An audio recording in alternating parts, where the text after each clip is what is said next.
Step into the ring.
The online qualifiers preceding Panda Cup's Mid-Atlantic Regional Finals produced some of the more diverse list of characters and entrants thus far, and plenty of those heavy hitters will be out to play with everything on the line. One of the biggest threats to bring home the W is Philadelphia's number 2, MPG. The Mega Man main has managed to make grand finals of every single Mid-Atlantic qualifier, walking away with 3 wins out of the 4. His reign of terror was stopped only by Dabuz, but MPG won't have to worry about Dabuz here. He already qualified for the Panda Cup finale at Smash Factor, so Dabuz will be sitting this one out. Outside of Dabuz though, the fate of the finals will lie in the hands of the rest of the leaderboard, headlined by Wadi, who is one of the best players in the world using Rob, Mewtwo, and whoever he feels like today, alongside Virginia's Sora J, repping the oft-unseen Daisy. With New Jersey's Kolmar, who uses Pac-Man, and Virginia's Deadstroke with Mr. Game & Watch all in the mix, there's plenty of competition that could give MPG a real challenge.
Welcome back, everybody. Take two on this one here at the Mid-Atlantic qualifier for the Panda Cup, delivered by Grubhub. Thank you guys for sticking with us. So much great action today. And shout out to Grubhub for the little bite-sized recap coming through to show you the action that has already happened.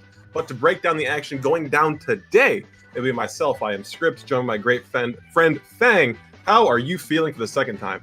I'm feeling great. The first time I was feeling okay, but now I'm feeling phenomenal. We're out here, Mid-Atlantic USA qualifier, and this is the regional finals. So that means only one person, I believe, the winner, champion of this bracket, will be fighting themselves in the Panda Cup finale. And this is, it's been a long time leading up to this script. We've had 4 qualifiers on the way here, spearheaded by so many excellent players in this bracket. But, it's all just to determine seeds at the end of the day, because anything could happen in this bracket. Any player could make a crazy run. You only really had to qualify to get up to this point. Yes, a better seed could help you with maybe your bracket potentially, but in this sort of format, anyone could really take it, I feel like. I believe all the sets are also best of 5, so we're going to be seeing some crazy Smash action across the board today. Should be really good too. A few players kind of want to point out MPG in that bite-sized recap that we saw earlier today, or earlier just a few minutes ago, actually. MPG making it to grand finals 4 of 4 times, taking 3 brackets. Definite front runner to bring this one home. Should be very interesting how MPG can go up against the rest of the competition. As you see, your top seeds on the screen here, 1 through 12. MPG, as we were saying, the 1 seed for this event, but also Sora J rocking the Daisy and Wadi. Interested to see what the Panda representative could play. Yeah, he's got some deep pockets too, man. We've seen some really wacky, unorthodox characters come out of him. Rob being probably the most normal, but just in terms of his play style, he is definitely an oddball in terms of this entire bracket. It's what I feel like has coveted a lot of his success out here today. But we've also got some really stacked players across the board. As you mentioned, MPG and Sora J. We also got Kolmar, beautiful, wonderful East Coast player who is so good with Pac-Man. Kaveen, also originally from New York, also in this bracket as well. Chris the Hedgehog out here, Titanga from MDVA, along with Zephyr from MDVA, and a couple other names we saw in the qualifiers as well, but are hoping to prove them their worth today. So we got a really, and look at this character pool as well, Script. I mean, you got some crazy kooky characters out here. Right, when the only duplicate character you see on the screen for your top 12 seats is Sephiroth, it should be a very fun day indeed. And I'm already seeing fan favorite CTH, definitely someone who the chat is going for very deeply here, so make sure you stick around.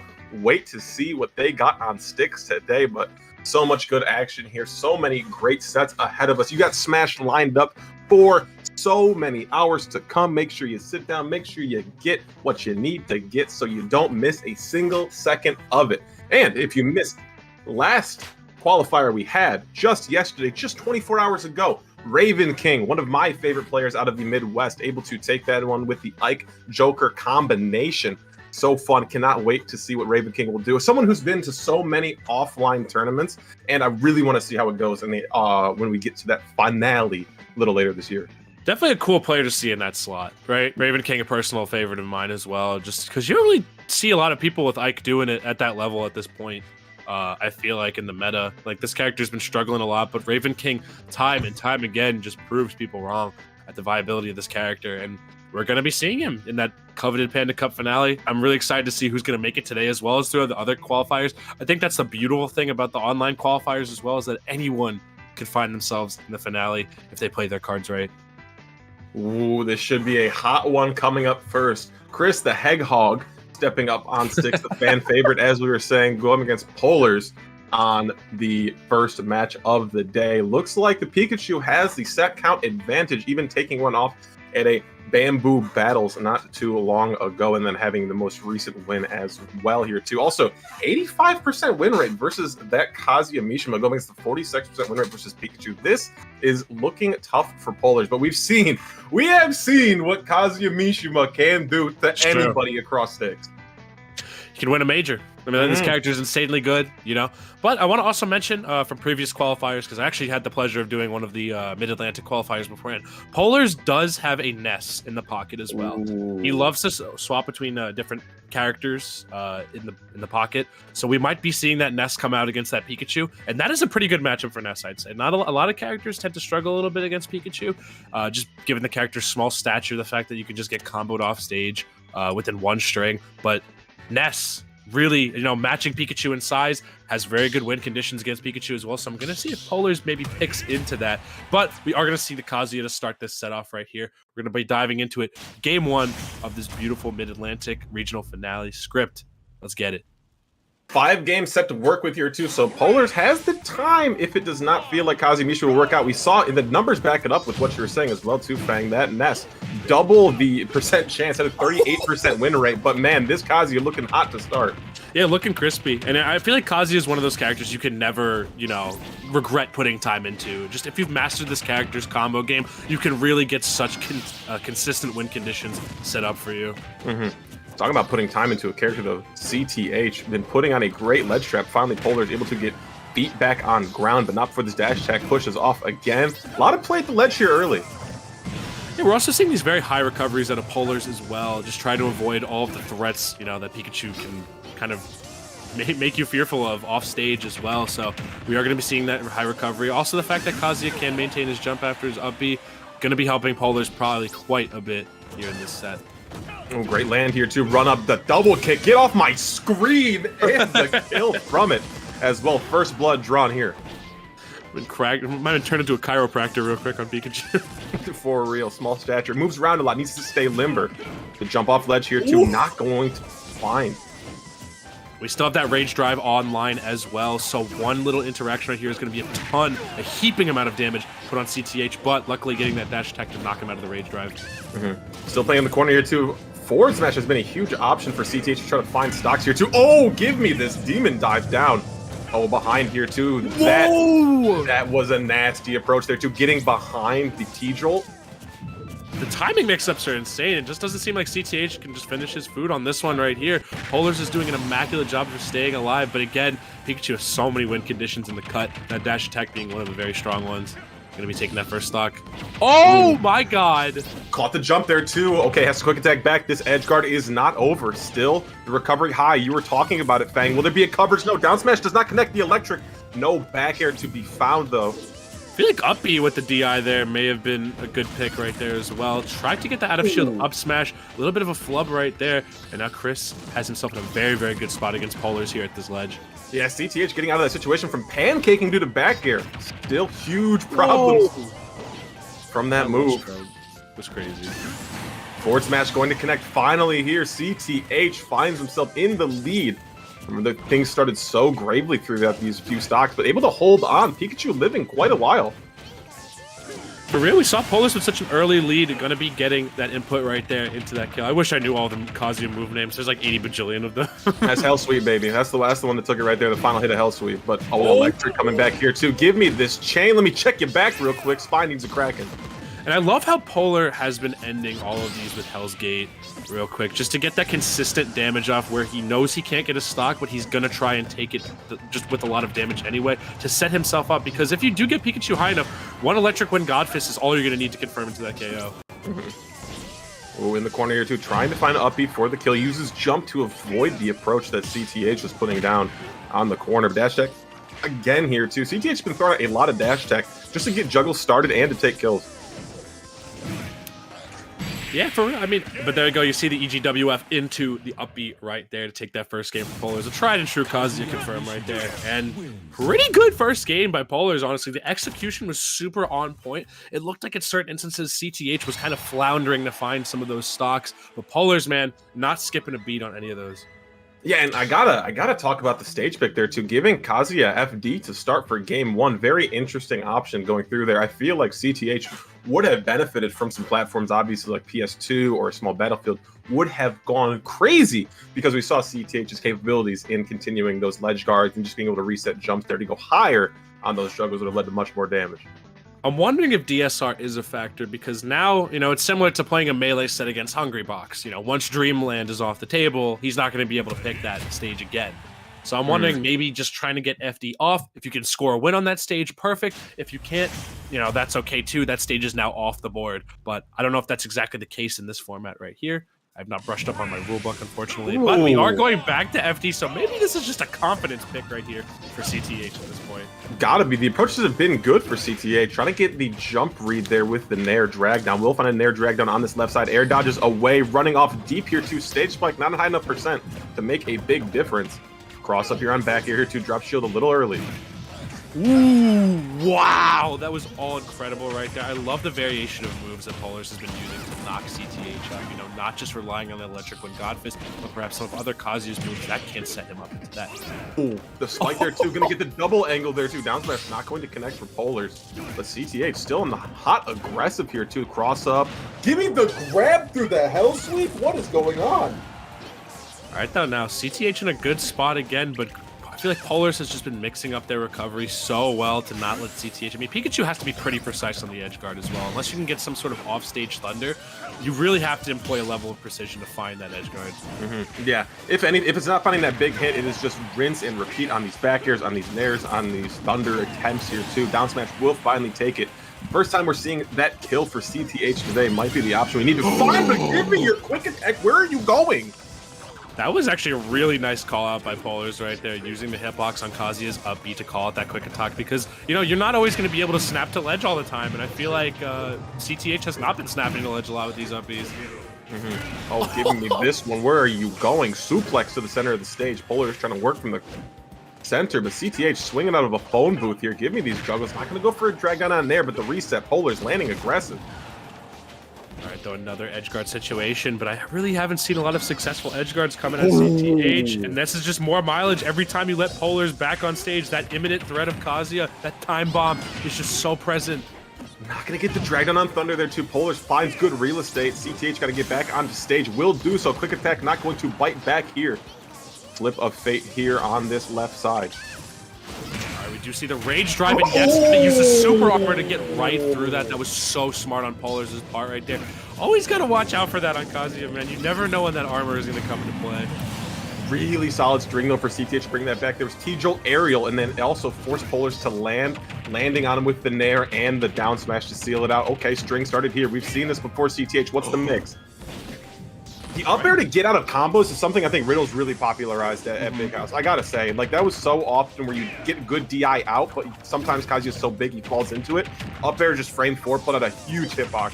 It's so quick too, so yeah, if your combo isn't true, you know, being able to have a combo breaker as a character like Kazuya is you know, nothing to scoff at. Having that in the kit makes it so much. That was insane, almost going for the double dip right there. Not gonna find it. Chris finding a second lease on life, but how long will it last for? Oh, give me this drag down up throw here. Gonna try to chase with the thunder. Not high enough knockback off the throw to meet the cloud hitbox for the drag down. Good percentage here too. Dash attack not gonna take it. CTH gotta be careful though. This is a rage demon. Rage drive off the menu as well. That should be enough juice in the tank to take it, and CTH gonna barely scrape through that game two right there. That was so scary, especially with the rage drive online. CTH, man, cleaning it up really, really nicely towards the end of that game. Now I gotta think, if CTH is allowing 2 games to go to FD, Polar's probably gonna pick FD as well. We're gonna get a full FD set here? Potentially. I mean, it is Kazuya's best, you know? Yes. There's really no other stage to do it on like this stage. You do have ways to optimize Kazuya's combo routes on stages like Battlefield with the Ferps tech. But I feel like we're going to be seeing mostly FD. I feel like it's just the best bet right here for Polars to take this one if he's feeling confident in this Kazuya. So interesting here. Both players tabbing out here too, so that does give me a little tip. Little Birdie told me we might be seeing a stage change here. Characters will stay the same. Has to be a stage coming up here. Really, really backwards to go through here for the stage choice philosophy. Where are we going? Sometimes people are just comfortable on different stages depending on the matchup. You know, I don't know. Again, you know, we saw the percentages beforehand. I don't know how comfortable Polars is, but CTH, you know, having a very impressive win record against Kazuya's in general. So we're going to be seeing somewhat of a similar pick in terms of an FD-esque stage with Kalos, but you do have those platforms which will give Polar additional ways to make it back on stage. And I'm almost guessing that's the philosophy on why this was chosen. Yeah, really interesting too though, because CTH can get some good extensions off these platforms, be able to get good resets. Oh, going for the down air, not going to be able to trade with that up B. That is a tall task for such a move. Dash attack not going to connect either. You put yourself in the corner, my friend. Turn it around on that. Nair there to try to keep pushing forward. The juggle still continues for CTH, getting under it. Yeah, Polar's swinging at a disadvantage hard here too. CTH is catching a lot of landings because of it. Ooh, trying to find it right there. Not going to get that up smash just quite. CTH, though, looking really good with the control right here. Just playing all of these fairs kind of to call out Polar's jumps right here. The Pikachu hurt box is impossible to hit for Kazuya here. Are you seeing this, my friend? And the forward smash going to take a stock in the corner. All that eye hopping out here. My boy's pancaking all over the place. Crazy stuff there too. And it wasn't like even back air isn't the only thing. Just Pikachu's frame is not allowing Polars to find really, consistent hits on the ground to ground. It's true, and Kazuya, the only option he has to really deal with that quick is his low jab. That's such a good move, but in these certain situations right here, but it does such a small amount of damage right here just to apply pressure. Oh my god, that was beautiful conversion right there by Polars, getting that War Bear right there to seal out that stock on CTH. And keeping in it, I feel like the stage, though, is benefiting Chris the Hedgehog quite a bit right here. I mean, just catching all of these leaps off the platform right here. Give me this one, though, too. Electric off the platform. Trying to find DI in off of Luffy. Not going to happen, but the double jump used there to avoid the dash attack from CTH. But this Pikachu's still hot on the hunt. Oh, down tilt here. Trying to find the roll away. Great conversions right here off these falling nairs right here for CTH. Looking so good. We do see the Rage Drive online. Gets it right there, too. So much damage being piled on in an instant for Polars right here. And again, Pikachu's pretty light, man. Kazuya has no trouble sweeping off those stocks. Dancing through here, too. Okay, what an option. Volt Tackle, I suppose. No down tilts, no forward smash is being used, but down smash will Hell Sweep to clear out the stock there, too. CTH getting a little too antsy in the corner. Really wants to throw out an option to catch and get up off the ledge.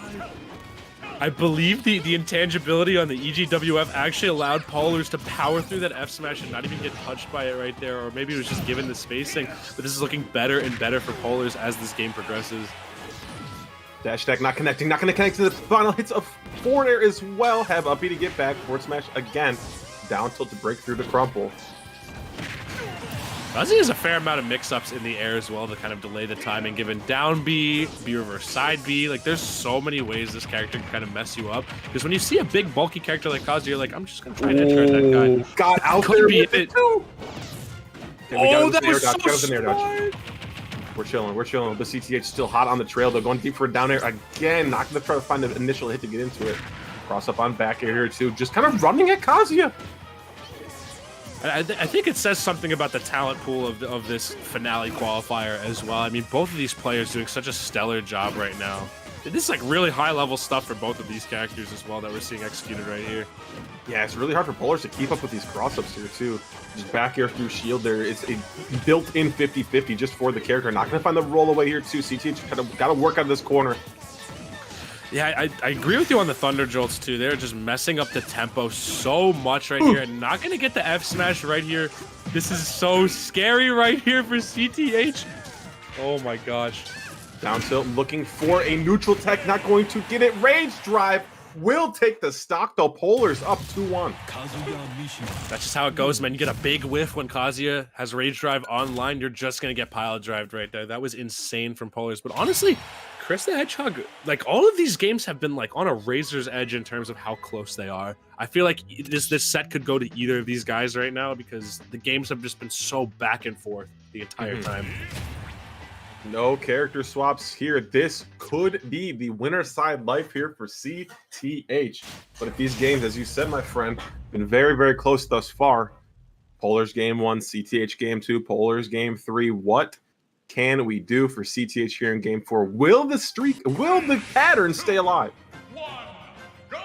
Hard to say. I mean, just adaptations on both sides the entire time, and again, such consistent damage to start off with. Polars just netting that fat 47. But again, we do see Pikachu also as an advantage state monster, and we're seeing the damage just pile up right now.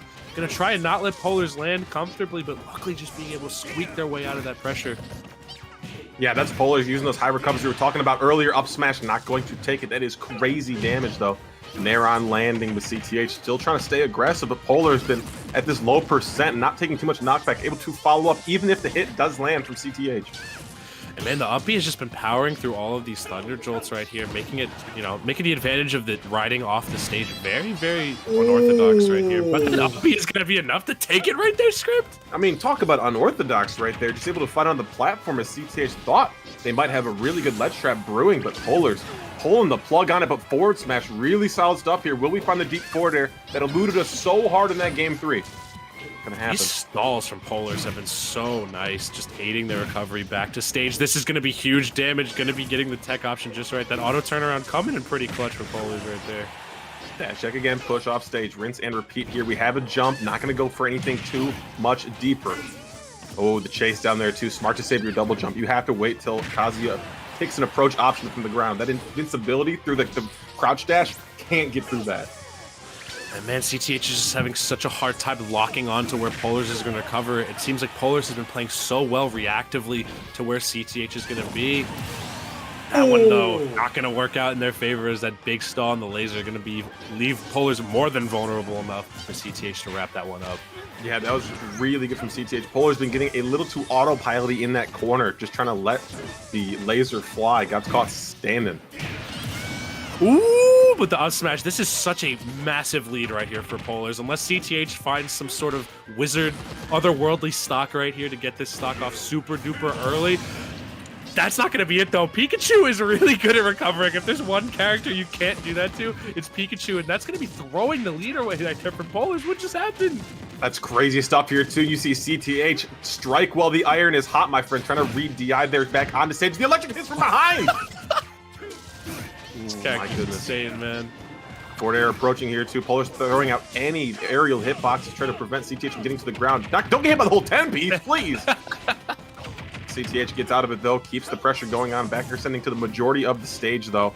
Yeah, CTH just throwing out everything here. Not going to get the cross up there needed with Nair.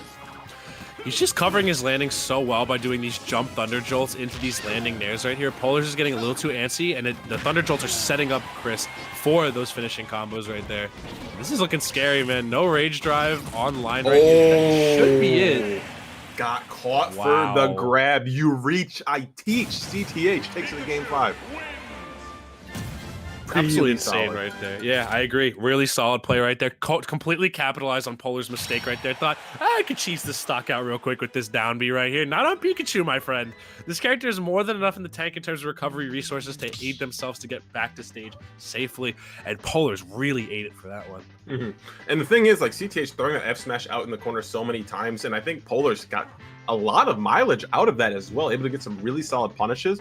Letting it rip, and then Polars maybe thought there was a punish lined up there too. Great spot dodge to avoid it and down smash. Perfect response.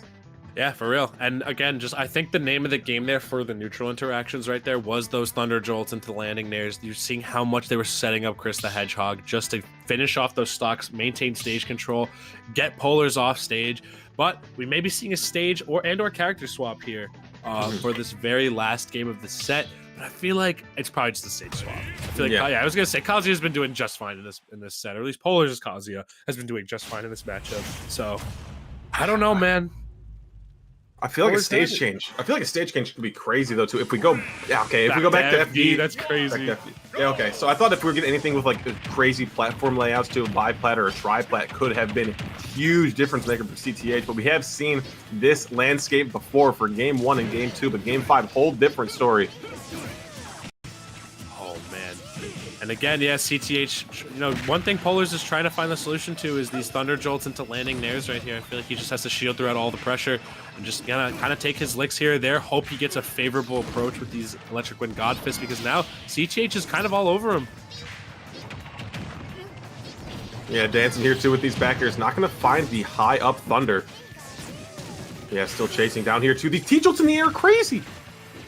They're just catching every time Polars wants to jump or drops pressure. Kazuya going to be swinging most of the time, just trying to find those crisp openings right here. You see the movement, too, out of Polars is unreal as well. Fourth match, give me that landing there, too. CTH finding a solid lead here in this game 5. Oh, the electric though up B will take it, even it up. Stopping the bleeding almost immediately right there in Polars.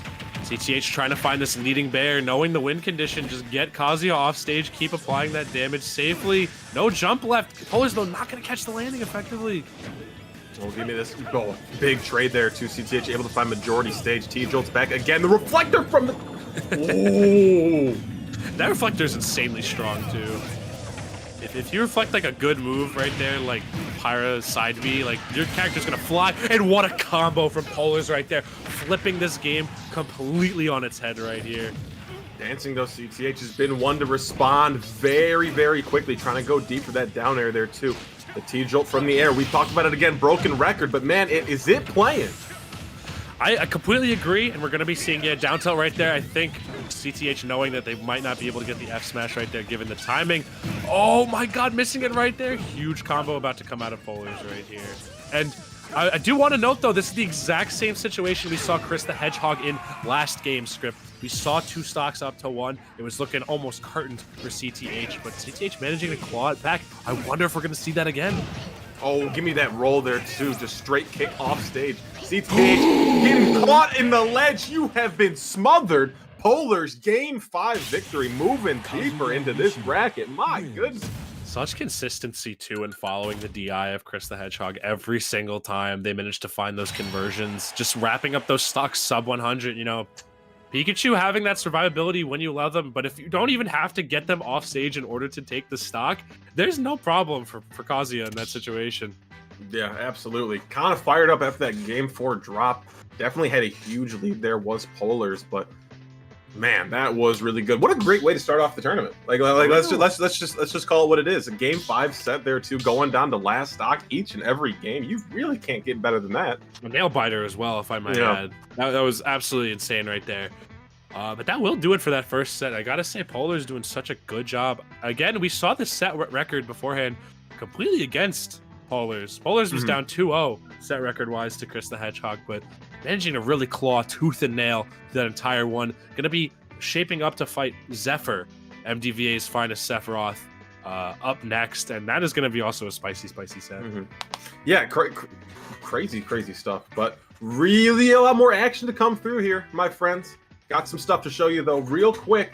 Hey, come on now.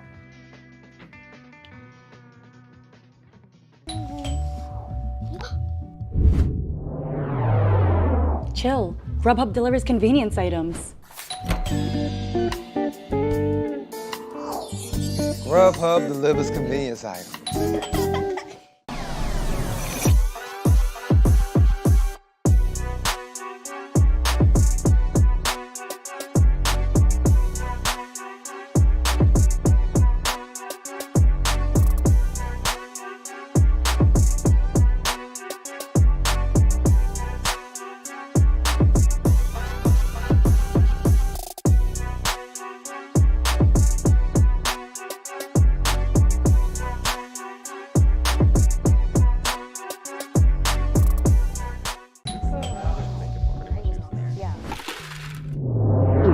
Grubhub delivers convenience items.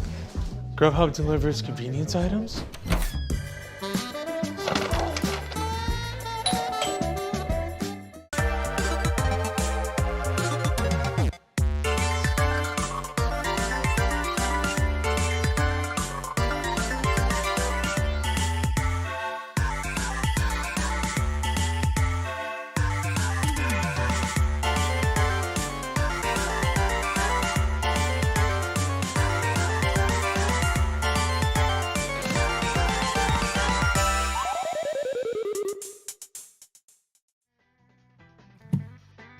Oh, hey, didn't see you there. What's up, guys? Welcome back to the Panda Cup, the regional finals for the Mid-Atlantic, brought to you by the wonderful individuals over at Grubhub. I am joined here by my lovely, beautiful, gorgeous co-caster, Script.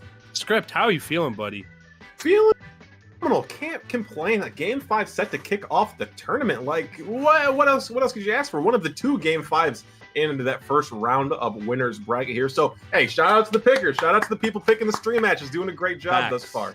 And we have another one coming up for you here. One of the other favorites to bring this one home in Wadi, going up against Justice and Jay. Gotta believe rocking the New Jersey for a reason. Rocking the Min as well. This is a close seed matchup here too. The 3 seed and the 14 seed. Both players rocking a above 50% win rate against the opponent's characters. What are you seeing here? I'm gonna be. I don't know. I mean, it's Min Min, you know, so you're going to be seeing a lot of those arms flying out. You're going to be seeing a lot of Min Min trying to keep Rob out, depending on if that's the character that Wadi is even going to lock in to start off with this set. It's so crazy also to mention there's a Justice from the West Coast as well who plays Min Min, who's also very good. So it's nice to see good East and West Coast Justice Min Min representation out here in this bracket. But yeah, against Wadi's unorthodox pool of characters, I feel like Min Min actually does such a good job of invalidating a lot of the strengths of those characters. I will say, though, if there's one matchup that Min Min players tend to fear a lot, it is Rob. Rob with just being able to land with that Nair. We saw also MK Leo pick Rob against Proto Banham's Min Min and finding some mild success against it as well. This is a kind of tough matchup for Min Min as well, given how Gyro's launch angle kind of affects Min Min's recovery once you're sent outward. So, and also the 0 to death combos. I mean, all you really need to do is get Min Min off stage one time. And if the recovery isn't right, Min Min's stock is going to get swept away. So, super important to talk about too. That gyro is crazy move in the matchup too. We're getting into game one here. Second set. Let's hope for a follow-up. That first one kind of hot. I mean, it is Wadi, so we're going to be seeing, you know, even though we can't see the man himself on the player cam, we are going to be seeing some wild stuff, I feel like, coming out of this Rob as well. Shake my hand. But, you know, I've never seen Justice's gameplay before, but making it into the finale, we got to know this player's nice. Forward air here too. First blood drawn for Justice. The Wadi already finding some home, some you know, safety here in this left side corner. Has to work out eventually. Gyro not going to be the saving grace to get off. It will be flying away from that corner. And that Nair, I mean, like, can we talk about Nair real quick? I know you brought it up a little bit, but I think it needs some more coverage. Oh yeah, it's just so good in terms of how active it is, how well it lands on Min Min as well. You know, Min Min doesn't really have a lot of options to kind of anti-air Rob, especially with such a disjointed Nair, such as that one right there. And we're seeing Wadi tend to go for these low knockback moves after he's connected, just to see if he can, you know, aid himself into that arm rotor to cap off a lot of these stocks. Because if Rob does hit an arm rotor off stage on Min Min, they're probably going to be toast. Crazy coverage here from Wadi. You're already seeing the gameplay come through. Wadi does not want to be on even footing with Min Min, and I cannot blame him. Just going for a lot of short hops, a lot of aerials to come forward here. So you sit in there, working in the corner, throwing out a quick hitbox, and kind of dancing out of these, you know, effective ranges of Min Min. Oh yeah. But we do see Justice in a very favorable spot here, getting the grab, which means the Dragon is going to be online. Going to be very fearful of that, especially when you're off stage. That hitbox hits like a freight train. Ooh, dancing here too. The up toss on the Gyro, going to get caught by the arm rotor. Not going to get full coverage on that one, but still the edge guard is imminent. Ooh, second forward air will work. Try again. And for Rob, like that's gonna be the main mantra, I feel like, of this matchup. It's gonna be almost as easy as 1, 2, 3 because again, laser, gyro, so many active tools that Min Min has to be aware of when recovering back to stage. And Min Min doesn't have the quickest aerial drift too, so she's not gonna really be able to get out of those super quickly. Dancing here too. There's the jump. We've been talking about it. Justice has to find a way to, you know, combat with these aerials that Wadi's coming down with. Up smash already being seen here. Really nasty anti-air. Interesting interaction. That gyro actually saved Justice's life there off of that up throw. The Bobby Shmurda hat coming down once again to bless us. Ooh, the grab there too. Wadi going to take advantage of that for sure, but swinging out of the corner. Justice trying to find some real estate to stand on, but just has to hang at this ledge. Oh, the mix, the pressure from Wadi, the roll away, perfect timing. And respect the name of the game right there, right, Script? I mean, you just saw all that pressure being applied by Wadi, and Justice really didn't have a quick enough option to do anything about it. So, once in the corner, Justice is going to have to play their cards pretty close to the chest. And they're landing here too, just begging Justice to drop shield too, but very solid movement. Just staying stone-faced in the corner, able to find a back throw eventually, but caught by the laser here too. Punching it out of the way. Very good use of the precise hitbox. That was crazy. I didn't even know you could do that to get that off of there, but it does make sense. The hitboxes do be clashing. Oh, in the corner, Gyro said, not on my watch. Get up attack, really good option versus that, but Wadi's playing like a menace when it comes to these up close shields. Down there too, sending off stage. Perfect situation for Wadi. Oh my, yeah, okay. I don't know about that reverse edge guard attempt right there, but Justice finding their way out of it only to be swept off again. That was insane. I feel like I was at the circus for a second. I mean, Wadi was so close to running out of gas there as well too. Putting so much effort, putting so many resources into that edge guard. Justice put everything on the line to get back, footstool and all, but still Wadi able to come away with the stock.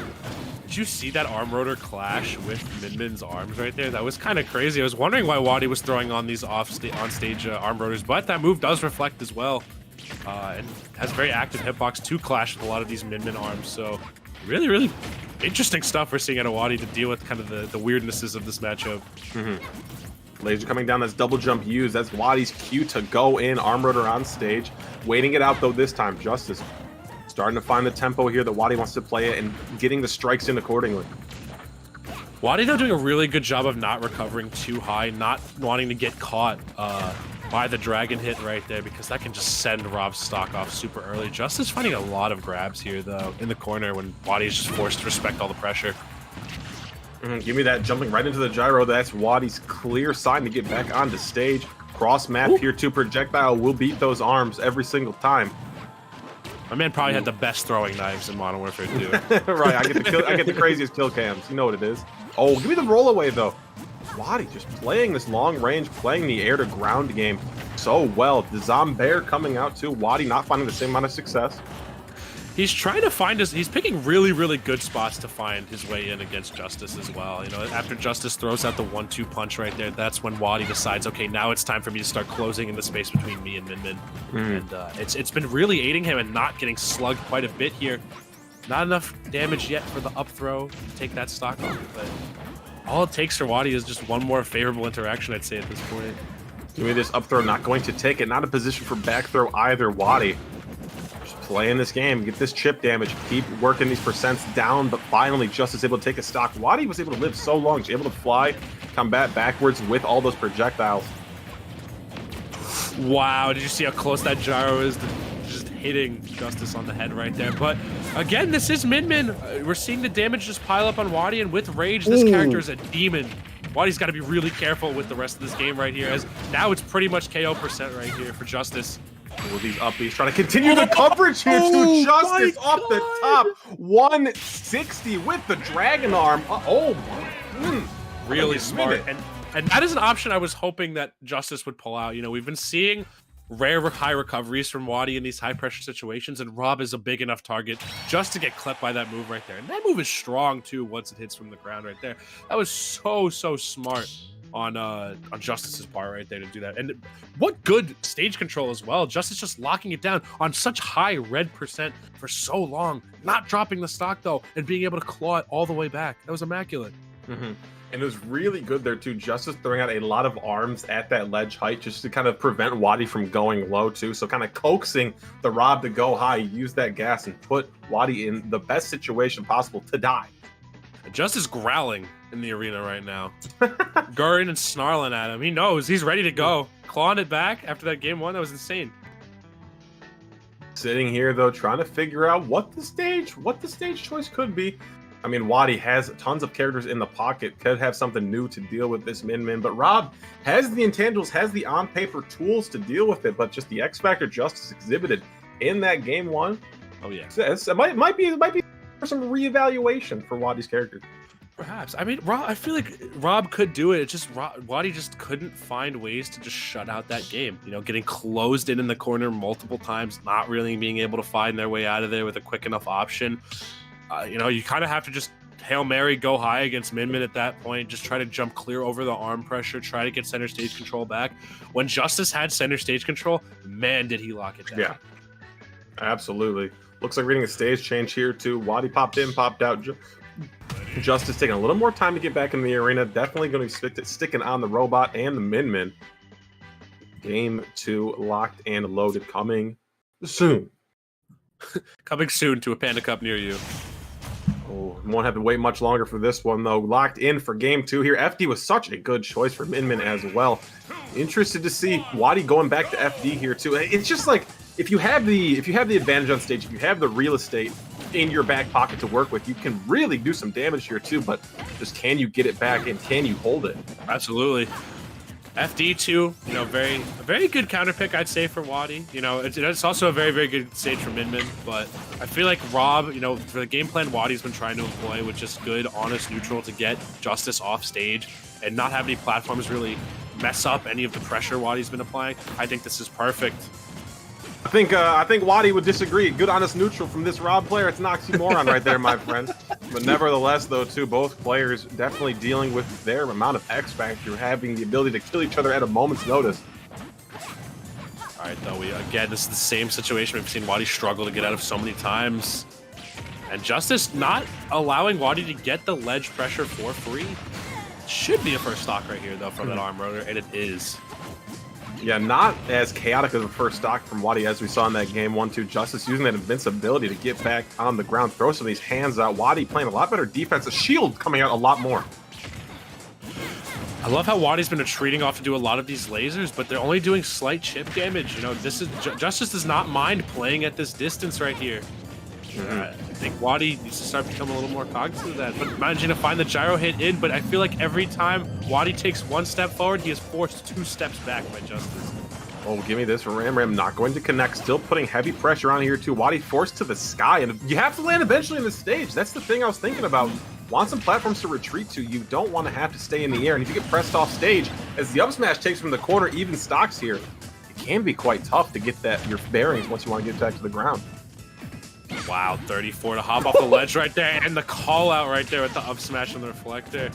I mean, Justice, I think, has become very cognizant of the fact that Wadi is opting to just lead off with projectiles to get safe openings. You know, we see a clear game plan fleshed out here by Wadi.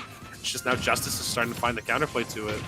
Oh, the roll into, that's just what Wadi wanted. Able to get the shield up there, too. The down smashes are coming out in droves, but just staying out of the effective range. Justice swinging back heavy here. Looking mighty tough. These lasers giving Wadi a little bit of an opening right here, but cannot afford to give up this stage control. I'm loving how Wadi is using his movement right now to try and break space against Justice.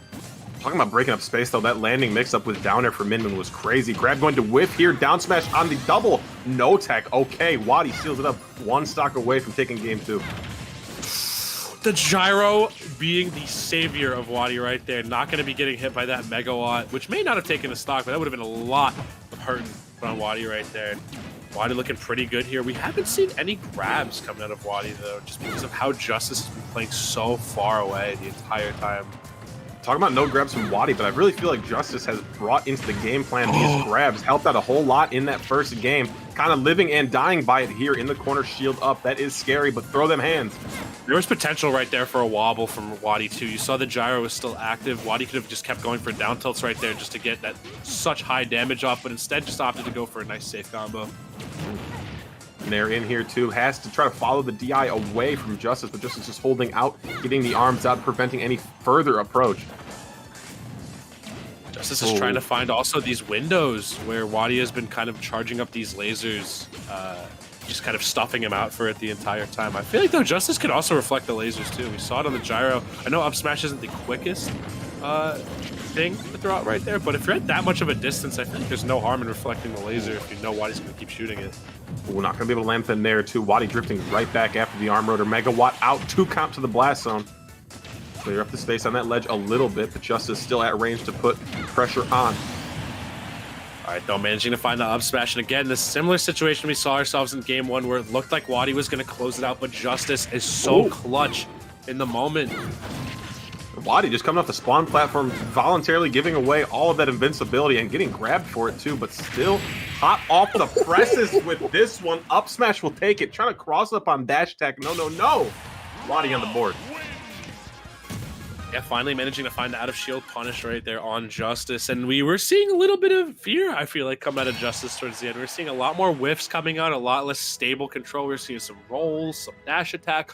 Wadi, very, very confident in this game plan of just open up with these zoning projectiles first, then find your way in with your normal moves. And if you do manage to get a conversion out of it, capitalize wholeheartedly on it.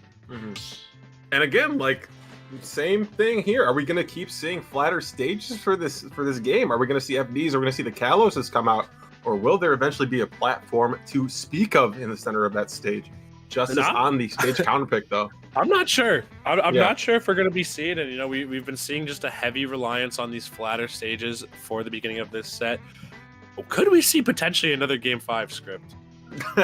Hey, kind of starting off the same way, right? 1-1 going into Game 2 here. Exactly. Will Justice take Game 3? That would put us in a prime position to get there. Both players tapping out of the arena for a little bit.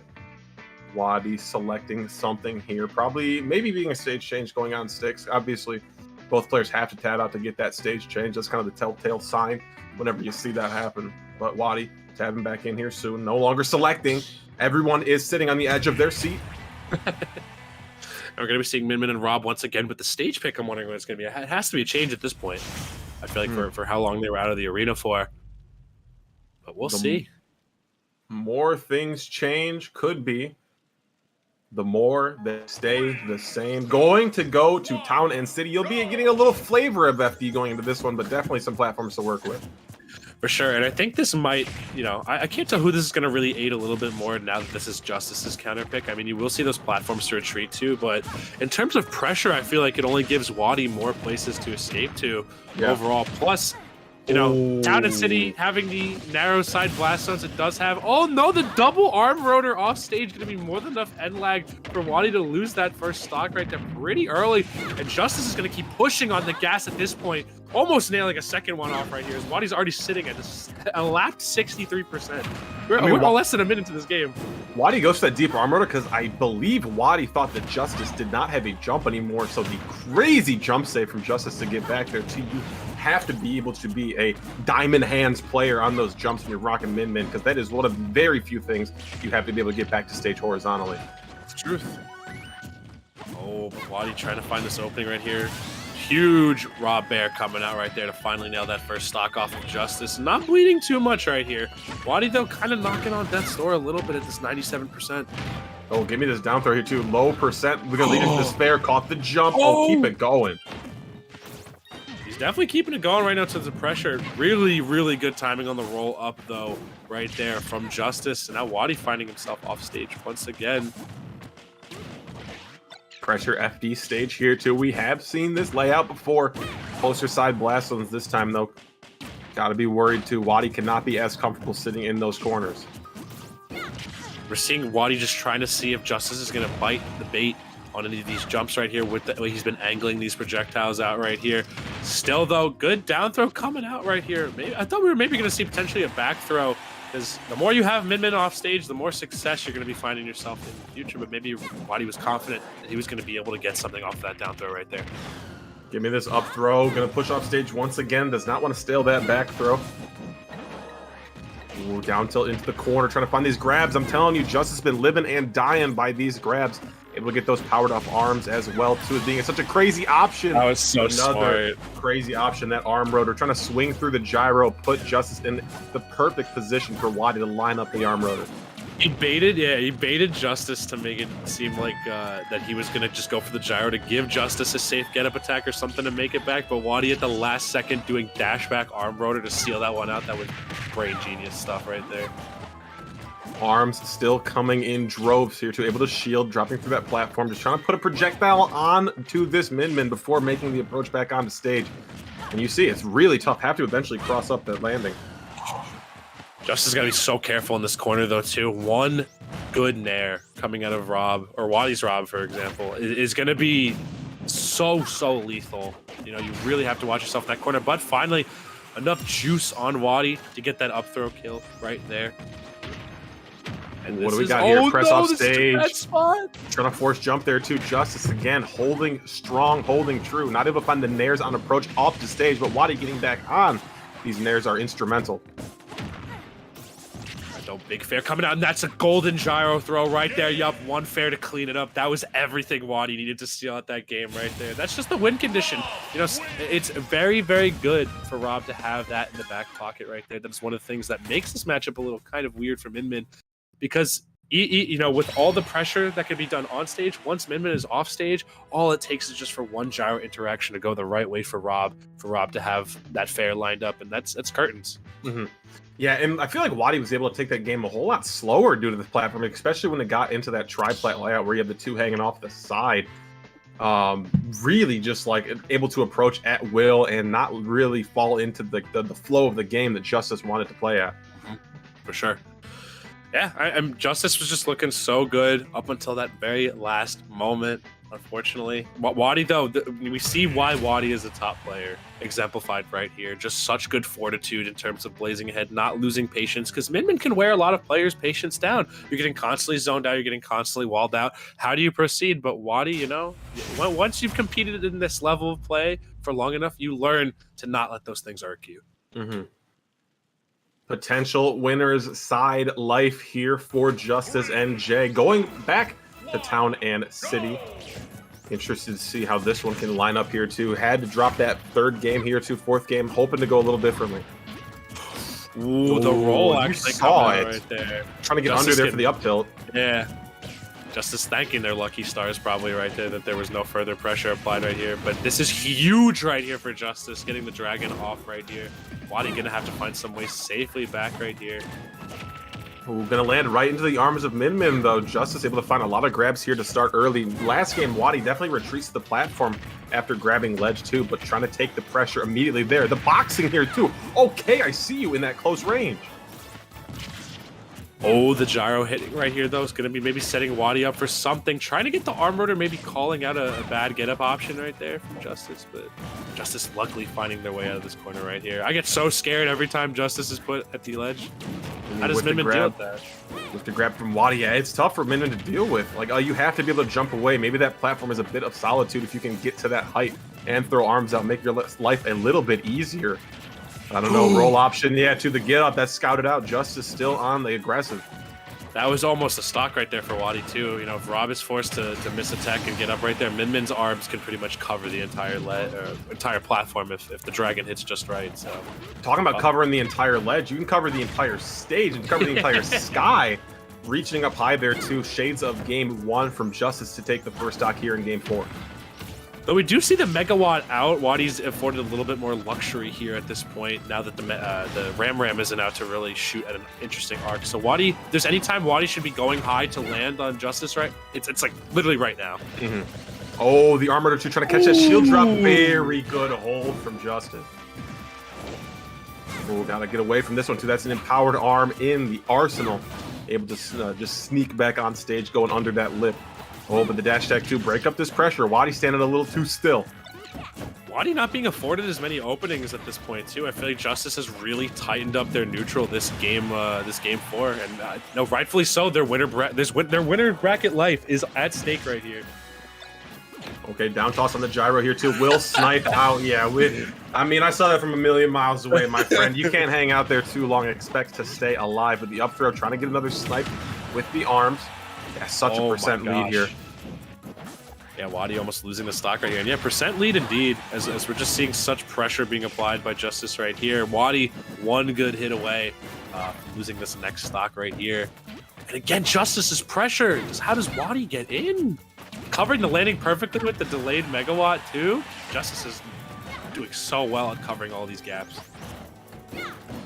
Ooh, trying to charge gyro in that corner here too. This is what gave Wadi a really good lead in that last game here too. Just trying to play the game at his speed. Get the gyro online. Make sure you have your full charge on that laser. Do maximum damage. But talking about maximum damage, arm from the center of the stage seals out the stock. Getting smacked on the behind for trying to pick up that gyro right there. Oh my god, huge blunder from Justice right there. That's the lead just gone completely, Script. Even Steven game landing here, Fang. Town and City not forgiving on those blast zones at all. Up, down, and left to right. I mean, you will die one blunder like that. Oh man, just the pressure right here. Justice has center stage, and again, we've seen so many times what Justice has done with this center stage control the entire time. Just so much pressure being applied. And now that the Ram is out too, Wadi can't even afford to jump up quickly as well with how big Rob is.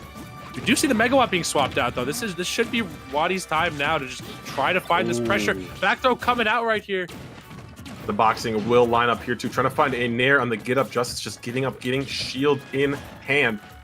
The defense has been played super well from the corner. That has kept Justice in this game.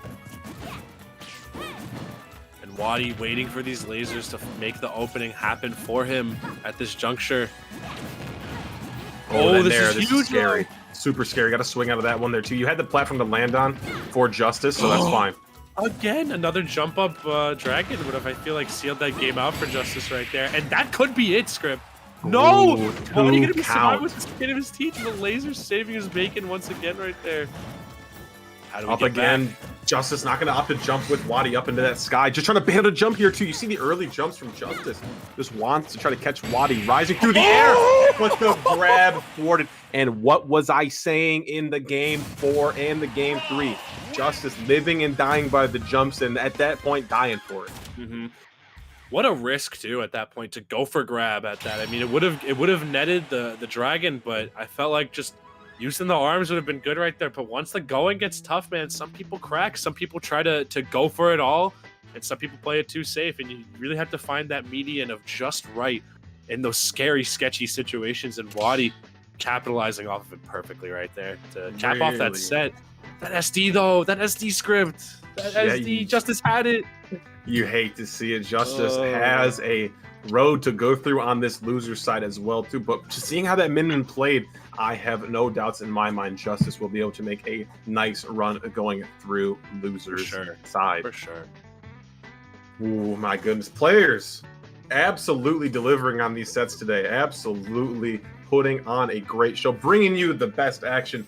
And I would like to say, if you would like something brought to you, or maybe you would like something delivered to you, we have just the people, just the company to do it for you. Grubhub, your one-stop place to just get everything you could possibly need for this great Smash action today. Code ALTPANDA. Save $5 on an order of $15 or more. Are you kidding me, my friend? New diners coming into Grubhub. Alt Panda, as we were saying, get your food delivered on time, lowest price guaranteed, or they'll make it right. That's a Grubhub guarantee, man. Really and guys, just remember that this offer is only going to be last until Halloween, so make sure you get your code ALTPANDA in ASAP. No Rocky. And make sure you get yourself something good. Also, I just want to let you guys know, if you guys are like, I don't know if I want food, Grubhub also has convenience items, guys. If you just had a nasty little spill, if you spilled your big glass of orange juice all over your beautiful gaming setup, Grubhub's got you covered. You can get those paper towels delivered to you. Code, use exclamation point Grubhub in chat as well. If you want to just bring it straight to you, you want to see what the full offer is, get more information on it. It will provide all the information necessary. Thank you to Grubhub for delivering so beautifully on all of the great Smash we have seen so far. Spitting. Speaking of spitting, this is going to be a hot set coming up next. We got Sora J, Titanga coming up next. Two beautiful MDVA representatives right here. I believe one from the M and one from the VA. We got One Sora from the MD, J. one from the VA. Okay. Bars. Got Sora J out here repping second seed, and deservedly so, as they have plowed through so many qualifiers with this high APM Daisy. Just so many moves being thrown out, so many insane combos. And we got Titanga, dare I say MDVA's best Ryu representative coming out. I'm sure you've seen them offline if you have watched Xanadu or any other MDVA local. Also with a fat 100% win rate against Daisy. I don't know if that includes Peach as well, but that would be kind of spooky, scary skeletons if that were the case. Daisy Ryu, I mean, we've seen Ryu do some crazy stuff. I feel like Ryu benefits quite a bit with having the Shaku, the red fireball. Such a good projectile. We've seen so many Ryu players like Icon use that move beautifully. And Daisy and Peach can tend to struggle just a little bit against zoning pressure. So I'm really curious to see how Sora J is going to find his way in this onslaught of Hadoukens. Yeah, the Hadouken's going to be huge too, to cover like that aerial space too. When you have the different speeds of them coming out, that slow one is going to be huge to kind of prevent Sora J from just kind of float canceling in your face. And you already see it coming out here at these short hop heights. This is winner's quarters, so the winner of this set will be netting themselves into this coveted top 8 here. And man, the only place that matters in this bracket is first script. So the closer you can get there to that beautiful, juicy Panda Cup finale, the harder you're going to sweat. Yeah, I mean, that's just the easiest way to make it through winners. Get to that winners semis match. Both players playing their all-out hardest to get to that point. Oh, come on, my friend. You cannot land on me. And focus being such a powerful tool in this matchup, I feel like, as well. I mean, you're not really going to be seeing a lot of multi-hits coming out of Sora J unless you see that down air come through. You do need more than one hit to break that focus right there on Ryu. So Titanga using it as a mix-up, it's going to be doing a lot for them. Ooh, dancing here too. Got caught behind Daisy, though. Down toss turnip will not catch on the recovery from Titanga. Oh, you see it, though. Getting caught in the end lag of all these Hadokens coming in. Oh, the cross-up too. Looking for a roll. Up smash not connecting. Yeah, Sora J also a monster with the, you know, we laud players like Ling. Whoa, a little bit of moving and grooving right there from Sora J. I can't even imagine how hard that input is to do to constantly change directions back and forth with float canceling. I imagine every Peach player's hands just look like a pretzel. For real. Gotta be limber in the fingers to play this character for sure. And you're already seeing Sora J exhibiting all of those qualities. The Peach Bomber coming into the side. A lot of really risky options, trying to get really close to this Ryu as the confirm off of down tilt leads to the Tatsu, but coming down with invincibility, taking their first stock this game is Sora J with the forward air, but Titanga built a mountain here to climb. Oh my gosh, the spacing! Yeah. Can we talk about it? We're seeing some high quality footsies coming out right here. Oh no, but that air dodge still though, Shoryuken being good enough recovery to get Titanga back in there. And yeah, I gotta agree. I mean, a lot of players were scratching the back of their head in terms of how the heck do we make Ryu viable? But the character is such consistency. You've got a great projectile in Shaku. You've got such solid confirms like those down tilts into Tatsu. Ryu is definitely not a bad character by any metric. I mean, we've seen this character reach absurd heights through the likes of Ashimo and Titanga, no slouch either. But we're seeing a little bit of pineapple in come out here. Slouching on the recovery maybe a little bit there. Brand got caught on the pineapple, got caught under the lip of PS2 and Parasol so gently down to their demise. Sora J dropping that first game. Titanga up 1-0. Yeah, I mean, kind of a slaughter fest after that first game right there. I mean, Titanga finding such consistency right there. Sora J, I just feel like the spacing was crazy. Like, you see Peach players usually lauded for how good their spacing is. Not really Ryu typically, but Titanga, especially that F tilt follow-up. Yeah, disgusting. I got chills from that script. I got goosebumps every time. Spacing out beautifully there. Titanga going on here. Has counterpick Sora J. What stage are we picking here? I am interested to see. Yeah, obviously the footsies were super big for both players in that game 1-2, so kind of something neutral here is fine.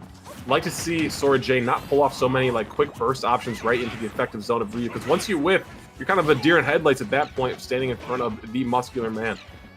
That's the truth. Yeah, we are. Again, look at all these jump Shakus and Hadoukens too, catching all of Sora J's float cancels at these mid ranges and still allowing Titanga to really escape from the pressure. That one being more on the ground, so Sora J is going to slip through a bit through it. It's just so cool to see how a lot of these like there are 80+ matchups in this game that you have to learn script, and the fact that you have an answer, you have to find an answer or game plan for each individual one, is insane. Just with how you see these characters utilize these tools to get through them. Working out of the corner there too, got sharking below that platform with the the rising Shoryuken. Able to get back, able to put on huge damage here after getting beat back onto ground. Okay, push off the stage. Where you going? Save jump though. Oh my god, the patience right there. Titanga, they're not going to get the strong Shoryu to take that stock off right there. Sora J being called out completely in terms of that lack of patience right there. Trying to land with an aerial here too from that short hop. Dancing around these projectiles here too. Sora J. These turnips have been a big thing for Titanga, but the follow-up off of the shield drop, really solid find. Yeah, but I feel like Titanga's not approaching when Sora J has that turnip, so just the threat of having it in hand is so much better than actually throwing it out, because that's when you're seeing the Ryu approach. It's true, and in turn with keeping turnip in hand, I feel like Sora J can also, that can aid Peach or Daisy in their combos as well. You know, if you get that turnip, it has just enough low knockback to aid into another aerial if you keep up your drift from it as well. Still though, Titanga keeping up this pressure, such solid damage coming out of these Shakus, man. That the fact that the multi-hits lead into themselves is going to be making it a hurting for Sora J if the move does connect on them. Oh, the stage spike off the turnip toss, though, could not have broken out any better for Sora J. Getting on the board here in game 2, trading in these footsies so close. It's interesting to see the approach here too. You know, you were mentioning again the turnip in hand, forcing Titanga to stay a little bit further back, but he's just looking so comfortable when he's staying far back as well with all these Hadoukens. Like Sora J's movement makes it so scary when you're in close quarters against him, but when you don't have to be, it's so good for the Ryu player. I mean, we're talking about the close quarters movement as the down tilt doesn't connect the float to get away from Sora J. Just like canceling float right in front of Titanga and then finding a grab for it there too. This is crazy close quarters combat. I mean, that's what both these characters want, right? To get their hands on the opponent for those insane, consistent damage combo strings right there. And Titanga up another stock right here. Sora J gonna have to find some answers quick because every time Titanga gets one hit, there's like 2 or 3 more coming right after it.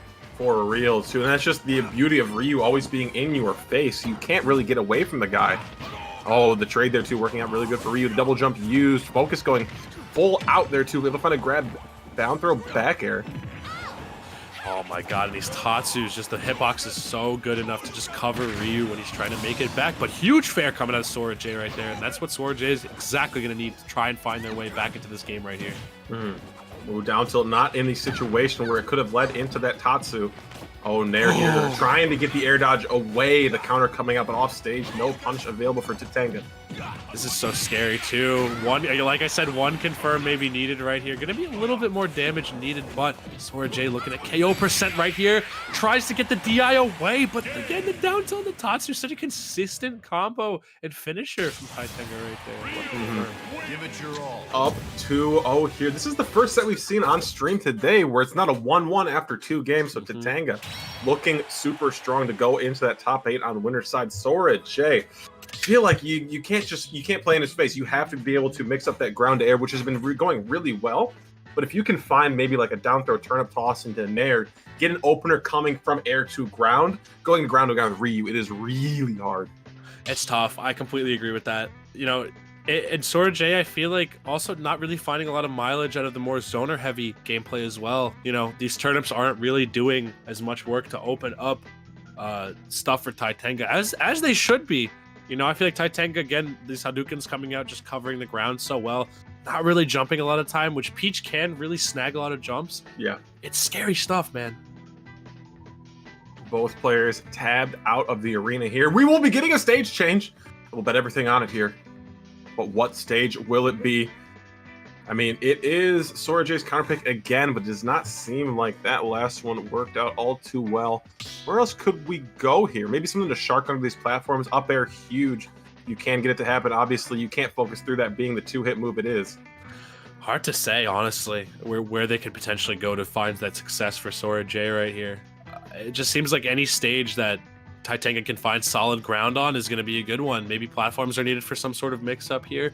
I'm not too sure. It doesn't seem like Titanga, or rather Sora J, is having difficulty landing. I also want to note that this could be the hugest upset of this entire bracket thus far.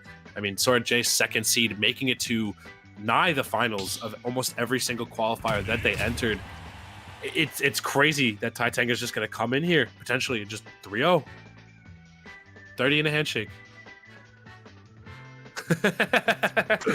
Looking for it. Could be interesting too, because the winner of this one will play the winner of the Wadi versus Quaven set coming up after that too. So maybe there could be a handshake in the future for one of these players. Titanga definitely in the better position to potentially receive said handshake, but Battlefield could be the stage Sora needs to get this one going. I'm trying to get something started here, first blood, but the immediate response and additional damage from Titanga. Oh yeah. And like we said previously, is you know, we do have those platforms out here, so this might give Sora J the mix-up in terms of stage terrain that they need to maybe make things a little more unorthodox. Because being on the platform can maybe aid Titanga, or rather Sora J, in getting those turnips over the Hadoukens that Titanga has been pressuring with a lot of the time. It's just maybe the little things like that that can make it so much nicer for Sora J, because they've been hurting real bad this entire set so far. Yeah, and you're really not seeing the juggles that you can get on Ryu, because there's been not very many landing options you can do from this Street Fighter character to get down and get that mix going. Crazy float cancel into uncanceled nair, but the up smash held a little too long. You will die for that every single time. Man, Titanga looking nice. Again, just the success rate on hit has been so much higher for Titanga. I feel like every time they get one hit, they get 2 or 3 more, are able to convert effectively. Like the back air and Hadouken, like that's real? That's insane to me. Ooh, down, no forward toss on the turn up there too. Could have thrown low to try to get better coverage, but nevertheless, back on stage here, still down a stock forward air. Ooh, down toss here too. Yeah, so much respect being given at the ledge here. Just throwing out any hitbox possible, finally gonna catch that jump. I do like that Sora J always tries to have turnip in hand when the pressure is like a little bit alleviated, just pulling one real quick just to aid them, just in case, you know, it can provide an opening for them. It's always nice to see Peach players do that because it is, I feel like, such a good resource for Peach players to use, or Daisy players to use. Gotta put some respect on Daisy's name, you know? She's the one pulling the weight out here today. I don't see any Oh, Peach give me respect. these, give me these! Where are you going? Coast to coast on the Nair train. way. This has blown the game wide open for Sora J, and that is the momentum we need to get something going. Dash attack 2, give me that shield drop. Where you going? That's the juice needed right there, I feel like, to get Sora J back into this. Titanga completely getting overwhelmed right then. It's combos like that that can shift the entire pacing of a game right there as Sora J follows up with the aggression. Sometimes you just gotta go for it, bro. Script is flabbergasted right now. My man's just straight up gobsmacked after that combo right there. I mean, like that's not the same. That's not the same player we saw the first 2 games and the first stock and a half of game 3. It's a whole new dude. New man's on sticks. They Lord. hand the controller off to the big bro or something. That was crazy. That's the Sora J My we needed to see God. this entire set thus far. And we, you know, that it's narratives like that that can weave yourself into a reverse 3-0 right there. So I'm very curious to see if Sora J is going to be able to keep up that energy. All that was needed is one opening, and you know the chips are down, and Sora J just needed to dig deep, and he managed to find it.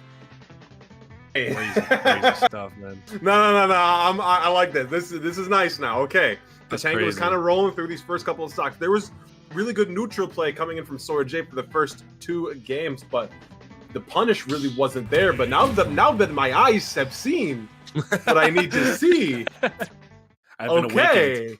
okay, yeah, no, I'm seeing something here. Okay, Sora J. Though, you know, we did see how well Titanga was doing that very first 2 games of the set. And even the third one, too. Third one was looking a little scary, too, for Sora J. Going to be taking it over to Kalos, which I know a lot of Ryu players like. Kind of like an FD-esque stage. So, going to be the perfect horizontal pressure right here. A little bit bigger, though. Going to be giving Sora J a lot of opportunities to pull turnips. And Sora J, we've seen, just has the movement and technical execution to have that insane punish game. Yeah, you get this big old flat stage to work with as well, too. No landing mix-ups to be had, but you can also continue your juggles off of these side platforms. So it's kind of I think the best of both worlds here for Sora J. I do like the kind of pick, although Ryu will be living a lot longer due to the blast zones. That's true too. You know, I feel like a little bit of longevity is also needed. You know, Peach can struggle to cap off those stocks in the latter halves of the stocks. So definitely one thing that Sora J has to be cognizant of. Dropping down here too, trying to catch through the Tatsu, not going to do it, but catches the roll from ledge there to the air dodge. Away, it's still covered. Titanga hot on the trail. Oh, the counter from back here too, so nice. All right, center stage control. Titanga trying to find some way to land with that nair right there. Sora J not going to give it to him. This should be a pretty handily edge guard done right here. And no, the stitch ain't even needed. That's just the double tap right there. Oh, nair down though too, trying to catch the roll read. There wasn't no tech, but no punish coming in from Titanga. Nair over, just trying to find these aerials. But this is what I'm talking about. You're forcing Titanga to jump here into your options, and once you get from, you know, it's like Peach can win from the air going to the ground, and also can win from the ground going to the air. Oh man. And that wasn't happening for these first 2 or 3 games, but these finds have been so nice. Oh, that's a punish. Give me this weak nair too. Grab, down throw, back air. Nair it. Don't let me be right. Yeah, Titanga kind of losing the cool a little bit right there, just trying to go for these brazen punishes, and Sora J, that's all they need to really just establish themselves this lead. I mean, 137 knocked up already. Can't find this finisher. These up tilts aren't going to be leading into a true Shoryu. Gonna see the Tatsu whiff out once again. I think Sora J has found the appropriate level of respect to give Ryu to find the mileage here. Oh, trying to go up high there too. Titanga getting caught with the hitbox coming down. Gives Sora J all this stage necessary. Focus cancel. Very good. Cancel up air into that short. You can. Looking mighty scary though for Titanga at this point. 72 already on. With the additional space, I feel like provided to Sora J, it almost feels like the Hadoukens have become a sort of non-factor up until, of course, I mentioned it right there. Right. But still, the stage is so big that the Hadoukens will fizzle out by the time they get to Sora J, letting Sora J pull more of these turnips. So I'm not too sure with how Titanga's playstyle is going, if this is the right logic to apply for such a stage counterpick. Okay, here we go. Good damage, though, too. You cannot count Ryu out at all. Puts damage on in droves. One more hit confirmed here could lead it to a kill. Letting the full focus fly, but Peach Bomber comes in from the side. Really good timing catch from Sora J. Just bobbing and weaving around right here with this focus. Titanga trying to find some way to cap off this stock. It seems like all of a sudden with this stage pick, it's become so much more of a struggle for Titanga to finish these stocks. Yeah, very true, my friend. Down throw, turnip toss, jump, use, sure you back to. That's so important that it hits Sora J as well. 149 though. How much gas does Titanga have left in the tank? As Tatsu is this is the exact situation Sora J wants to find himself in. No double jump left for Titanga, and we're going to a game 5. New player.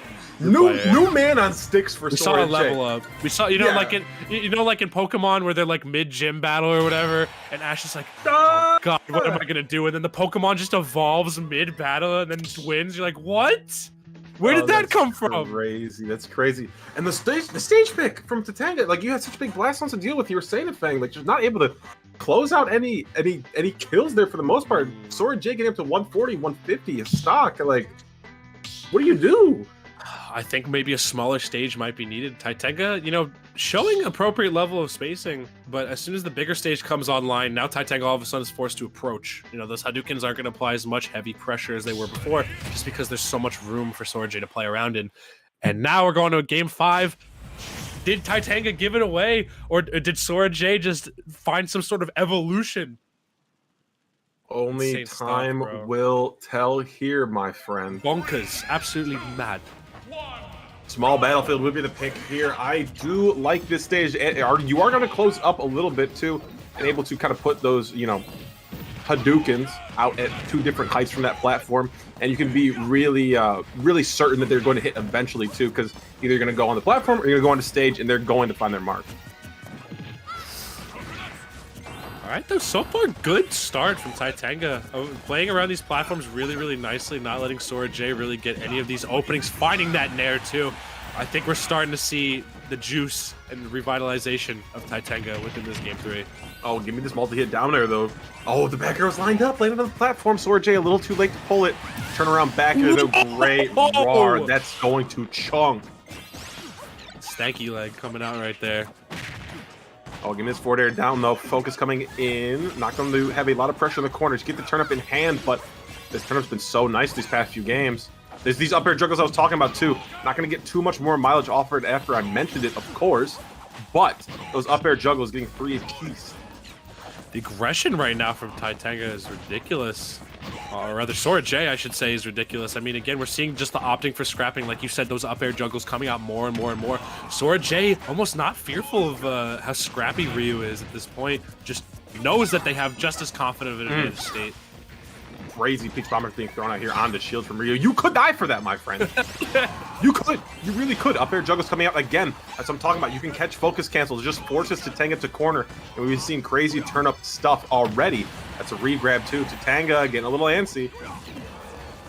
No real estate here for Titanga to land, and this is a no landing zone right now. The floor is truly lava right here. Oh, looking for a roll call out on that forward smash, but no dice. Turns to Maria Sharapova real quick with that one. For real Serena Williams moment. Okay, Titanga finally managing to find some semblance of solid ground here, but the tiniest of up tilts is going to be caught by that Toad counter right there. This will be a regrab. Oh, yep. And that will be a Peach Bomber right into the face of Titanga. And what was I saying? Tell me what I was saying. You can't approach Ryu like that. Man. You can't approach Ryu like that. Getting too close to man's shield could be scary, but these Peach combos, these Daisy combos, I should say, also terrifying. It's 54. Peach Bomber living and dying by it. 84 already racked up on Titanga right here, though. Sora J, when the going gets tough, I feel like Sora J just gets tougher. Oh, my goodness. Little Tiger Woods stepping out in the ring here. Not going to find his mark. Oh, focus in after the strong up tilt came in. Oh, that was cool. There's such a solid approach tool for Ryu. And you just have to make sure you get the landing right, or else you're going to be eating it. A little bit of crazy stuff right there with the air dodge into the ground. Actually going to be opening things back up for Titanga. And now this is really where Sora J needs to count his blessings. Ooh, the Shoryuken miss, the up smash whiffing as well. Sora J really wants up smash. You've seen it come out a few times, none of them actually hitting, but the down tilts will lead into the Shoryuken. Game 5. Titanga looks down and out, but bringing that one back at the 11th hour. Excellent, excellent return to form from those first 2 games. The 11th hour, indeed. That was looking mighty spooky scary right there for Titanga, but just finding the courage. I think also just the stage counter pick, chef's kiss right there for Titanga, as they managed to pull off such a massive upset to get themselves here into top 8 of the Panda Cup Online Regional Mid-Atlantic Final. That's kind of crazy. Oof. It's a mouthful, but it's crazy. No, inching one set closer. Game 5. Game 5. Game 4. Game 5. We've had some crazy sets to come up on stream. Some hard stoppers. We're getting some hard stoppers today. I need to breathe. Ooh, it's a quick break. We'll be right back. We gotta collect ourselves, and we'll have some more Smash action soon.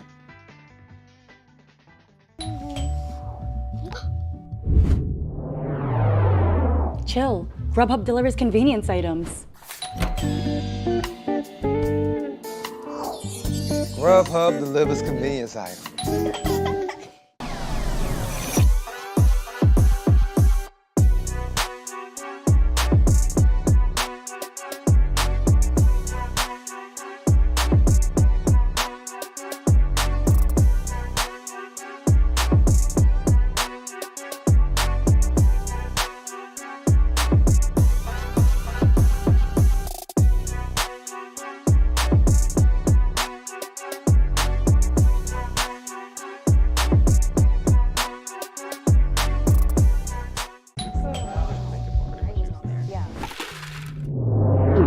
Grubhub delivers convenience items.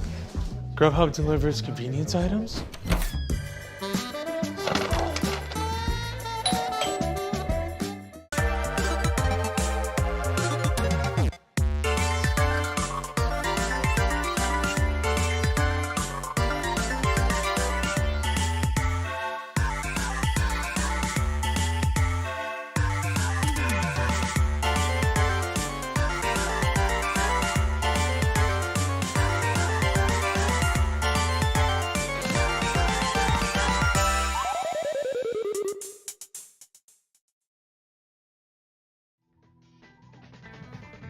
What's going on, everybody? We're back for more Smash Action. Just a tiny little break, everybody. We're back. We got more stuff to show you. Plenty of more great sets. We've already had some sick stuff seen on stream today, but it's Script, it's Fang, more Smash Action. Are you ready? I don't know if my soul is ready. We've seen so many Game 4s, Game 5s thus far. That was insanity. Just in terms of just how potent each game has been, how close each game has been as well. It doesn't look like there's going to be a clear victor in this bracket just yet from the matches at least we've been seeing so far. Yeah. So it's going to be mighty scary. That being said, though, we've got one more winner set to cap us out into top 8 as well. I'm very, very excited. It's insane how quickly this bracket's been progressing for how insane these matches have been thus far, I gotta say. And we are going to be seeing Deadstroke versus Kolmar. I believe we did see these two fight off in one of the online qualifier Mid-Atlantic region ones already, with Kolmar taking it 2-0 very solidly over Deadstroke. But Deadstroke, nothing to sneeze at, has been advancing through this bracket very, very nicely, taking out Quizzy with the 3-0, taking out Trin also in a Game 5 nail-biter. But Kolmar, calm, cool, collected, looking pristine so far, taking a set over King J, and then a set over, I believe, MDVA's own Dark. So, two players highlighted in our Grubhub bite-sized recaps as well. Deadstroke coming out of New Jersey, and then Kolmar out of VA. Should be very fun, obviously playing before. And two of the highlighted players expected to do quite well today, and you can see that reflected in the seeding as well. Game Watch as the 4 seed, Kolmar rocking the 5 seed. Both players fighting for their chance to make it to winner side top 8. Oh yeah. Gonna be seeing a little bit of Game & Watch and Pac-Man action. Definitely one of the matchups that's not as easy for Pac-Man as most would be. I feel like this is, Pac-Man has very solid game plan against a lot of the roster, but with a character like as Unorthodox as Game & Watch, who has that bucket, has stable ways of juggling Pac-Man without having to be directly on top of him, it's going to be very interesting to see how Kolmar deals with all that. But whoever wins this is going to be finding themselves one step closer to the coveted Panda Cup finale spot in this bracket. I'm very excited to see. Let's get into it. Finally getting a normal starting stage on one of these sets as well for game 1. PS2 will be our first venue here. Oh, yeah. A classic, right? Yeah. Tried and true. The bread and butter. Grab coming in. Deadstroke has not found a hit except until that trade. But yeah, Kolmar doing really well, keeping space. Obviously, I feel like Pac-Man does not have to get too close to Game & Watch for most of the big damage. And even if you do have fruits coming in, you have Hydrant coming in as well. If you're able to break that up and get it moving, could be a lot of opportunities to get really good collateral damage onto Deadstroke. Oh, yeah. And we are going to see, a little bit of wariness in terms of when Kolmar is going to be throwing a lot of these bonus fruits out. Deadstroke does have that bucket on deck as well. But we're going to be seeing lots of wacky action here in this set, I feel like, just with, again, just how odd these two characters move. I feel like there's not another character in the roster like Pac-Man, and certainly like Game & Watch. Yeah, absolutely. Ooh. Yeah, I feel like the big thing is, though, they're reflecting off of the bucket, but taking the time to use the forward smash, too. There is lag on that. You ain't reflecting this ghost, I'm going to tell you that. That was a bait. That was a huge bait. With the way Bell lands on top of you and it just gets reflected straight back up, that led perfect positioning right there for Kolmar to get that F smash off. That was insane. Trying to flex there again too, but yeah, again, you have to do so much as Game Watch to get in versus Pac-Man, and once you do, if you take trades the entire time, Pac-Man is going to kill you much easier and much more, efficiently. Oh yeah. Ooh, give me this though. Man. Trying to find the key. He's not skipping a beat in terms of these punishes right here. Just keeping the pressure on constantly, not giving Deadstroke a single second to rest. And Deadstroke having a really, really difficult time pinning down Kolmar so far. Yeah, that's the thing. Pac-Man able to hover, able to just deny so much aggression as we finally find a berry off a down smash from the neutral get up from Kolmar. Yeah, finally getting on the board though, but Pac-Man, you can just take so much time. What can Pac-Man really do when you're charging up fruits, when you're trying to go for any sort of hydrant setups? It's tough. It's tough. Yeah. Deadstroke has a lot of work to do if they're going to hope to make this comeback against Kolmar this game 1. It just seems like Kolmar knows the exact range to respect Game & Watch at, and it's very evident within the win rate that Kolmar has on this character as well. Okay, yeah, forward air coming down again. Finally, he's catching Kolmar approaching with these short hop aerials coming in, and finally just really abusing how Game & Watch can take any player landing on top of their shield and take it the distance. Oh, yeah.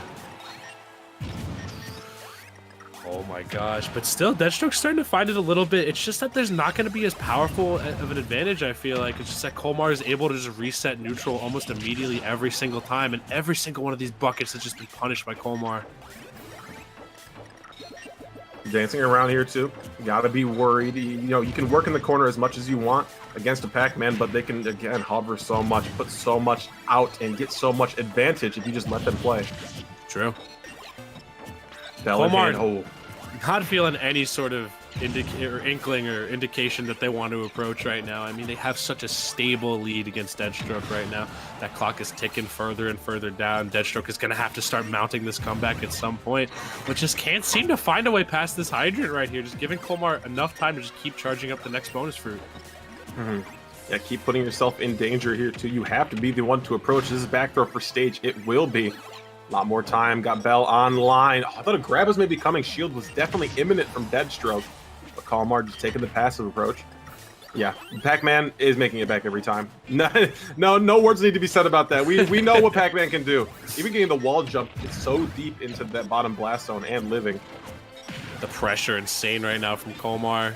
Deadstroke also just can't, look at how much passive residual damage Deadstroke has been taking just over the duration of the entire game. Already at 128, and Kolmar's in no rush to finish things off. He knows that if he just stays patient enough, the final stock will come to him.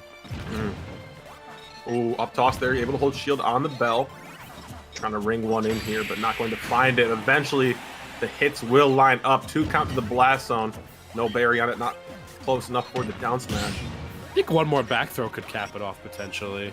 Right here for Kolmar. Oh, hovering over, not going to drop Hydrant. Definitely thought that could have been an option.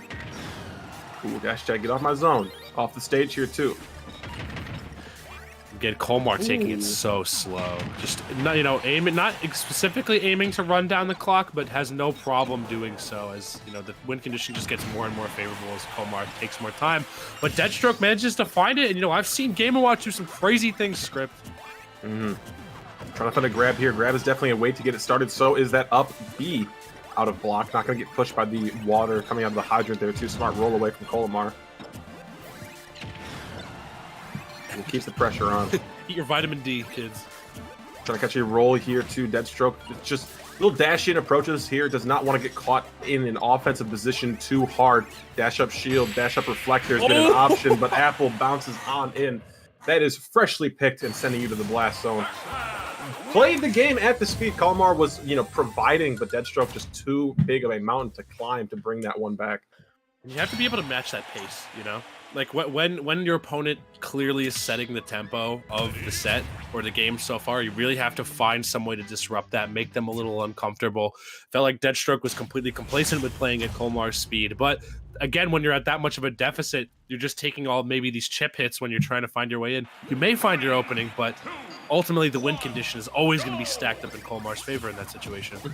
Yeah, should be a better going here too. Deadstroke not going to get caught off guard so early at first stock and then be forced to play from that deficit. Probably going to see a much slower game coming in here in this game too, so Deadstroke does not want to just, eat 30, eat 40, eat 50% off the bat and already be very close to death percent. It's true. Little goofy trade right there between the orange and the hydrant. Yeah. Oh, wow. I like that. Oh, my God. That was crazy right there from Kolmar. Kolmar has so many interesting combo routes off of all of these fruits, man. You can really tell the time that this guy's put into this character. Kick there, forces the jump. Melon in hand. Now it makes a bell. Ooh, boy. Ooh, up toss here, too. A lot of use of Bell on Hydrant to get that percentage, racked up and get the knockback primed for a new setup. Really liking how that's being used so that you don't have to commit too much time and too much, activity that can maybe be punished from Deadstroke to get that going. Yeah, I completely agree. Another thing as well I want to note is that every time a bell has been thrown, Deadstroke has now just been shielding it. I feel like we haven't really seen Kolmar run in for the grab to try to capitalize off that situation. He's always trying to scope out that F smash a lot of the time, which Deadstroke has just not been giving him. Dropping down here too, hunting these landings. Yeah, just get these online here too. Apple has been a prime fruit for Kolmar through this entire set. Not going to find anything off of that one too, but we got a bundle in the bag. Deadstroke doing a really good... Oh, that was very cheeky right there. Using the water to actually move in with the down smash. Still, we do have the key to success lined up right here for Pac-Man. But the air dodge, a little bit of a blundered recovery right there. Deadstroke was pretty much knocking on Dead's door for that one anyway, but definitely not wanting to end stock like that. Nothing too hard follow-up off the up throw, I should say. Up there, no further follow-up. Yeah, again, just trying to build this lead, bringing it down to a pace we can run with. Deadstroke trying to catch up. I do like these picks with the up B from Deadstroke, trying to call Kolmar out in the air before they can have a hydrant down, or if they already have a hydrant down, definitely just keeping the pressure up right here. Not letting this lead fall too out of favor. And there, no drag into the platform for a further follow-up. Trying to chase down with that forward air explosion. Can do crazy damage and kill. Not in the case here. With how much Deadstroke has been in the air, like not getting clipped by a lot of fruit lately, we feel like. Only stray hits coming out of Kolmar right here, but Deadstroke has been more than comfortable just hitting that eject button every single time if he feels like he's not in a good situation. Oh, right in front though. Forza will take it center stage on top of the Pokeball. Not too big of a lead. Again, playing at that slower pace from Deadstroke. Able to keep that deficit at a minimum here. Only 67% gain. It was 54 after the stock was taken. All right, though we do see the trampoline kind of forcing Deadstroke to land a little bit further on the stage than he wanted to, but excellent rising there from the ledge right there to get Kolmar off him, but still in the corner. How do we get out? Ooh, dash in, dash out. The roll away caught by the orange. The Smash version of that song. Dash Yeah, in, right, dash out. dash in, dash out. Dash attack in here too. Able to get the cross up that reach, but the 9 coming in. Oh, Hey, God. Hey, ring us in here. Wake us up. This one's been going a little slow, but ripping a stock off crazily. And I think that's one thing Kolmar has to be scared of, you know, that is everything Deadstroke needed to get themselves back into this game. Now the onus is on Kolmar to start approaching and getting the stock off. Gonna be finding the bear right here as we move into an even Stevens last stock right here. Will this be another game in the this is like the SAT test of sets right here for Deadstroke to have to deal with right here. Just so much time. You have to have so much endurance left in the tank. Do you really want to drop another game? Ooh, Hydrant going in right above, but up B out of that dash tag here too. We get a juggle started. No Z drop on that bell yet. We will see it there, but in a more defensive position to cover up that Hydrant coming down. Tripping over the head here too. Very smart, very good knowing of your own character. Once you do shield that Hydrant, you can go back and not get hit by it. So kind of using that as coverage to dash back into new fruit online. All right, Deadstroke finally finding solid ground here in the center stage, hitting a hot 72 right there though. Kolmar also kind of struggling to land a little bit here right though. Deadstroke is just doing such a good job of just tracking on to Kolmar and staying on him, not letting him land for free, not letting him charge these bonus fruits for free. Oh my goodness, the up B immediately coming out of Kolmar. Very smart. Had not seen that yet, but that would have been a berry F smash for sure on the side of Game & Watch. Gonna plow right through that bell right there too, man. This is getting scary. Although one good down smash from Deadstroke, man. If he gets himself in such a position, could be very, very detrimental to Kolmar. Oh my gosh. Oh my goodness. Takes a crazy kind of person to approach that up smash from Game & Watch 2. That dash attack could have sealed it out for Deadstroke. That it could have. Got the bell back online for Kolmar once again. The win condition lined up. This time spacing himself a little bit further back and letting that down smash just rip to catch that unsafe get up right here. And I like that adaptation of Kolmar because Deadstroke has powered through that exact same setup with Rising Nair from Legend 4. So really, really good awareness on Kolmar's part right there to take that game too. We've seen the setups with forward smash, having Bell in the corner, and catching an approach option up from ledge from Deadstroke, and the down smash as well too. You talked about it being spaced just a little further away, because even if it does miss, you have the paralyze on Bell sitting right at that ledge. Very, very good setup from Kolmar. It's true. It's true. I ain't lying. Spitting. I ain't one to lie out here. Only. Facts, not feeling. We are going to be seeing, though, the Game 3 coming out right here. I don't know if they're going to change stages. I feel like it's just more of these guys trying to play 4D chess with each other and trying to figure out answers to the each other's individual setups.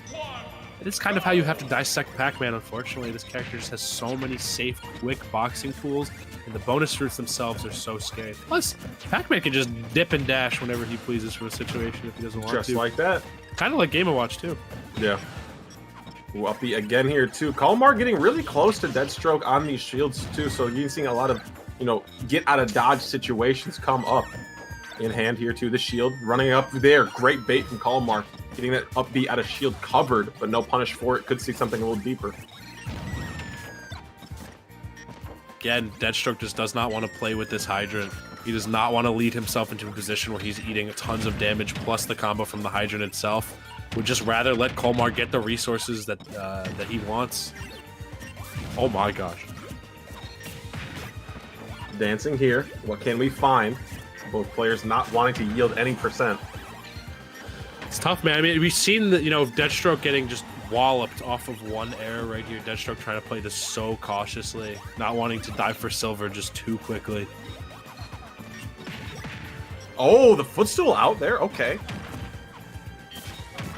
I see you up smash being pushed by the water hydrant as well. Deadstroke trying to get jiggy with it.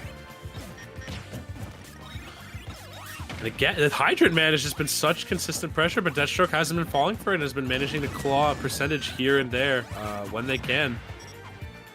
It's been helping. The little victories will eventually build up into a big one if Deadstroke plays his cards right.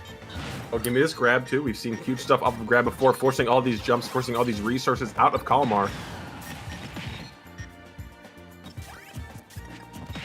Oh, that could have been a huge down smash. We've seen so many situations in which Game & Watch players have caught air dodges, neutral air dodges to the stage with down smash there, but Deadstroke not wanting to pull the trigger on anything too brazen as that bell is in hand. Oh my god, you see how close he was hitting there? Yes. Coming down these forward airs here too. Deadstroke getting really, really aggressive here too, dropping forward airs, dropping down airs even, trying to break up this pressure. Give me the jump though. First stock taken. That's what he needed. A little bit of an error on Kolmar's part right there. Could have definitely stood to recover low right there, but Deadstroke going to be eating it up right there. You got to go for it in those situations. Offstage is one of the only places where you can really effectively and safely get Pac-Man. What a setup right there. Disgusting. From Kolmar. That was grody. Pushed away from the hydrant, though, too. Still off stage. Deadstroke trying to put pressure on from above to get back. Oh, heavy. Tried to back air pick up that apple once again. Did not line up properly. Ooh! Whoa! I hit 4 up airs in a row right there. You don't see Game & Watch getting comboed like that typically. Nah. Ooh, the air dodge away. Able to get enough distance to avoid the bell. Nair string. No reset on platform, but the tech chase from the up air. Okay. Kolmar managing to find the landing with a high percentage on Deadstroke right here too. This is everything. I feel like Kolmar managed to find the comeback very quickly. Very cheeky setup right there to maybe catch a roll or jump on the stage right there.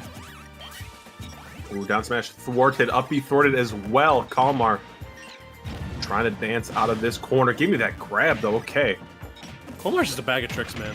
Yeah, for real. Trick You got coming one up here. setup come out, and then you get another one coming out right after it. You just have no idea what to expect from this man. My man is a never-ending magician with endless tricks up his sleeve. True Carney here. You got to play all these games. Can you win? The deck is stacked against you. Yeah, losing 50 cents there on that one. Couldn't knock down all the bottles. Sad thing is they are glued together. You can't knock them over. That's the thing. It's insane, man. All right, I believe that glowing means that key is ready, willing, and able right there for Kolmar. Kolmar just needs to extend this lead just a little bit more to stay comfortable against Deadstroke, because Deadstroke has been able to find success in when there's only a glimmer of hope left for him. Oh, dash tech on the shield there. That is scary. Up B immediately out to get out of dodge. Oof. Blows being traded back and forth. A real slobber knocker happening right here in this game 3. But Kolmar looking to end it all right here.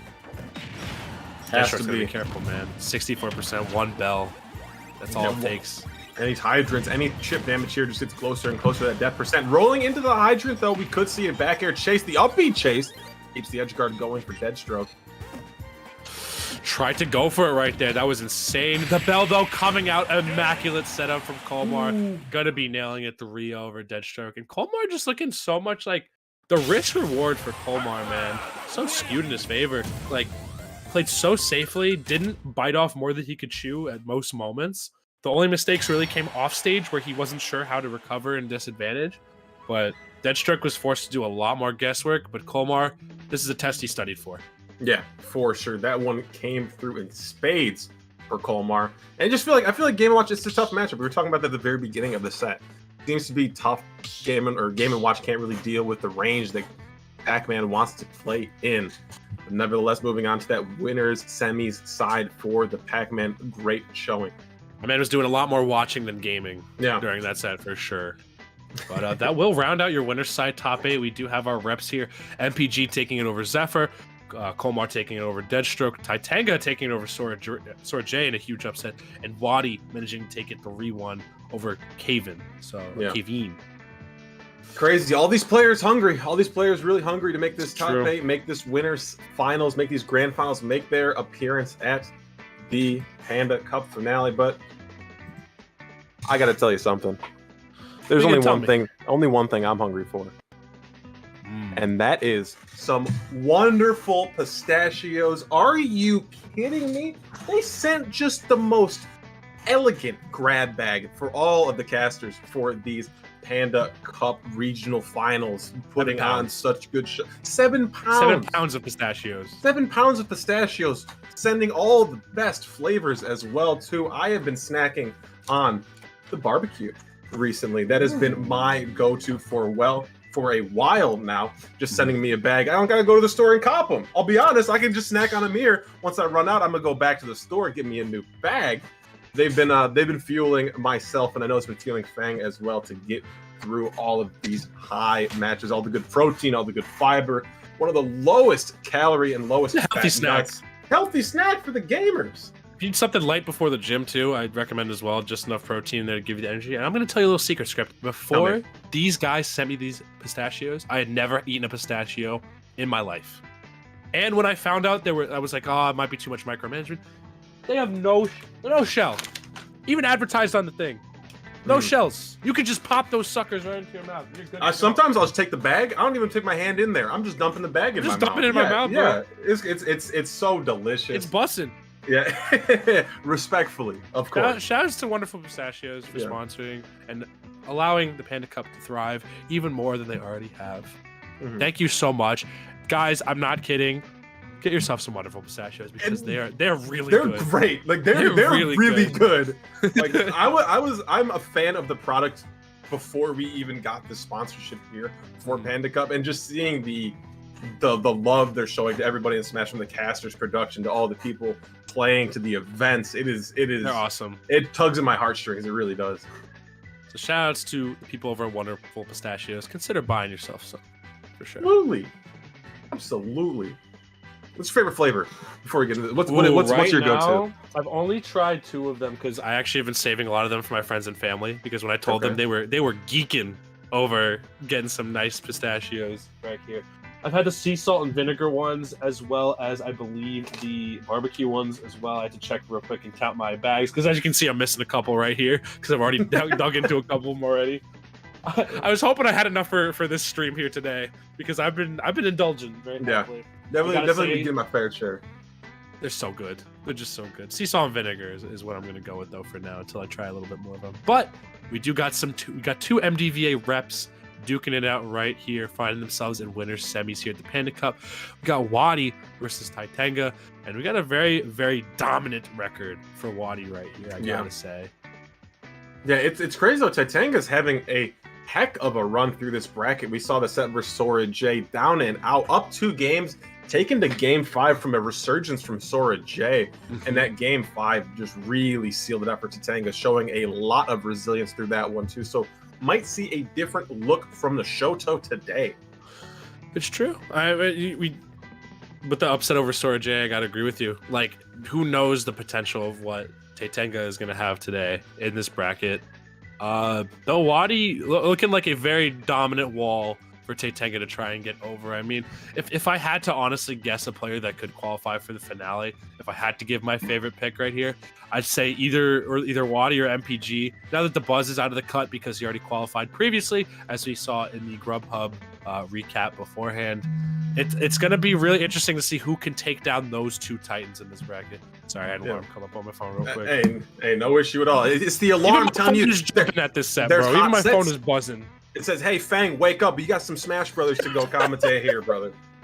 Nevertheless, we're getting into it. The 7 seed versus the 3 seed, already into winner semifinals here. This bracket has been cruising along, but it has not been smooth sailing for Titanga versus Rob, rocking a 30% win rate. And if I read that properly, that's a 100% win rate versus Ryu for Wadi. Crazy stuff here. So definitely an uphill battle for sure. But as I said, Titanga playing super hot today.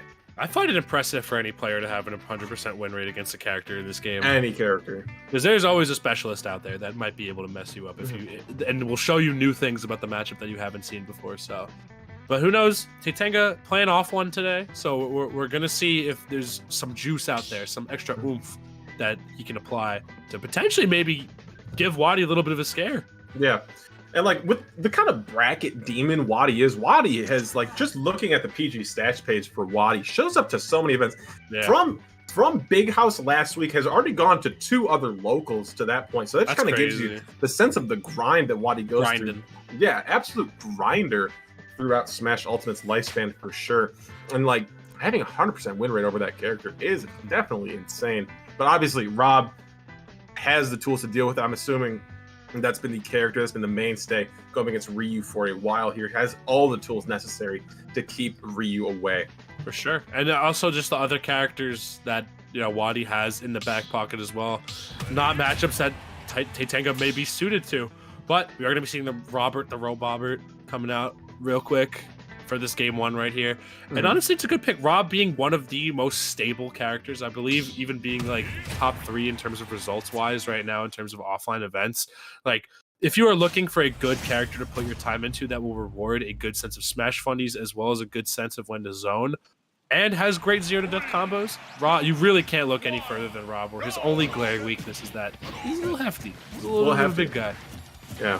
Game 1 here, PS2. Looks like regularly scheduled programming for the stage pick here. But again, Rob able to box with the best of them too. Can get in up close, but not able to do so with much success here. Already 36%, playing the platform as well as Titanga. Wadi finally drawing blood, but not before the down tilt leads into the Tatsu. Still such stable. Again, one thing that really assisted Titanga, especially in their set against Sora J, where there's such immaculate conversions, and already we see that first stock being polished off of Wadi right there.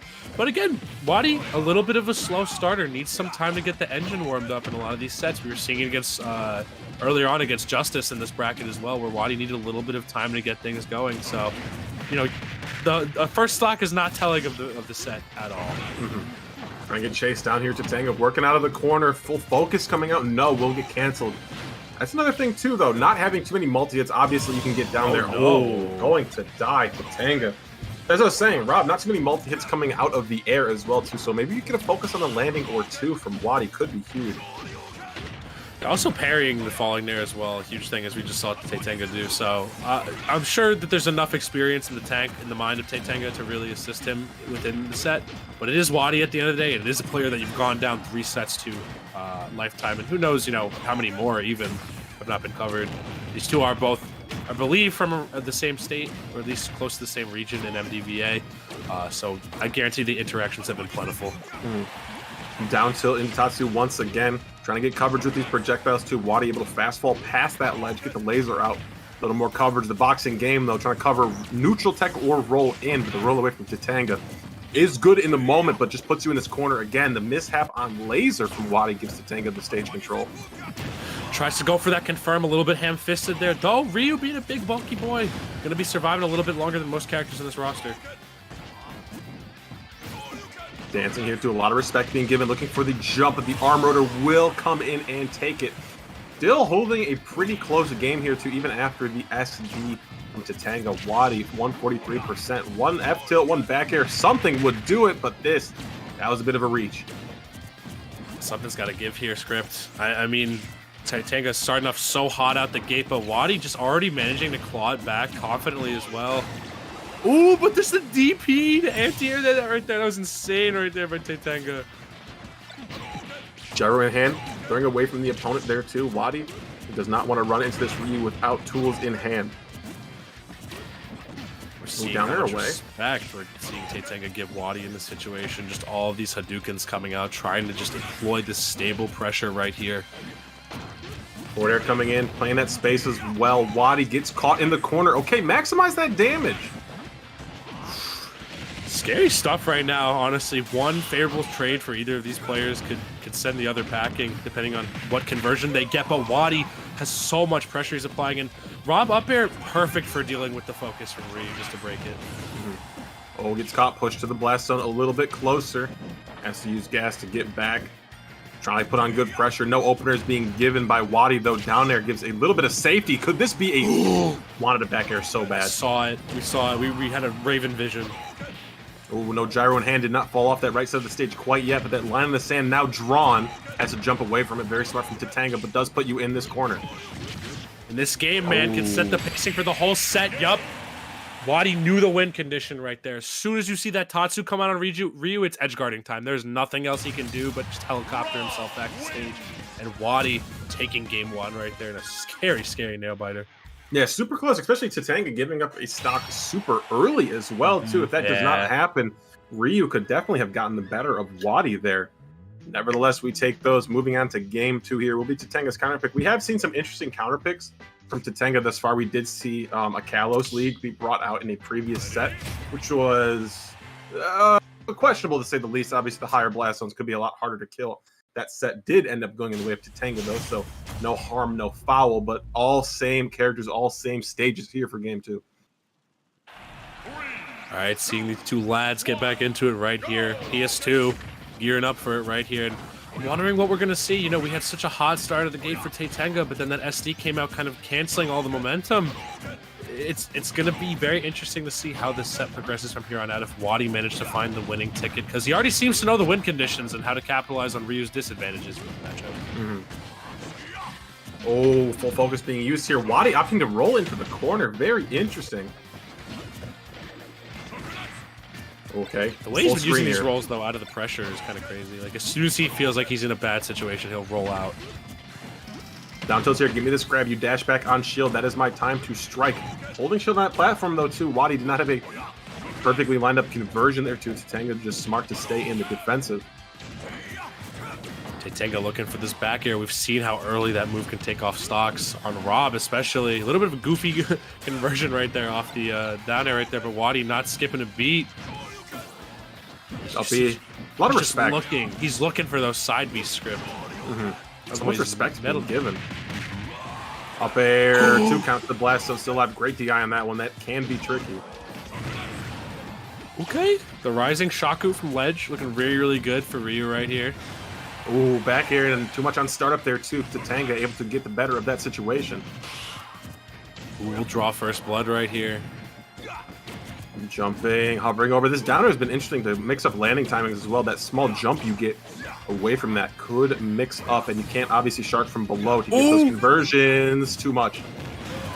Good DI right there. Still neither of these guys dropping it just yet. Almost 2 minutes shaved off the clock in the first stock. Still well in the line for both of these players.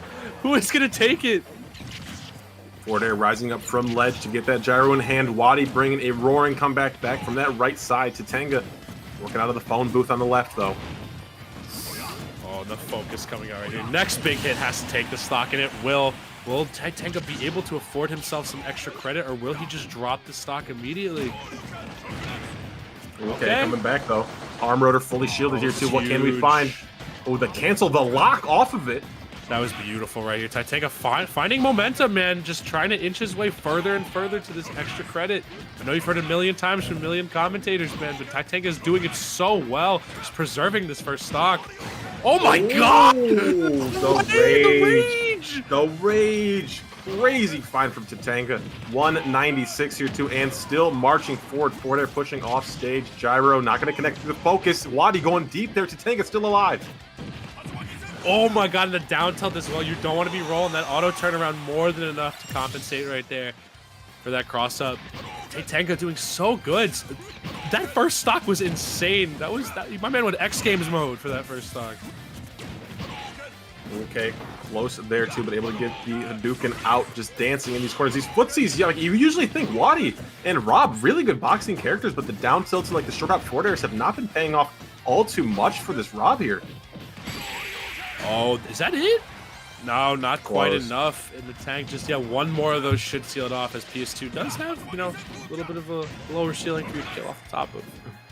Down tilt didn't connect there too, with the back air on get up to Tanga with a statement game too. That was such good timing right there from Titanga, bro. Nice work right there. And tying it up 1-1. Really good reversal compared to the first game right there. All the execution was just on point, and man, that first stock for Titanga, man. Yeah, Wadi just couldn't get close. Like that was the main thing. Obviously, if you can play that boxing game, getting those wobbles, as you called them earlier, between the gyro and your down tilts, just rack on damage. Wasn't the case though. Titanga just demanded so much respect. That was honestly ridiculous. And just the fact that he preserved, like both of them were knocking on death's door that first stock. And the fact that Titanga not only survived the clash, but then moved on to just erase Wadi's second stock right after that. That was crazy. What do we have from Wadi? I do feel like the Rob is the best chance against this Ryu as well too. Obviously, Mewtwo can get obliterated. That is not something that needs to even be mentioned. Yeah. Ice climbers as well too can get broken up so hard by the huge hits Ryu puts out. But yeah, I mean, if there's anything else in the pockets here too, Wadi kind of got stunned that game. It's really going to be interesting to see how Wadi goes from here on out. I wonder if he's streaming this right now. It's got to be right. Got to be good content. Phenomenal content creator is Wadi. Make sure you check out the socials as well. True. Have to. Panda, the gang. A lot of deliberation going into that potential stage pick, potential character change as well for Rob. I mean, got to be thinking about it. At least you have 5 games to work for. Got to think it out a little bit. Maybe decide, is this really the right decision here? Do I go with this stage? What are we gonna do? I actually have Wadi's stream pulled up right now, and I could see the gears whirring in this man's head right now. He's got his thinking face on. So far, we're seeing potentially a debate on a character counter pick right now. He is consulting. I don't think he's consulting chat, but he's trying to bring us through the thought process. And script. I want to let you know that we're going to be seeing something unholy unfold for this next game. Don't tell. Is he playing? He's playing. No. Okay. That is bad. I thought maybe Wadi been working on a Steve or something like that. I was gonna freak out. Okay. But I need you to see what he's playing, bro. Okay. Very interesting lineup, and he's got the Cuphead. Okay, I love the fit we're rocking here, Wadi. Coming out. Not too shabby.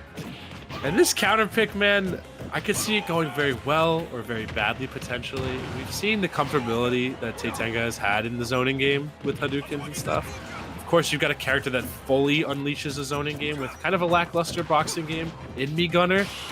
But if there's anyone that can do it with weird characters, I feel like it's Wadi. Yeah, it's crazy, and especially like the volume of the onslaught that you can put on a Me Gunner is like, even just the Hadoukens cannot be enough to keep up with just this bomb, this gun, and all of the extra projectiles we have. And we're seeing it right here, just taking advantage of the moments where Titanga is like forced to respect Wadi's projectile game right here.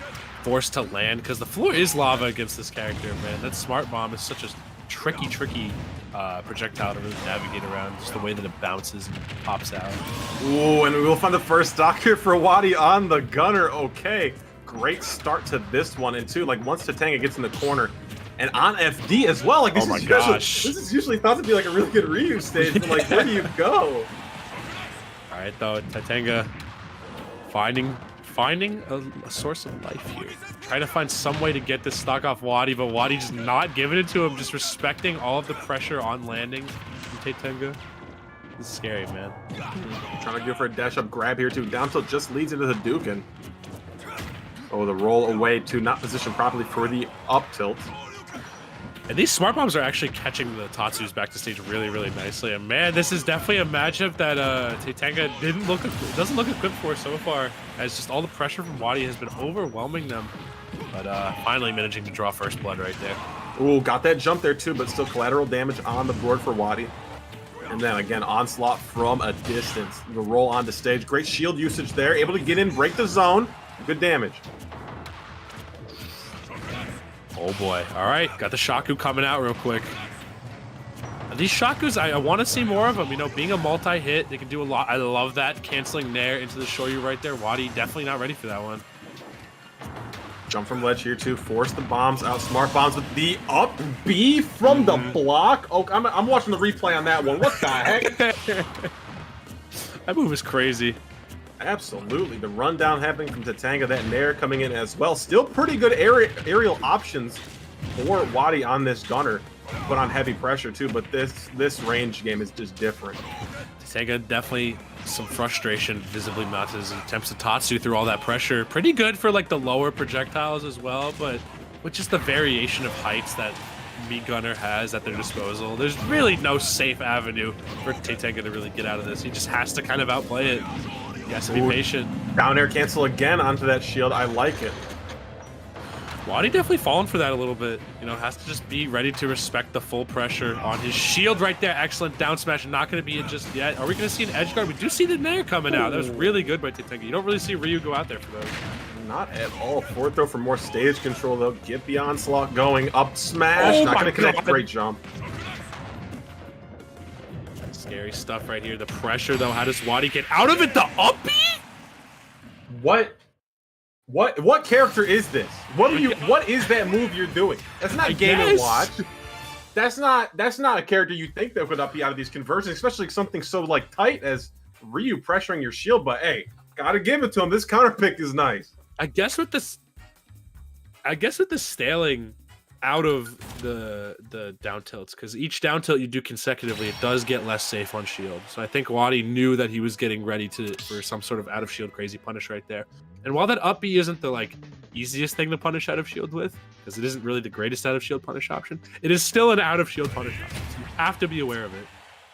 That's crazy. Little bit of information here on this gunner. Like the Rob clear away the favorite to be picked for Wadi. Second Mewtwo third most used character for Wadi above the Wii Fit, above the Ice Climbers, and above everything that's else. crazy to me. Is That's the insane. gunner? Is the gunner? Okay, this is an unorthodox pick, but one that Wadi has seen a lot before.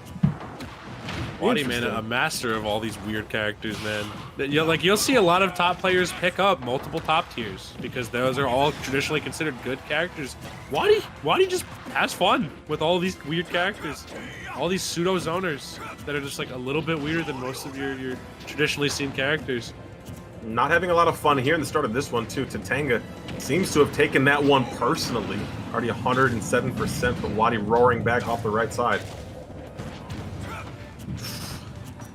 We're seeing just the smart bombs and the retreats come out. You know, Wadi has made it very, very clear, hey, I do not want Ryu touching me. I do not want this man to interact with my physical body at all. I do not want this man hitting DPs or down tilts or anything. I want to zone him out. Ooh, the Tatsu in though. That's not a stock. Good DI on that one. Still 136 to play here on Wadi's first stock. Air dodging into the smart bomb. Very good. He's got to get out of this pressure, man. It's just so much at stake here. The really interesting Shoryu right there to make it safe for Titanga to recover right there. That was very cool. Dancing, okay, playing at this ledge extremely well. Not able to get the projectile out in time.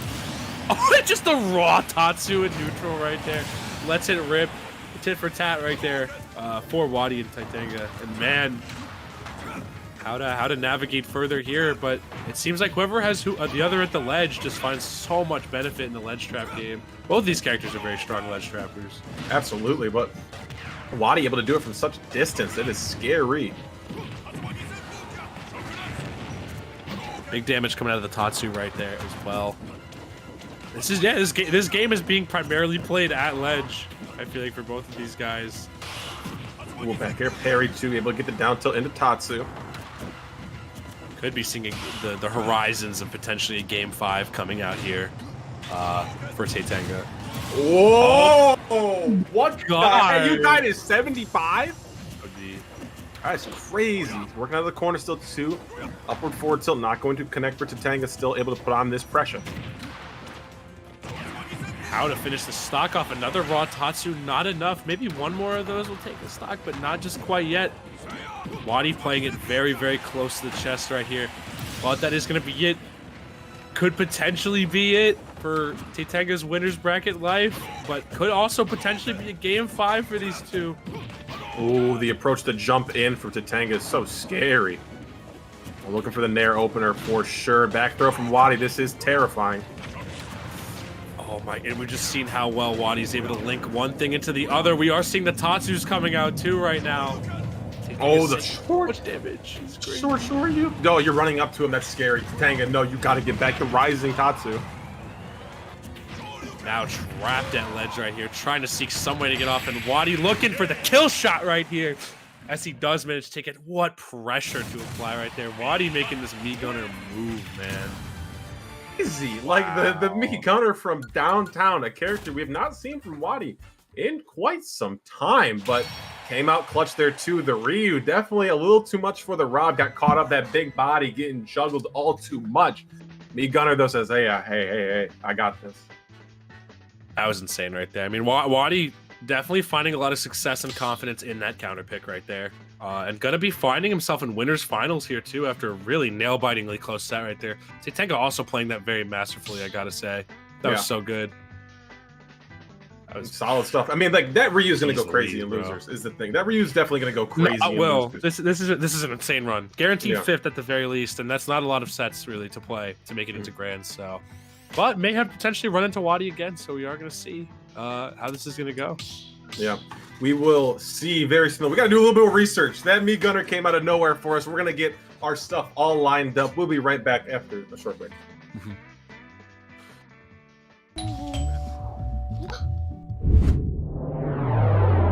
Chill. Grubhub delivers convenience items.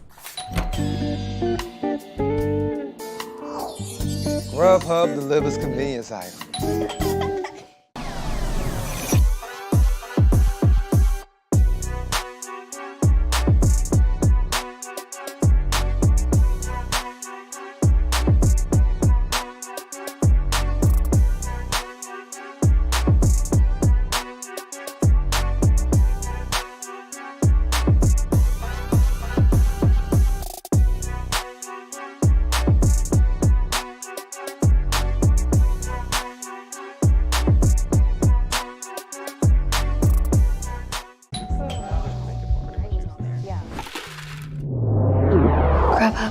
delivers convenience items. Grubhub delivers convenience items?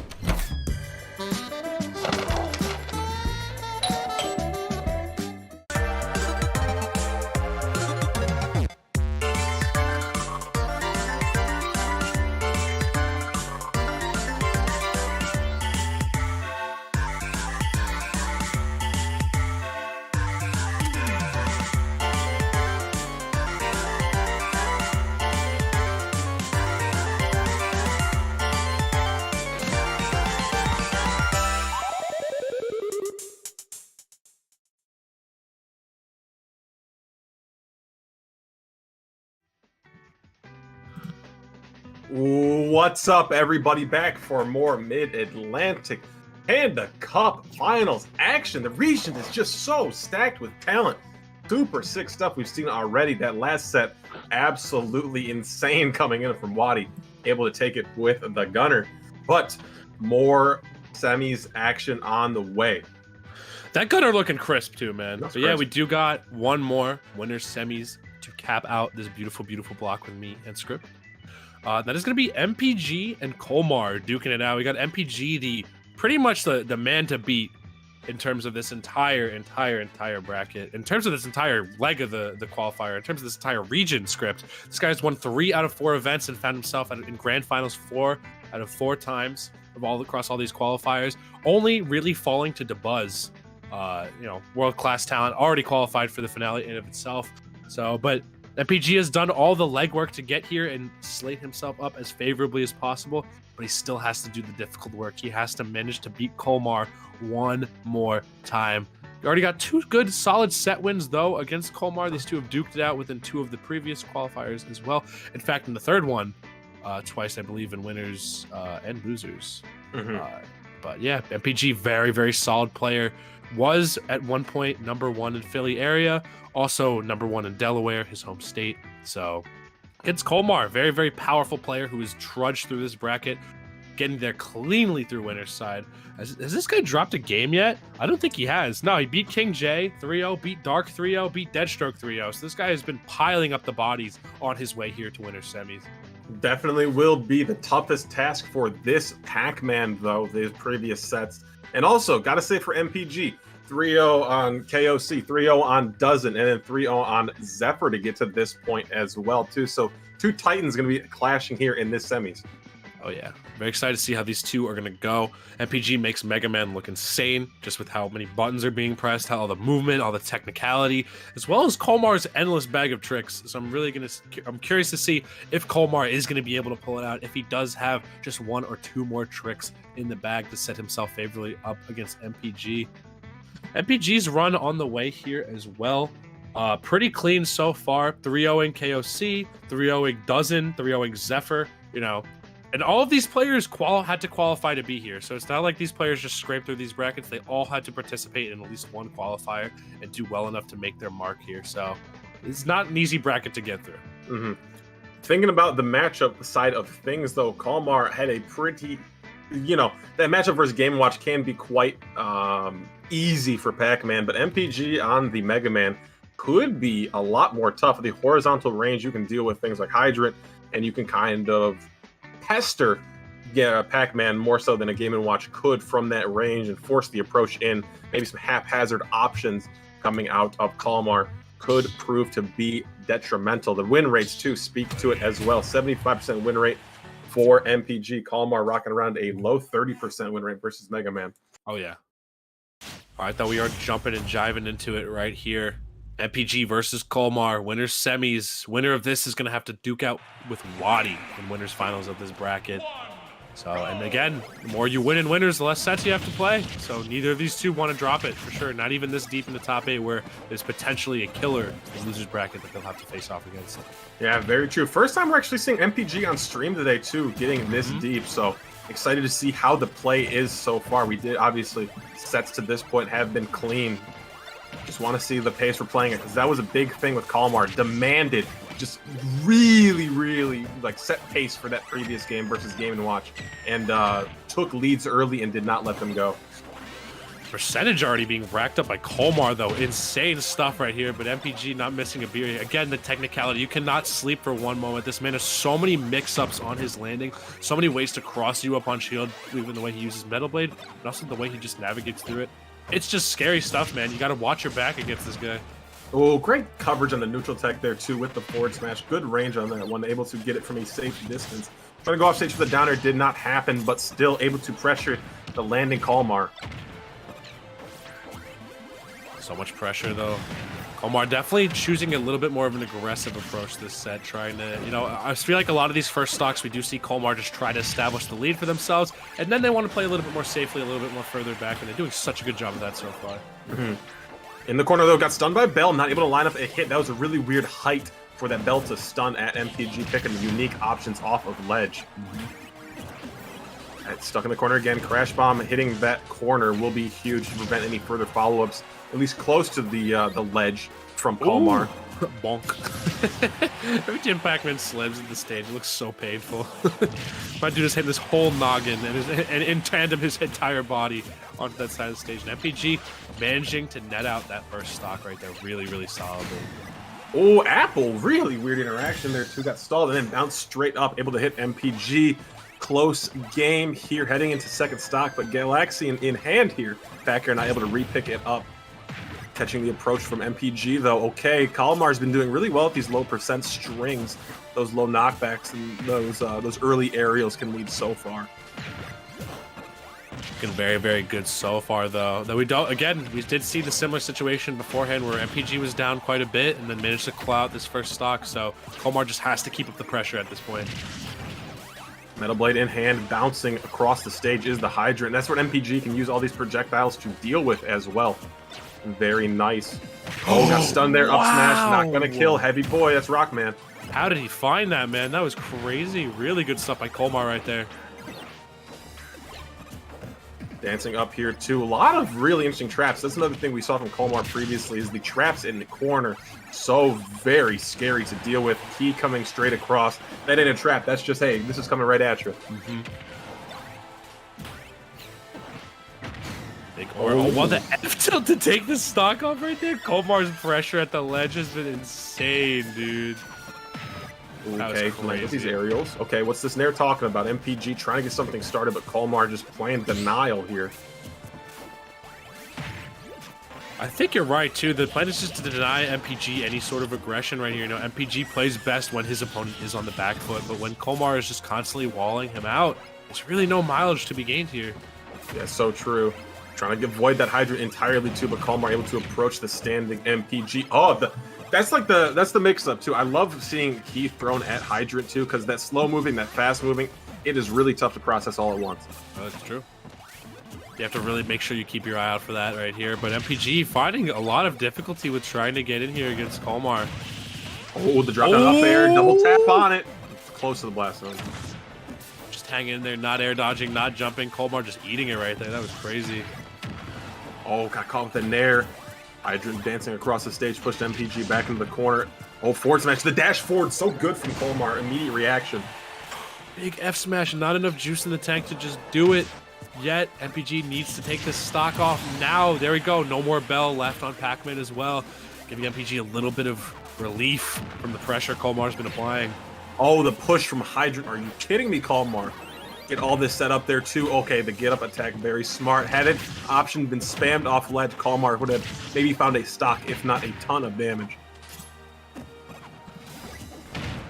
Okay, turn it up here in this last stock. Okay, MPG. MPG is the turn-up type of player as well. My man just finds these spurts of momentum where you least expect them. Kolmar getting actually counter hit there, not being able to capitalize off of the Bell hit right there. Scary stuff though, man. How is MPG going to land confidently against Kolmar? You see the Metal Blade going right through the Hydrant as well. That's such a good option to use against Kolmar, especially when he's been opting to just hide behind the Hydrant the entire time. Bell in hand here too. Got to watch these approaches. Dash in, shield, dash out. Got to force it out eventually, and will do that. But Hydrant will take the stock. You played that distance for long enough, Kolmar can get something set up. True, and just the mileage Kolmar had just throughout that entire first game. Like, the lead was so well established. MPG started to claw it back a little bit, but again, when you have such a good lead established, you don't really need as many openings for the victory. You know, you'll find it eventually. You just keep setting yourself up for it. Really good stuff right there for Kolmar. Yeah, coming off strong too. That's the first game we have seen Kolmar take off MPG. Previous meetings have gone super strong in the way. Actually, I did lie about that. Those I think it was 3-1s both times. 3-1s both times. Yeah. But a great way to get the right foot going first to take that game one. Will we see, though, the 3-1 curse resurface here? Because sometimes it does. Again, some players, slow engine warm-up. They eventually start to find their groove after the first game once they start thinking about it a little more. It's very important for Kolmar to hang on to this momentum. Oh, and the momentum is definitely being hanged on to and built upon. 48%. Pellets finally coming in here too, but avoiding this leaf shield, not something we saw all too much last game, do all too much damage or pressure, but finding a huge role here in this second game start. Oh man. This is looking mighty scary though for MPG as this goes. It seems like Kolmar is starting to find the Krabby Patty secret formula right here, as my boy is just tacking on this damage passively. Oh, the down air coming down to got that mix up. He had hovered previously with that last down air. Metal Blade in hand. It's always curious to see how Pac-Man players play with other items besides their bonus fruit, because they're so used to that. I'm sure they don't have a tough time wrapping their head around other projectiles in this game. Oh, not at all. Not at all, my friend. Hydrant coming out here too, just bouncing. Cannot approach that at all. That trampoline in front too. It's just devastating if you do get caught up in that. Oh, the dash back caught the roll, but just the timing on the up air did not scoop properly. You gotta have that timing just right too. It's insane how MPG's reaction time is, man. But again, he's just finding so much difficulty with trying to net this damage off on Kolmar, man. Just can't seem to find ways to just get Kolmar up at these danger percents. Kolmar's sitting pretty right now. And we'll jump away to that air dodge to the ground was very good, able to get through the up air coming in from Mega Man. Fruit coming across the stage here too, still in hand. The apple on the bounce off the stage. MPG drops another stock. This has been so dominant for Kolmar. It seems like Kolmar did some study work or something in between, or at least he's thought of ways to try and counteract MPG. I'm sure this is the main matchup he was trying to prepare for when entering this bracket, man. Since he's ran into MPG twice, he's been stopped both times. Oh! What a response there, too. That was very good timing on the down there, because the trampoline was below Pac-Man for a minute, but getting off that ledge did end up leaving it open for the down air. I love that. MPG using the mix-ups he has available to him, because after you do the up B, one of the only characters that can jump after it as well, which definitely helps Mega Man get out of a lot of scary pressure, especially at the ledge. You don't really see this character get ledge trapped fairly too often. Oh, jump away here too, trying to find a down air to start. No neutral tech to be covered by Kolmar. That's what we were trying to find. And again, this Hydrant, man, tanking so much damage, giving Kolmar the time he needs and breathing room he needs to set up these resources and these bonus fruit, man. That dash attack through shield into forward tilt, that was a crazy space dash attack. Just really well understood knowledge of this character and what the spacing can be.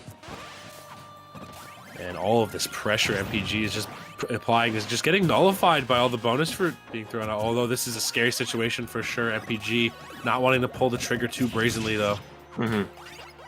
Oh, Crash Bomb online here too. Trying to air dodge out of it, but there will be an attempt at a follow-up there too. You saw MPG trying to strike. That's the thing, man. You never know when this guy is going to come at you. Still though, the key coming through once again. Kolmar has just been finding so much time to charge these bonus fruit. I feel like MPG has not been closing the space nearly quickly enough to force Kolmar into scary situations.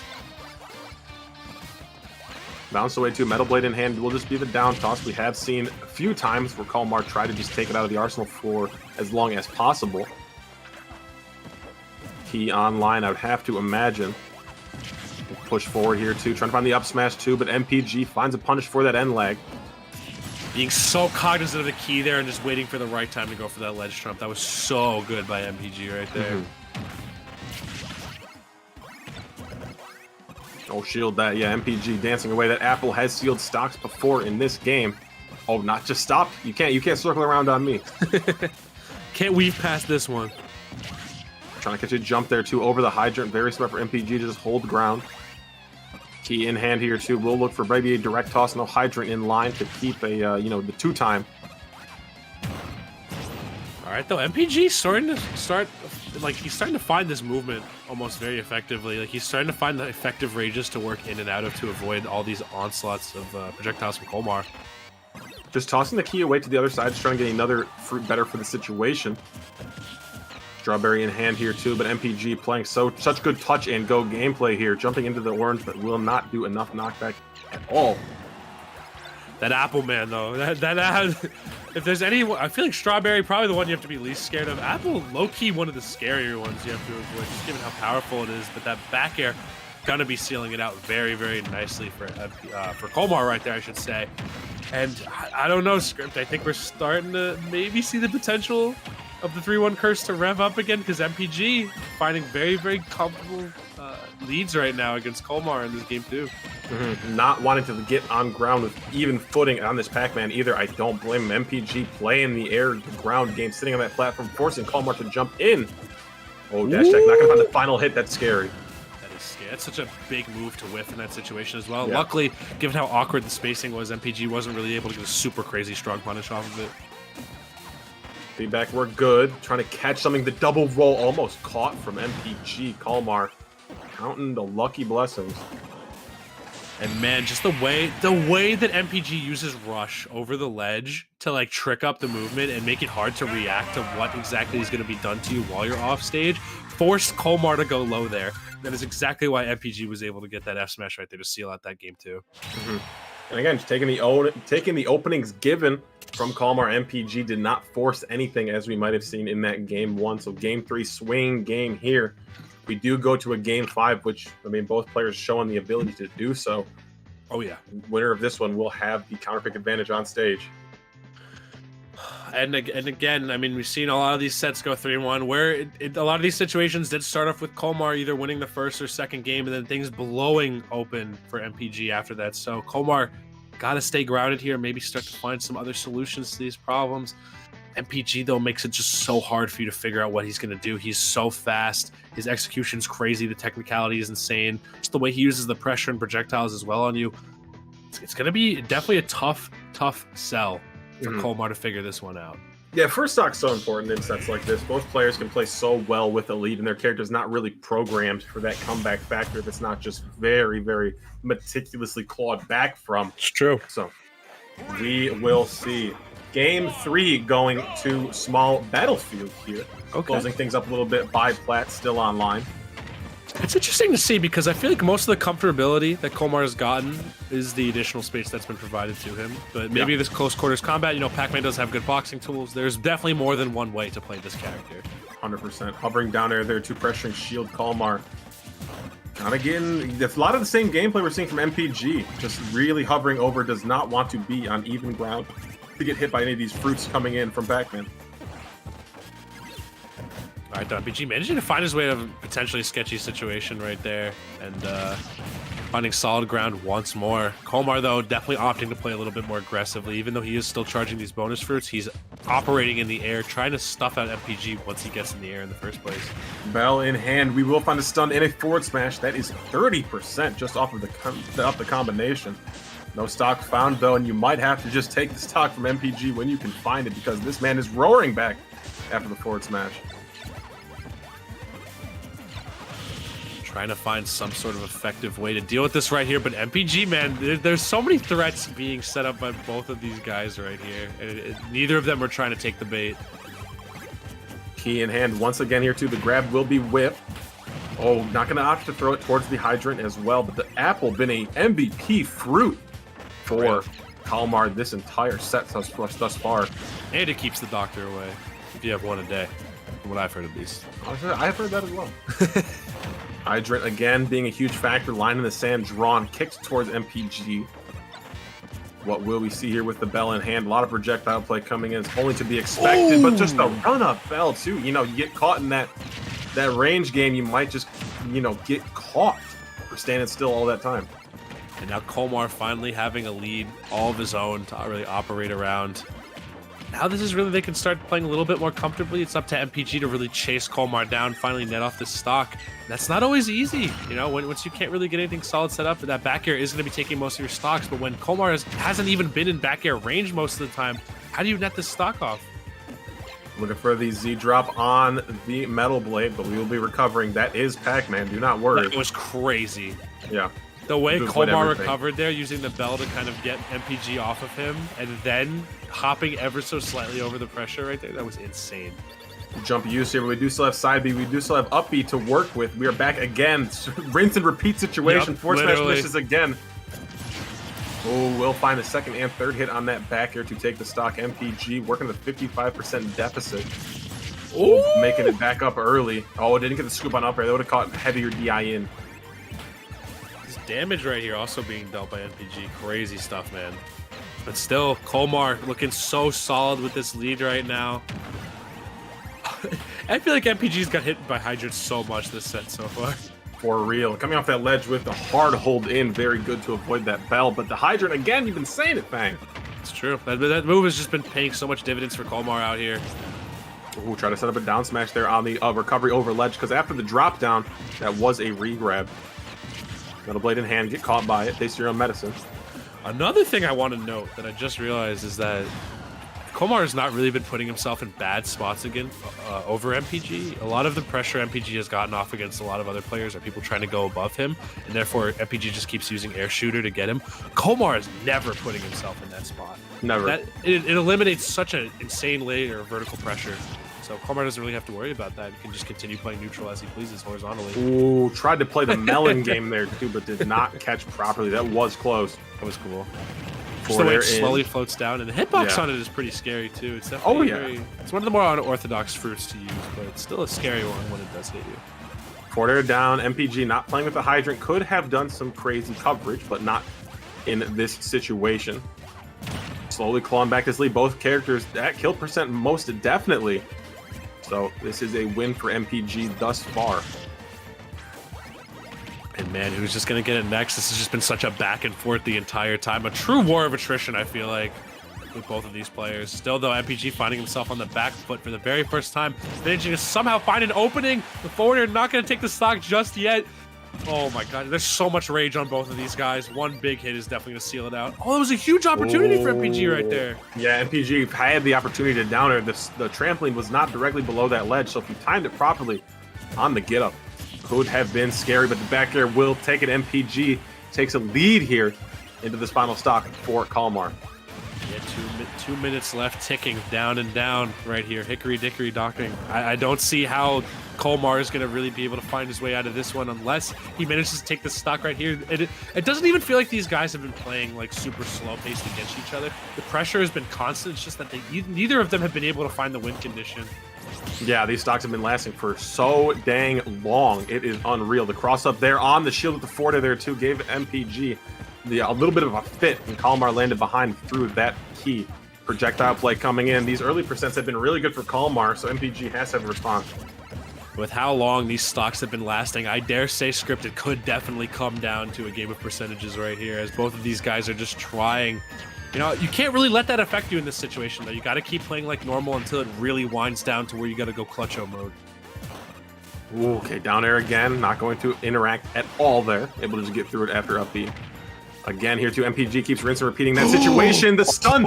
Oh, what a combination there too. That was scary. A lot of damage. Smash attack could have been good as well, but definitely not killing from those percents. The stun to prevent the... That's crazy. MPG got so tunnel visioned on trying to find a follow-up off of Crash Bomb that he just ran in to the bell. That Hydra and MPG being aware to shield it right there. This is getting so scary. Both these guys approaching kill percent. They both want this stock so badly right now. Oh, jumping over that third one. Not going to get it. Down air trickling down here too. MPG off stage. Not going to get hit by the bell. Trying to set up a down smash. No reach though, but then down air. Not No killing. way! Forced to use Rush Coil here too. Able to get back to the ledge. Hydrant again, not going to kill. That's not it yet, Script. Are you for real? This is terrifying, and the thing is, both characters can hover so long off stage. 15 seconds here. I think Kolmar might be going for the hesitation. He's trying to run, but he ends up taking his own stock with the air dodge. I think he pulled the trigger a bit too early on trying to run away, and MPG steals that game from right under Kolmar's nose. That was insane. What? Down Such an 50%. error.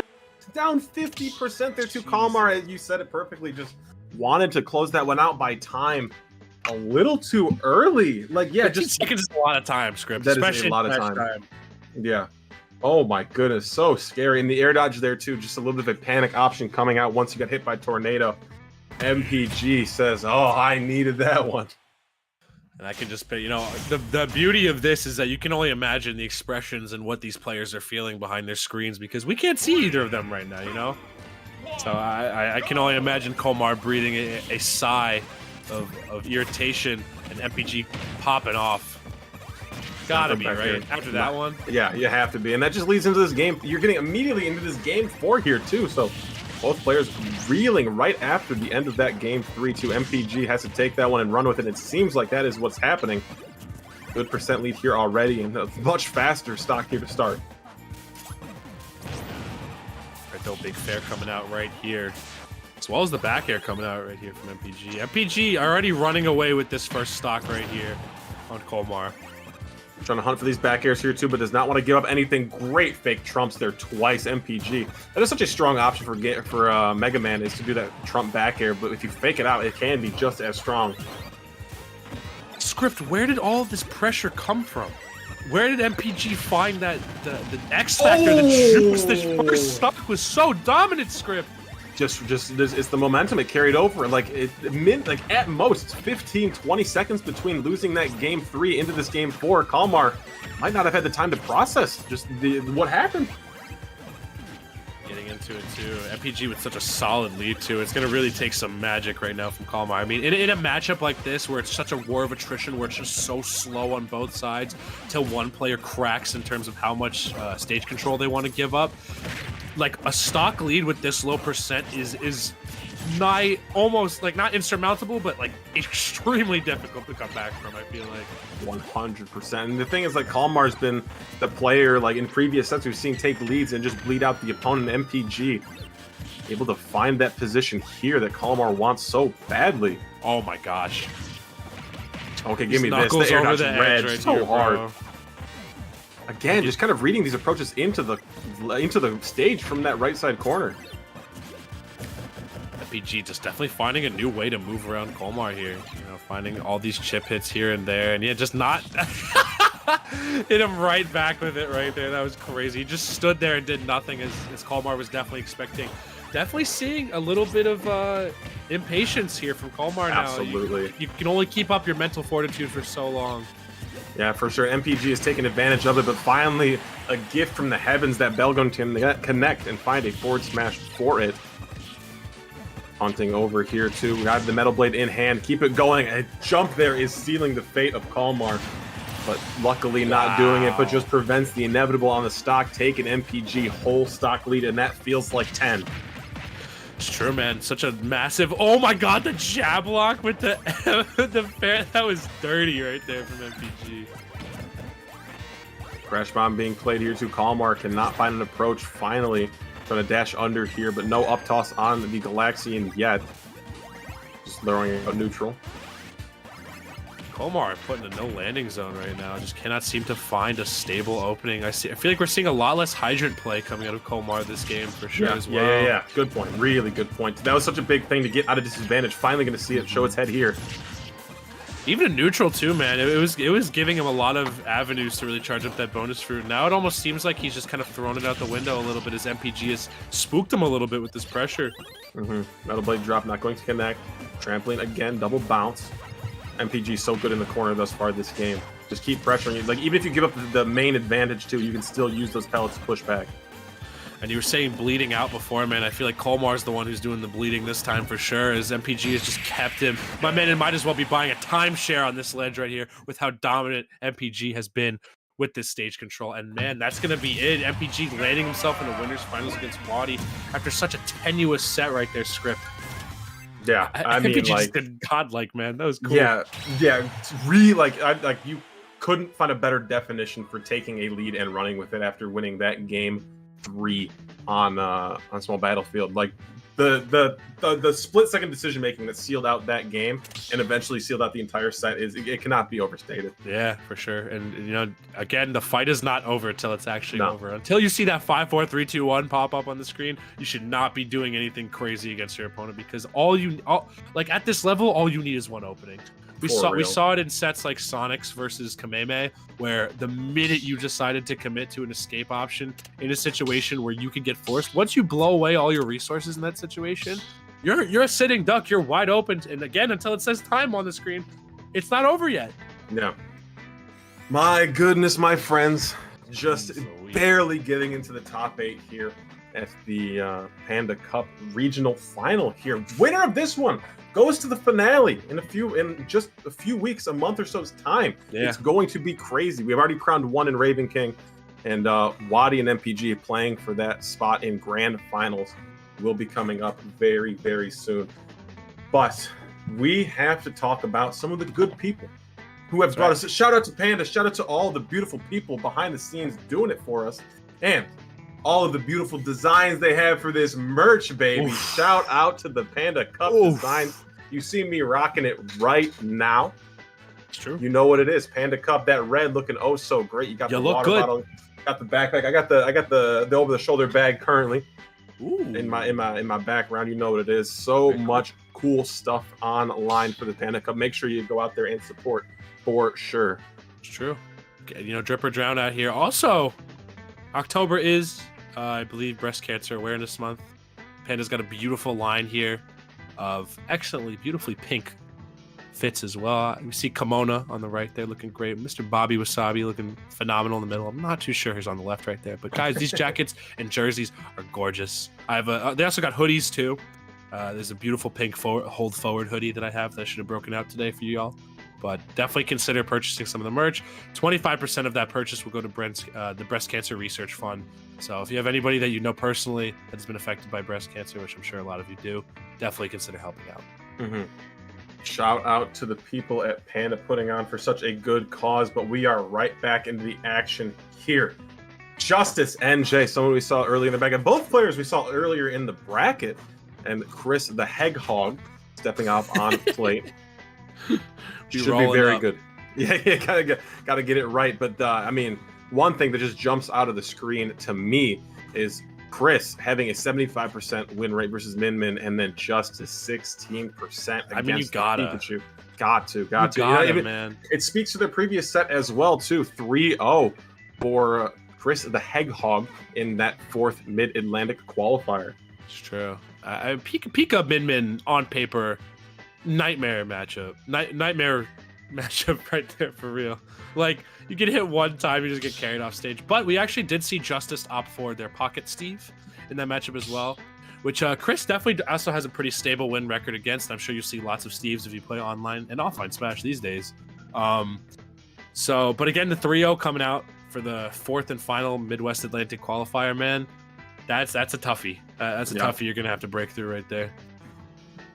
Certainly will be interesting, but shout out to Justice making it deep, achieving over that number 14 seed to make it here into losers side top 8, guaranteed 7. Both these players guaranteed at least 7, depending on the outcome of this one. And that, it's for all the marbles. All you could do as well as you want in all those qualifiers, but when you get to this one, the only thing you have to do is win to make it to that final leg, man. It's a tough. So true. Everything comes down to this here. And opting for the Steve as well. We saw in their previous set, obviously the Steve did not still yield any different results. It was a 3-0 in the side of CTH. Looking to do something different here. And man, oh man, I'm curious to see how Chris manages to navigate through this matchup as well. Just because Steve, always, I wonder how every character can find an answer towards this character, because man, this character is weird, wacky, and wild. There's so many good players playing this character out here. We're starting off hot, though, too. CTH, the last time we saw them on sticks, very big proponent of back air strings heading off stage. Been a big thing. CTH has been chasing him down, though, honestly. Has not been really letting Justice get away with trying to go for resources and stuff like that. And Pika's definitely got the speed to do it. So definitely going to play that speed to close it in. And also Steve, just given how he doesn't fold and his hurt box doesn't really shift, makes some excellent combo food for Pikachu. Trying to approach here too. T-Jolts for another big thing, getting right under Justice, though. That anvil drop going to cause big damage with still percent lead. Yeah, T-Jolts were huge, though, too, to stop the approach of all the other opponents. What? Whoa, I've what? never seen. That's new. That's new. I have not seen that. When anvil dropped to rebound off block into up smash. That was crazy. Going off deep here, too, stuffing out the Elytra in the forward smash. CTH. I'm just going through a highlight reel of CTH's favorite options. Forward smash in the corner was also another favorite. It's his favorite. And I mean, clearly for good use too, as my man knows how to hit it. You know, he's been really stuffing out a lot of Justice's mistakes right here, as well as many other players' mistakes this bracket with those moves. I do like the wait on CTH right there to wait to mash out until he was off stage. That minecart was moving so fast that there was no way Justice was going to be able to get the follow-up off of that. What hitbox was that down air? It didn't really look like it sent anywhere. Did it sour spot and spike off the block and just leave Justice in the same spot? I don't know. I've got no idea. One thing I do want to note here is that, okay, now finally, well, never mind, that point is moot at this point because now Justice has plenty of time to go for more iron. And on this stage, for sure, you will be finding a good abundance of iron just given the stage's makeup, which is metal. Very, very true, but it will take away that kill potential you have on Pickaxe a lot earlier, having to mine up those resources here, too. We have not seen anything too big come out, just rocking, I believe, iron tools at the moment, so no gold, no diamonds yet. What a conversion. We do see the diamond in the back pocket. Going to be actually bringing it out for this stock, which is a very interesting choice. I feel like that's a very precious resource to be blowing this early, especially on this stock where one F smash could seal your fate, because those diamonds don't come cheap, Script. Right. Oh, trying to find a dash check there, too. CTH narrowly avoiding the anvil drop. The forward smash going to kill from center stage. Wow. Diamond's working out beautifully here. My man's got VVS on his wrist. For real. Diamond's dancing. Absolutely blinging here in game one. It's very, very tough, though. Not a lot of iron in Justice's disposal, but for some reason, that last iron just always hits different because all these reversal tools on these chases from Chris have been stuffing him out. Ooh, no drag down on the Nair, too. Tons of pressure on that shield. Okay, Justice has shown twice looking for anvil into up smash. That's a setup. It does so much damage, especially shield stun as well, if you get hit by both of the hits of it as well. Yeah. So and your shield gets small, man. You're holding a skittle after that. Here, too. Got to get away from it. Under the block, though, you will be alive. Kill screen is a failure. Not going to show the true death here, too. CTH, another lease on life. Yeah, that powered minecart definitely hitting hard, man. Once Steve has one gold in his arsenal, man, he's just going to be able to have that powered minecart every single time he throws it out. No redstone needed. Minecarts again, too. We will see a knockdown hit from the pickaxe coming down. Oh, great T-Jolt to get rid of the minecart, I should say, approaching. Great Good grab. patience right there. Justice not wanting to do anything. I cannot believe that didn't do anything. Probably not the back air. This is so scary right here, though. Yeah, Chris has to definitely watch out on his approaches right here and has to wait for Justice to just kind of overcommit here. Luckily, Pikachu's low profile makes it so easy. Got to get away here, too. These jumps are scary. Just one up smash on a float over from CTH. Force smash not going to connect. The turnaround grab was the option. Okay. Not going to connect there. CTH getting so many more chances at living here. There's no minecart on deck here. The Elytra will have to be used as CTH is very aware of that. Drops off with that fair. Another one coming out. Gonna be missing the dare coming out here. One iron online here, too. This could be scary. Looking for a roll option. Betting everything on it, but just the jab. This is insane right here. Both these players should not be living this long. Both these guys just going for it right here. Oh, grab, up throw. Not going to do it. Not going to chase with Thunder either. Way too high. Smart to just avoid that anvil. Stand under that platform. Oh, yes, the dash attack comes out, and that will be the stock. Again, just going for these tether grabs has actually kind of gotten Justice cooked a little bit. We saw it earlier against Wadi to seal out the set, and we just saw it here against CTH, man. You cannot be... that is not an option that should be in your toolkit when you're at kill percent. It wouldn't have even yielded, I feel like. Maybe an up throw or something, but that is such a... You have to make sure it'll hit. You have to make sure it'll hit. If it doesn't... that's just a free stock you just served up to your opponent. They're trying to use it as a whiff tool as well there too. There are so many times where there could have been better options used, but no dice at all. Like Justice letting that one slip a little bit out of the favor, but really beneficial for CTH right here, man. Steve is not an easy character to dissect at the end of the day. You got to stay on top of him. And if you can't, you got to make sure you respect him, because boy, does that guy have a lot of stuff that you got to respect.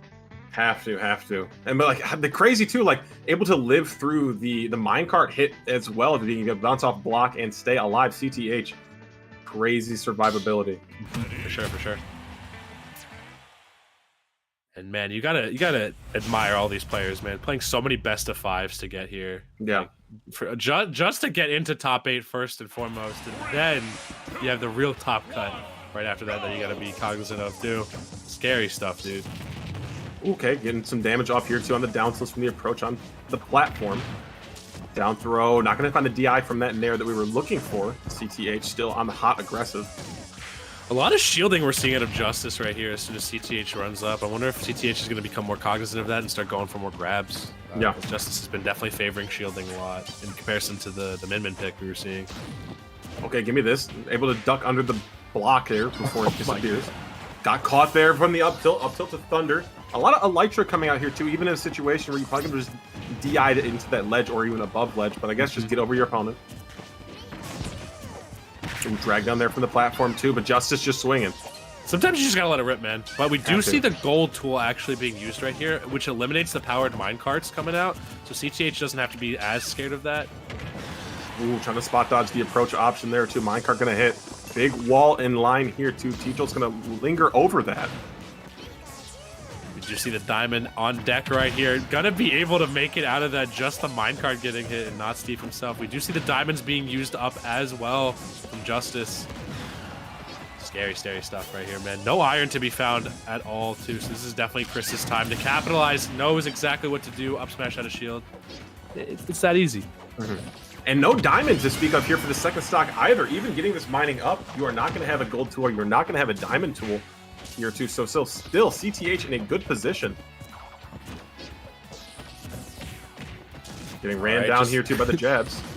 Just gotta be able to get out of those. But man, Pikachu, I feel like being one of the smaller characters doesn't really have to fear that much in terms of those jab combos. If your SDI is hitting right, then you should be good to go. Oh, both players on the block here too. CTH takes advantage of it. You converted off of it. That was cool. Oh, Nair Dragon off of the T-Jolt. T-Jolt's been leading into so much here too for CTH. And these follow-ups coming into Thunder. He is so good at hitting falling Nair. Yeah. Like, for some reason, he is always just able to set himself up into a free falling Nair to aid in those conversions right there. Nair approaching here too. Another T-Jolt. Not going to go for a dash attack after. Able to get the shield on this one. Forward smash breaks up the crafting table.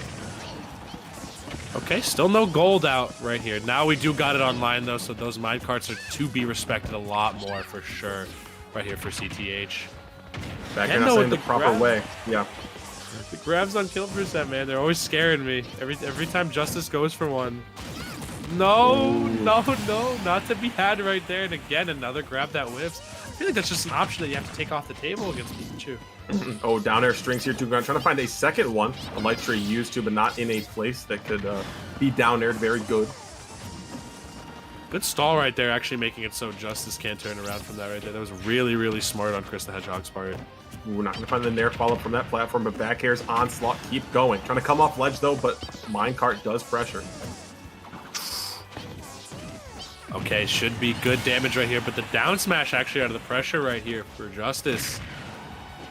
Still though, Chris looking so solid, just whiff punishing Justice very, very well. Justice is going to have to find something crazy with Steve here, man. Another grab being gone for too leads to another opening for CTH. Drag down Nair. Going to send the proper way, but not killing it all yet. All right, no more iron on deck either. Floor is definitely lava as one more falling there could definitely seal the fate of Justice right here. And the F smash, a tried and true favorite of CTH coming right out there to seal that game too. Yeah, Justice looking a little bit shaken though too. Maybe stuck in his ways on options from Steve. Definitely not the character that is the most practiced in the arsenal for Justice, as we have seen already.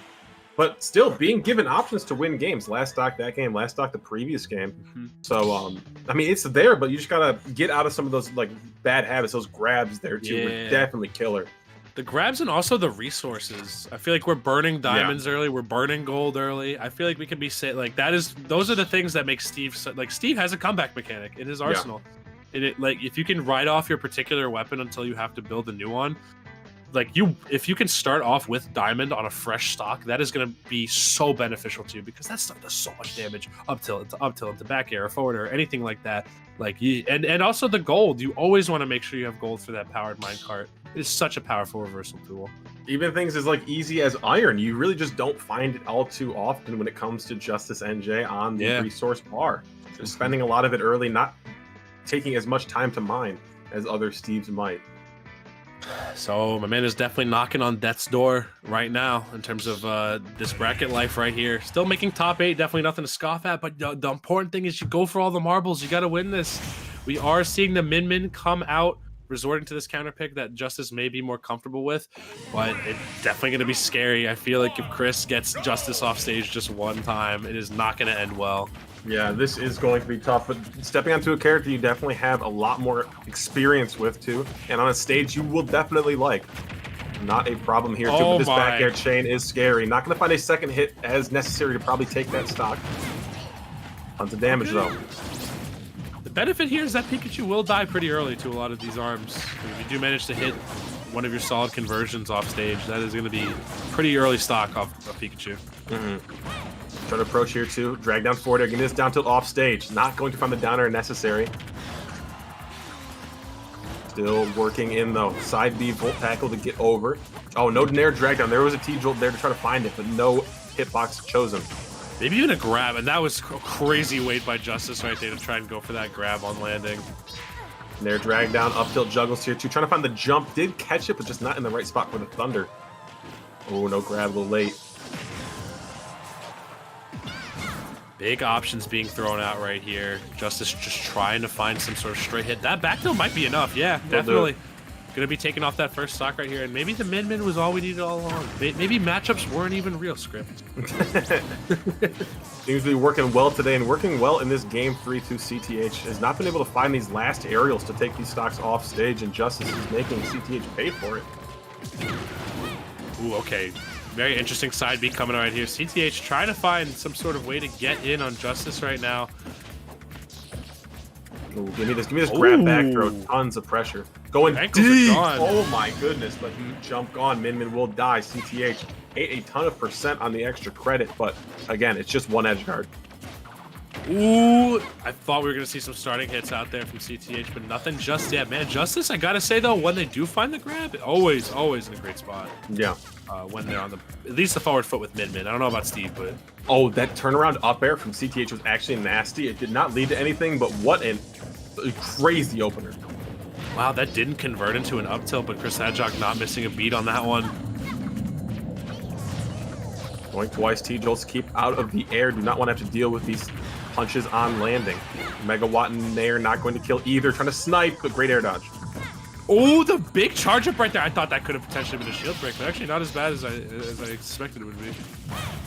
We're trying to reach behind too. Megawatt was online. The second arm came through in time.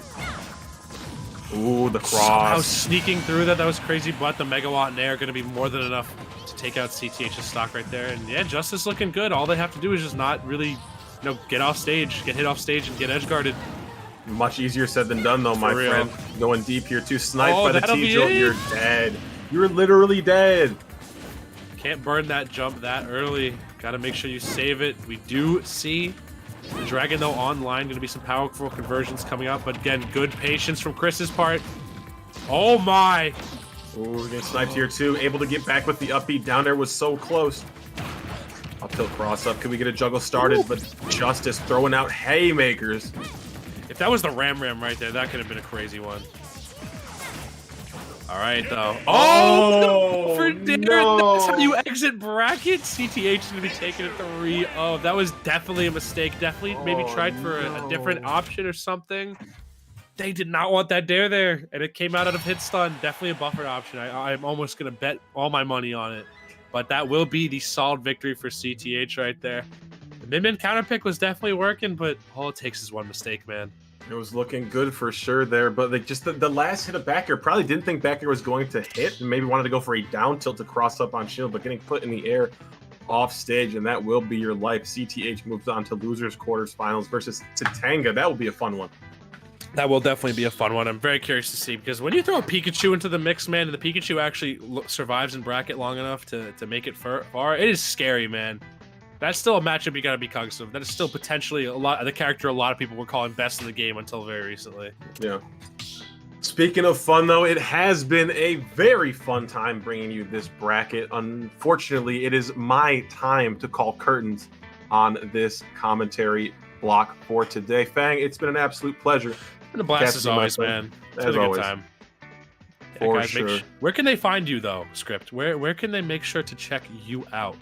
Find me on your favorite Smash Brothers stream here at Panda Cup any single time possible. But socials down there as well if you want to follow. That'd be sick. Don't have to. I don't care. Not a big deal. But super fun, you guys. Make sure you stick around. Just a quick break. We'll get back into some more Panda Cup action. See ya.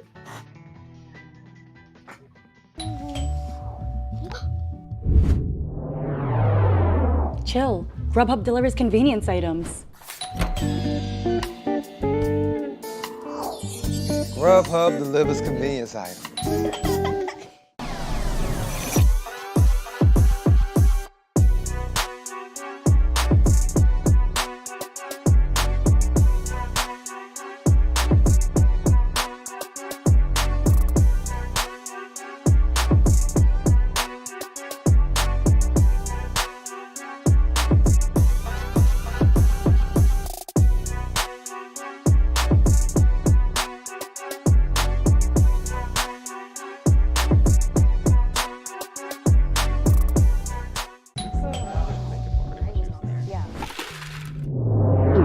Grubhub delivers convenience items. Grubhub delivers convenience items?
What is going on, ladies and gentlemen? Welcome back to the regional finals for the Mid-Atlantic United States of America region in the Panda Cup regional finals. This is the tip of the spear, the apex, the top of the mountain, if you will.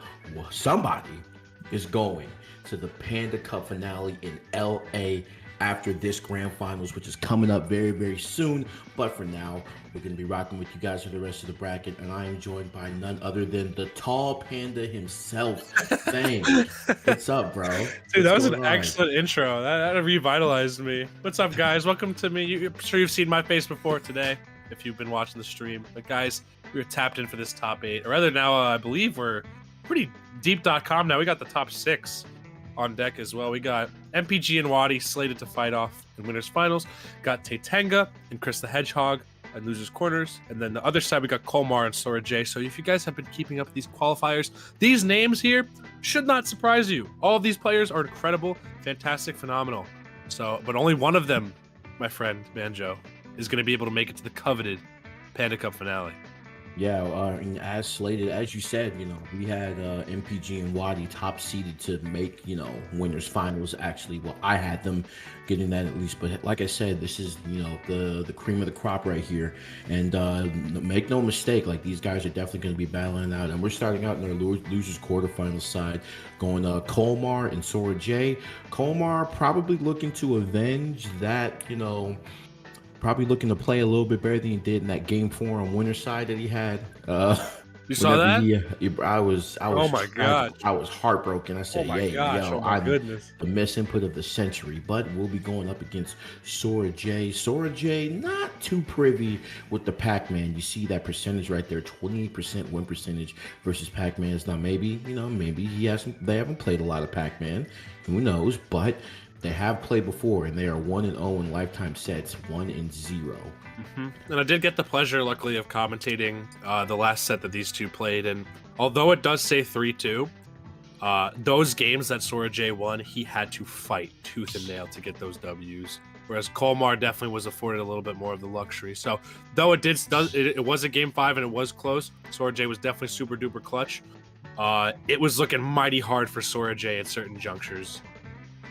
Yeah, and this is going to be another matchup right here, especially with the Pac-Man, who has just one of the best hybrid projectile character in the game next to Snake. And it's one of these things to where, like, we don't get that many Pac-Man reps in this country, I should say, in the US. But when they come out, you can expect them to play at a high level, and Kolmar is doing just that. I've seen Kolmar, like I said, misinput game 4 aside, has been playing to the standards of every top Pac-Man should, and Sora J kind of fighting tooth and nail, and is gonna have to fight tooth and nail in this matchup, especially. I would say that Daisy kind of prides herself in being a hybrid projectile character as well, but also has these devastating combos that she can do at low percents. For sure, and I'm very curious to see how this is going to go. Top 6 now, Banjo. This is do or die, all for all the marbles right here. Again, all these players could have played through all these qualifiers, had a bajillion chances to make it to this leg right here, but now is their final shot to see if they can seal themselves further into this bracket right here. Talk to me. And starting off at FD, actually, which is pretty curious, trying to just, well, actually, it's not so curious because Sora J is like, you know what, you don't really have any platforms to escape, so that way I can get my ground game going on this. But Kolmar, Kolmar makes lemons out of lemonade, so, really isn't too worried about it. But railing that dash attack and the grab off that is insane. Already the wherewithal. Oh my god! Big combos coming out, 83%. Give me that. Good lord, bro. Like this guy again, savant when it comes to combos. We see players like Mewtwo and Ling who really make this character shine. But I swear to God, Sora J is such a technical player with this character. Yeah, and when you play against a character that can really start to dictate the pace of the match, once you drop a lead, it's important to make sure that you got that burst damage going. Sora J, unfamiliar, but keys open doors. That stock is going to be gone. Kolmar already in the lead by 1 stock. It's true. And again, this is what we mentioned previously about Kolmar having the benefit here. Is just that Kolmar has such good strings off of his projectiles. And if there's an archetype of character that Peach tends to struggle with a little bit, it is zoners. But we do got a little bit of a stitch-faced friend in the hands of Sora J right now. He's like, hey, you know what? You can keep your vegetables. I got the power of the 8-bit right here. I got Don't fruit. worry about it. Look at that. And the key once again, and like all this distance is just being made right now for Kolmar, and Kolmar just so far literally using all of that space on FD to his advantage. You can't escape from the platforms, and that's all right. All right, though, you see the bell come out, big back air coming out as well. Kolmar already just blowing open this game one, man. How is Sora J gonna mount this comeback, Banjo?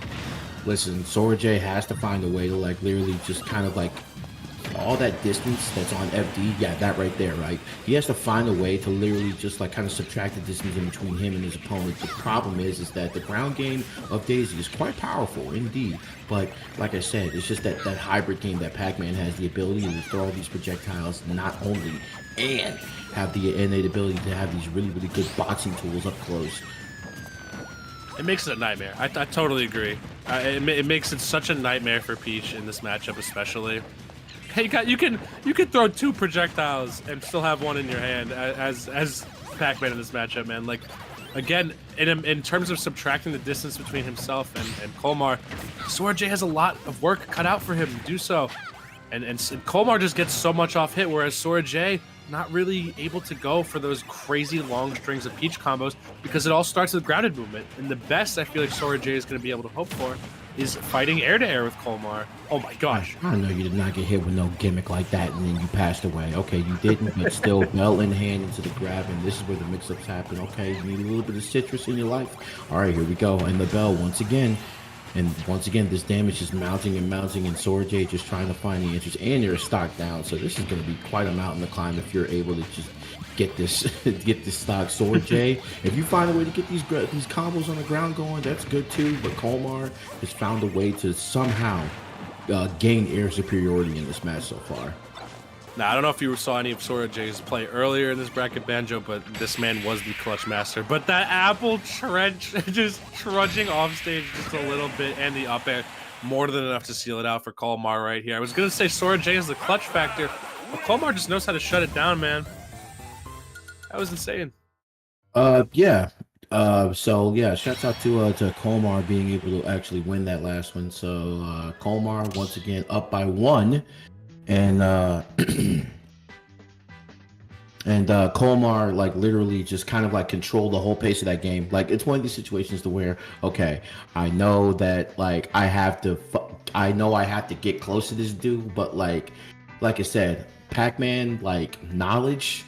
It's kind of like it's something. How do you get close to him? How do you get close to a man who's got great boxing tools and great zoning game? It's so difficult.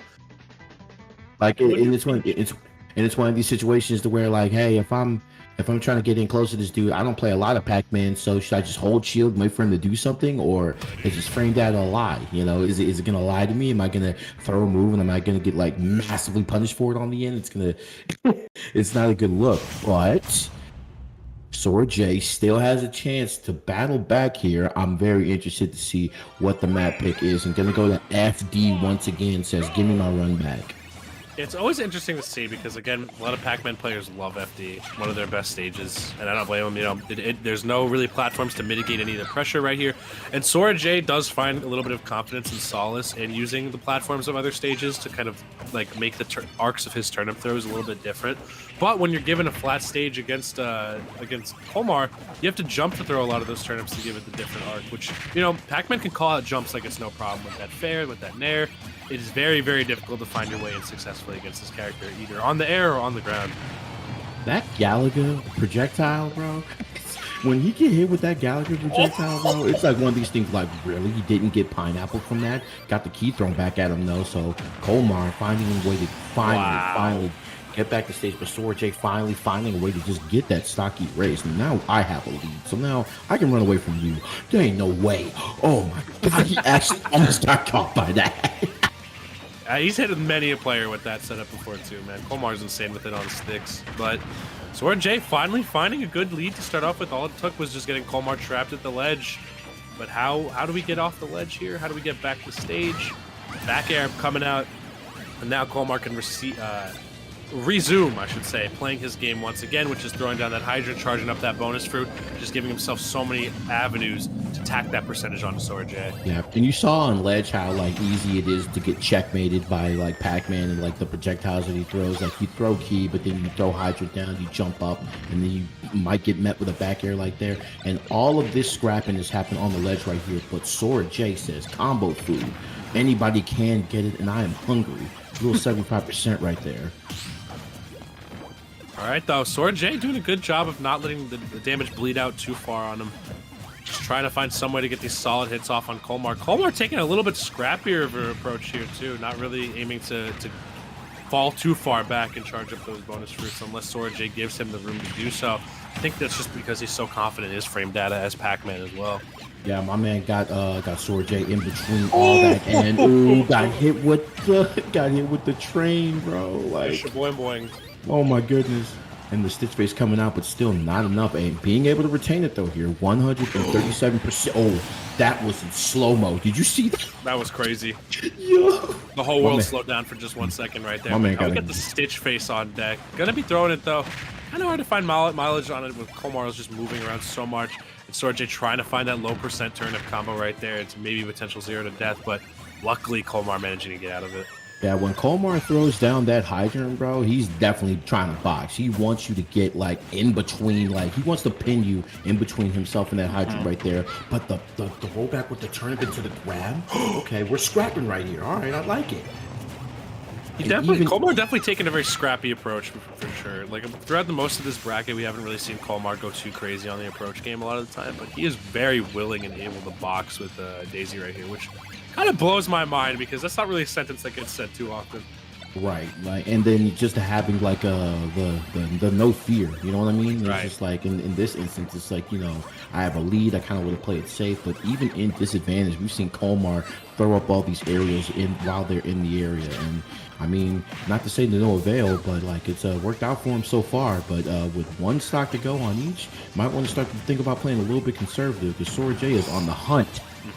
Sora J doing a really good job of not getting clipped by any of these projectiles throughout their escapades, and trying to get closer and closer to Kolmar for that finishing hit.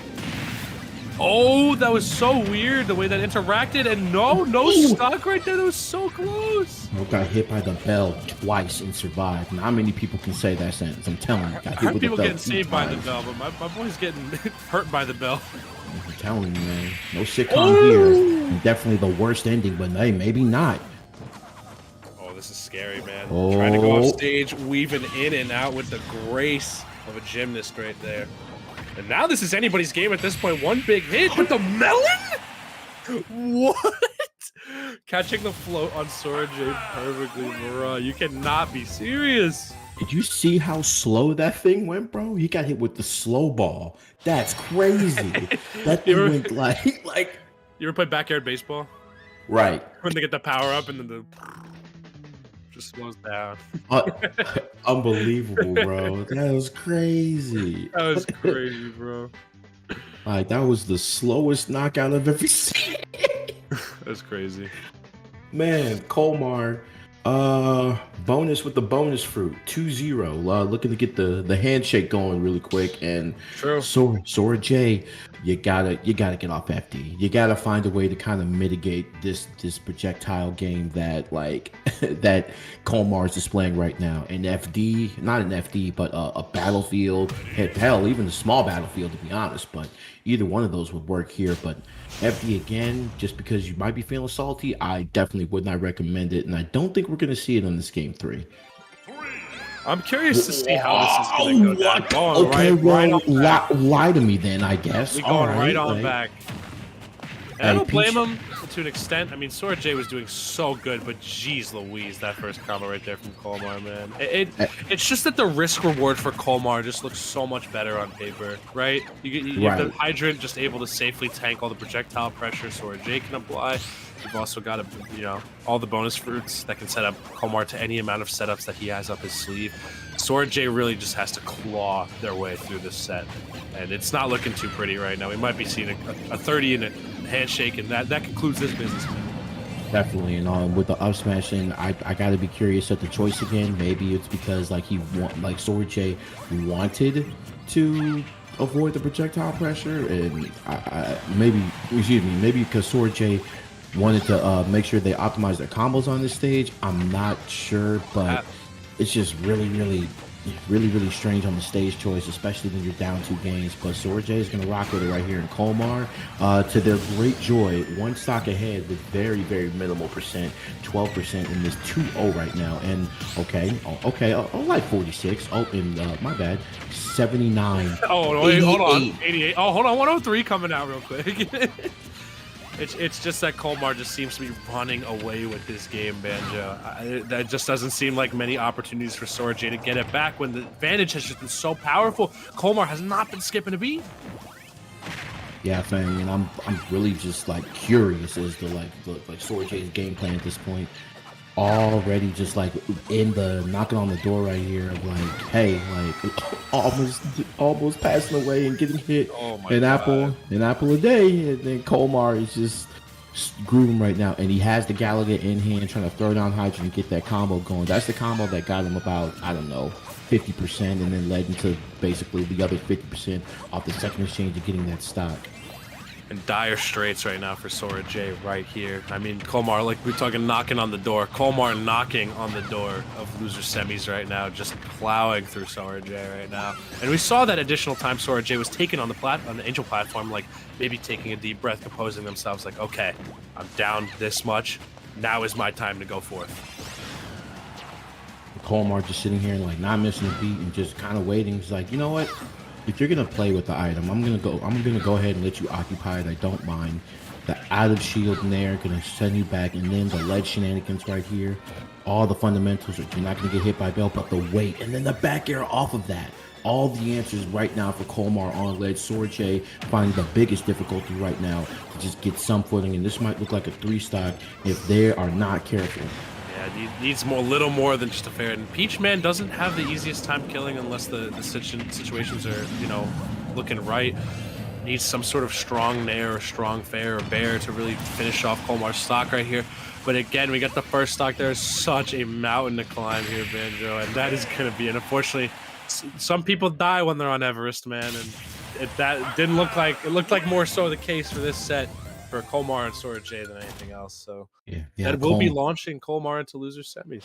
Yeah, Kolmar getting into loser semis off that. We saw that Kolmar really just a big help. One of the biggest helps for this set was obviously FD.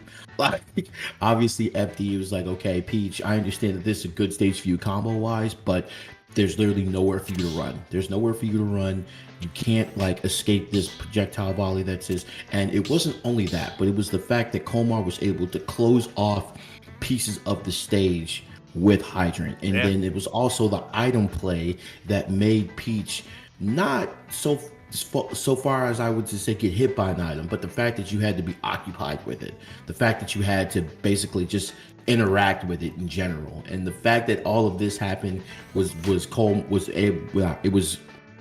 that allowed Kolmar to kind of just steamroll for their first 2 games. And when they went to FD for the 3rd time, that's a wrap on that, because I know for a fact it was just like there's no way that you plan to, after the first 2 games, win after this.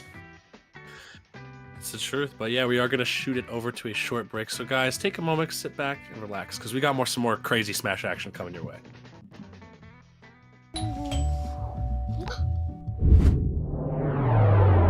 Chill. Grubhub delivers convenience items. Grubhub delivers convenience items.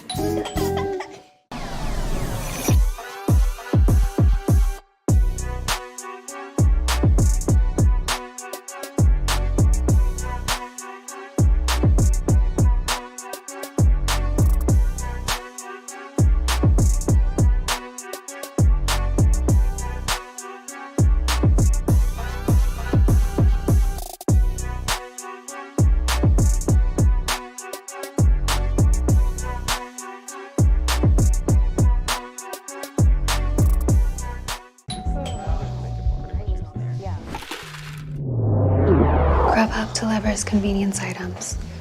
Grubhub delivers convenience items?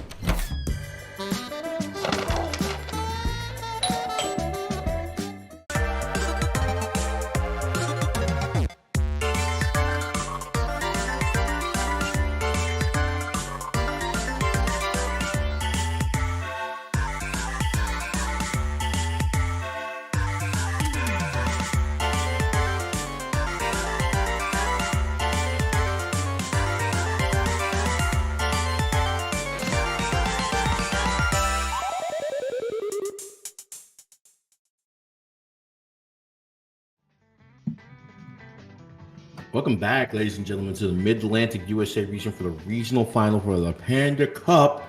Listen, somebody is going to LA for the Panda Cup finale, delivered by Grubhub, man. So shout out to Grubhub for the wonderful help that they've given and the wonderful this opportunity they've given us and us representing them. It's very, very good to have them here along with wonderful pistachios as well. So shout out to those guys too. So somebody is going to the Panda Cup finale in Los Angeles, and right now a couple of those people who are coming up is Titanga and CTH, Chris the Hedgehog. That's right, man. The legend. Titanga, man, such a run this bracket so far, making Wadi sweat even a little bit, and just such a powerful Ryu player coming out of MDVA.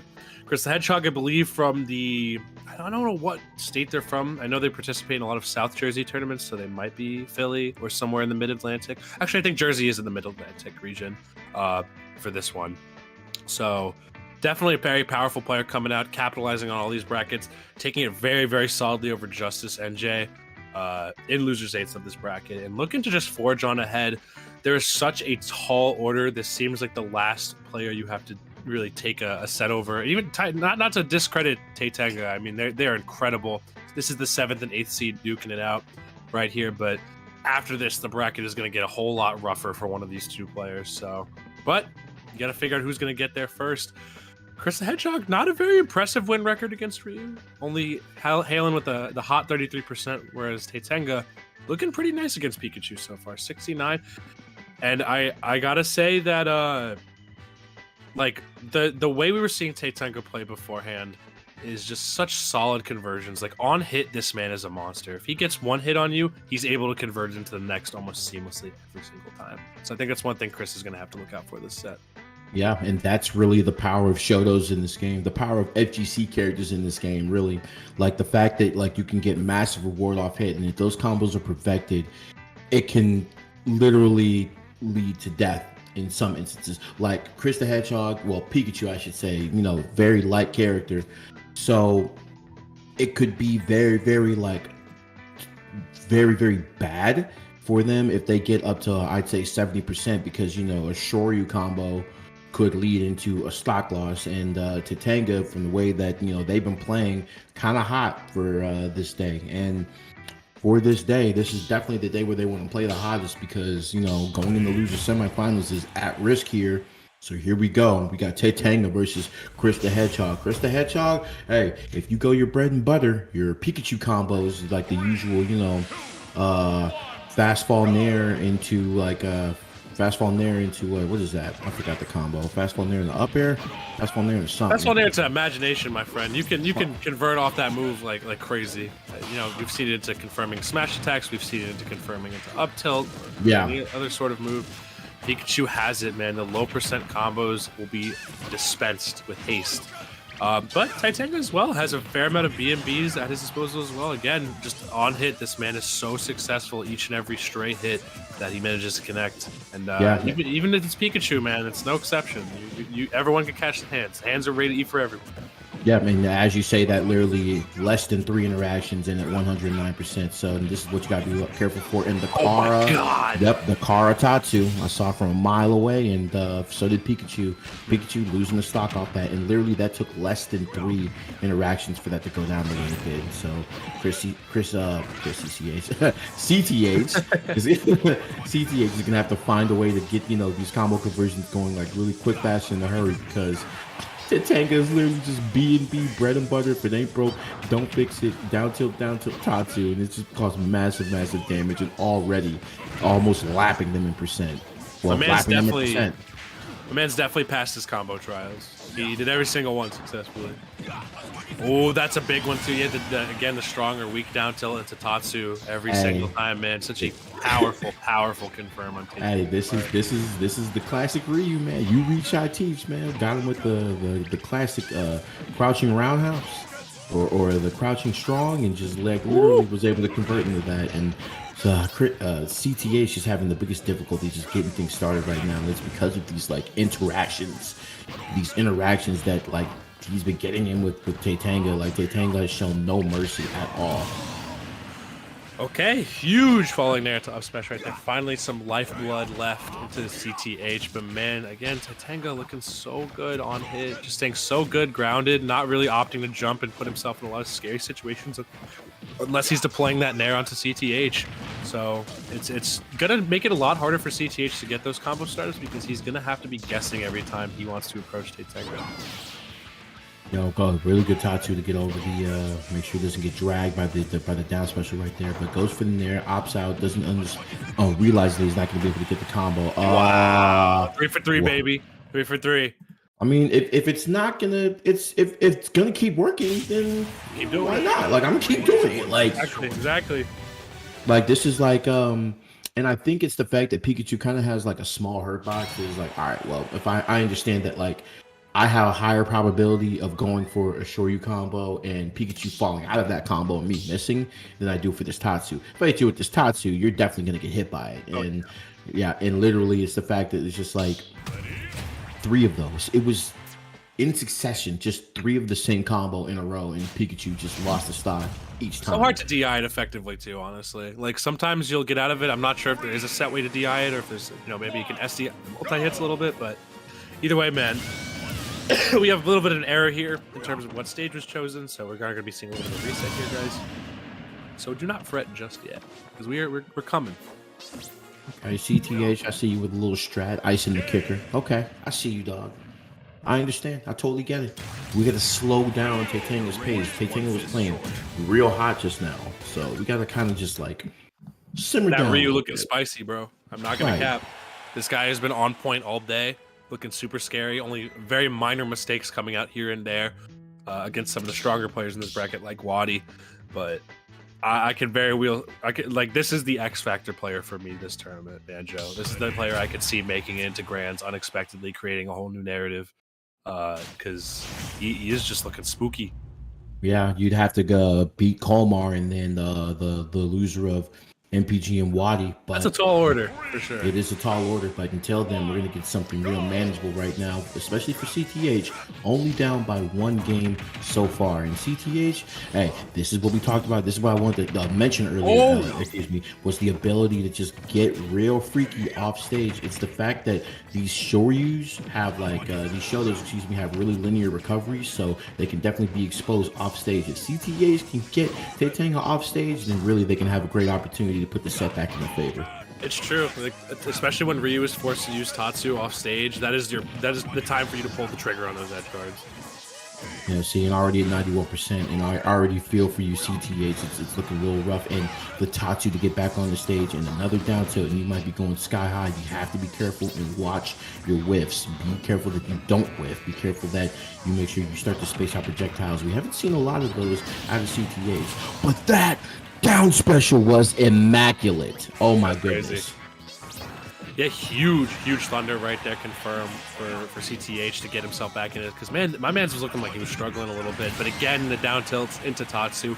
Once again, there's just got to be some way CTH has got to find a solution for that to maybe not lock himself into that position. It's kind of hard. Down tilt comes out really quick and can confirm into a harder down tilt off of itself. So CTH, he's got to watch out for those.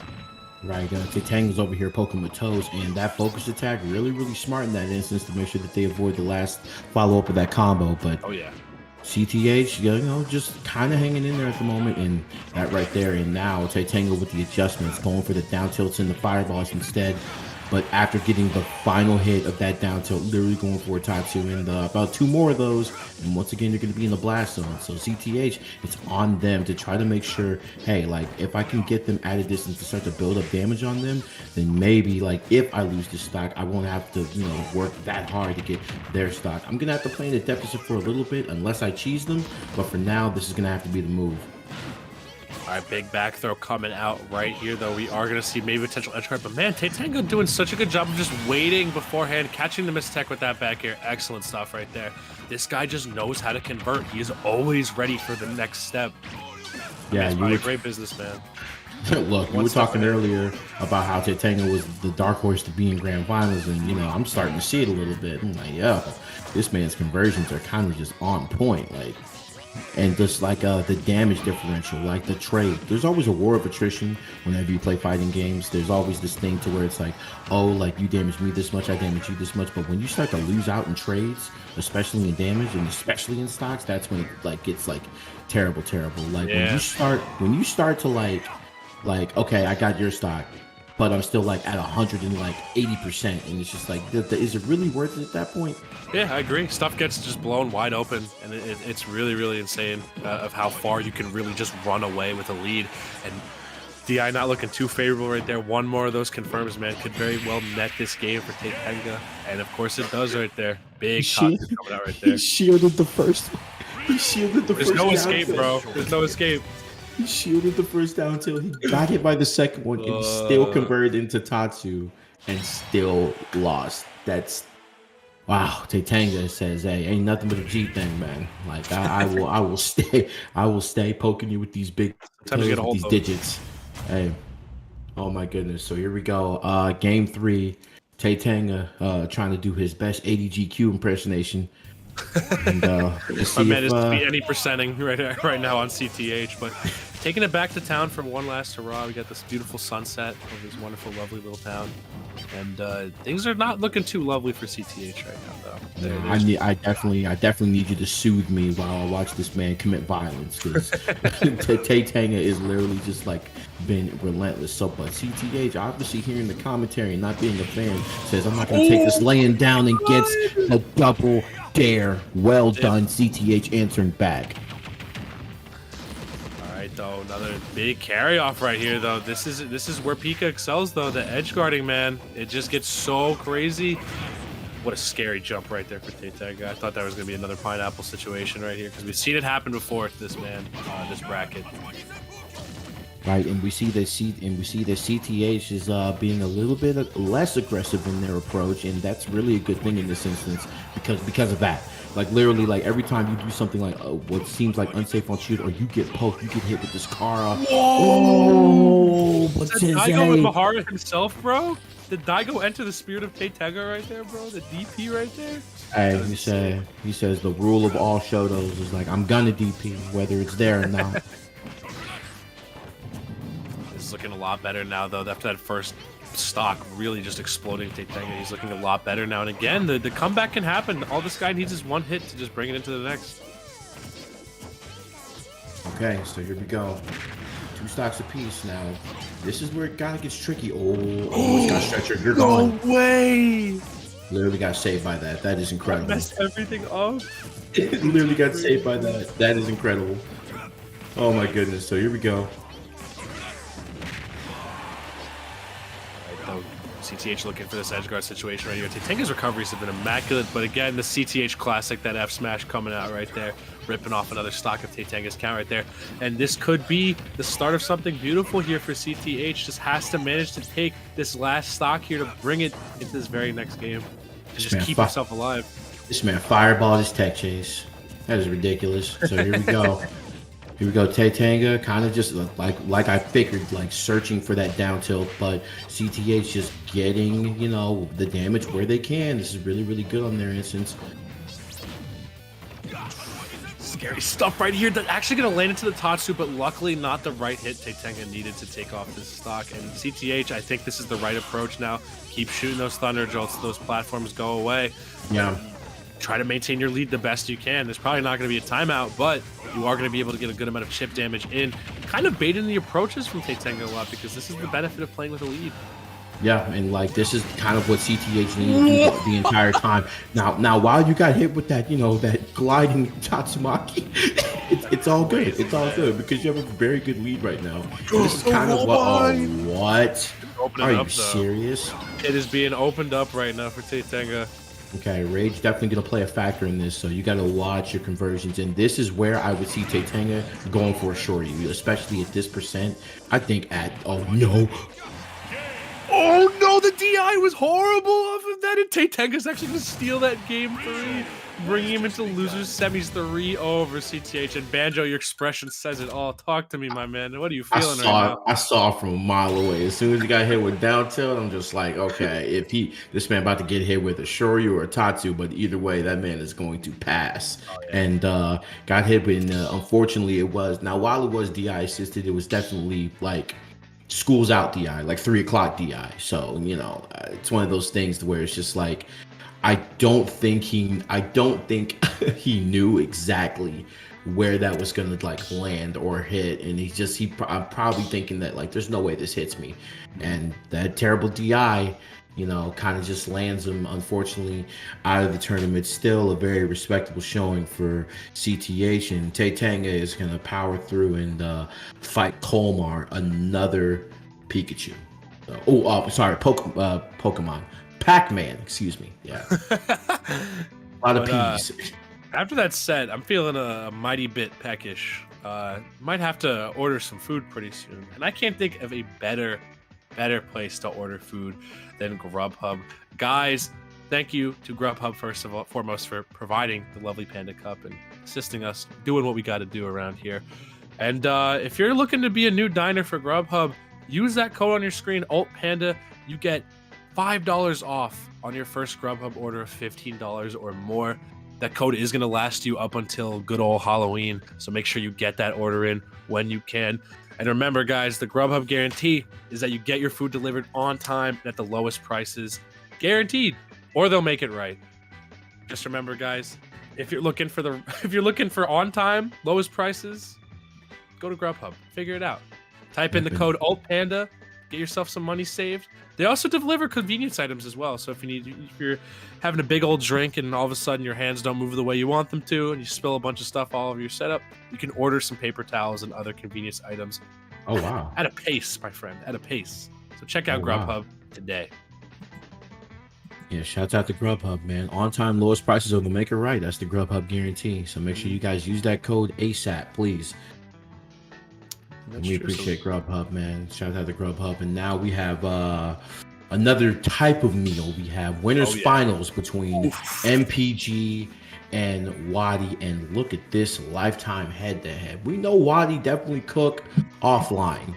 We know that Wadi definitely cook offline, but online, apparently, according to MPG, that is a way different story. And you can tell by the Mid-Atlantic USA #2, the online qualifier, and MPG says, you know what, I think I got this. And then Wadi is just trying to find the answers right here. Only a 50% win rate against Mega Man, and MPG says, I fight Robs for a living, and that's why my win rate is 70%. I'm not even worried about it. It's true, though. I mean, MPG hailing from, the Philly region or Delaware around, there's some very prominent Rob players in Codman and also Josh the Gamer.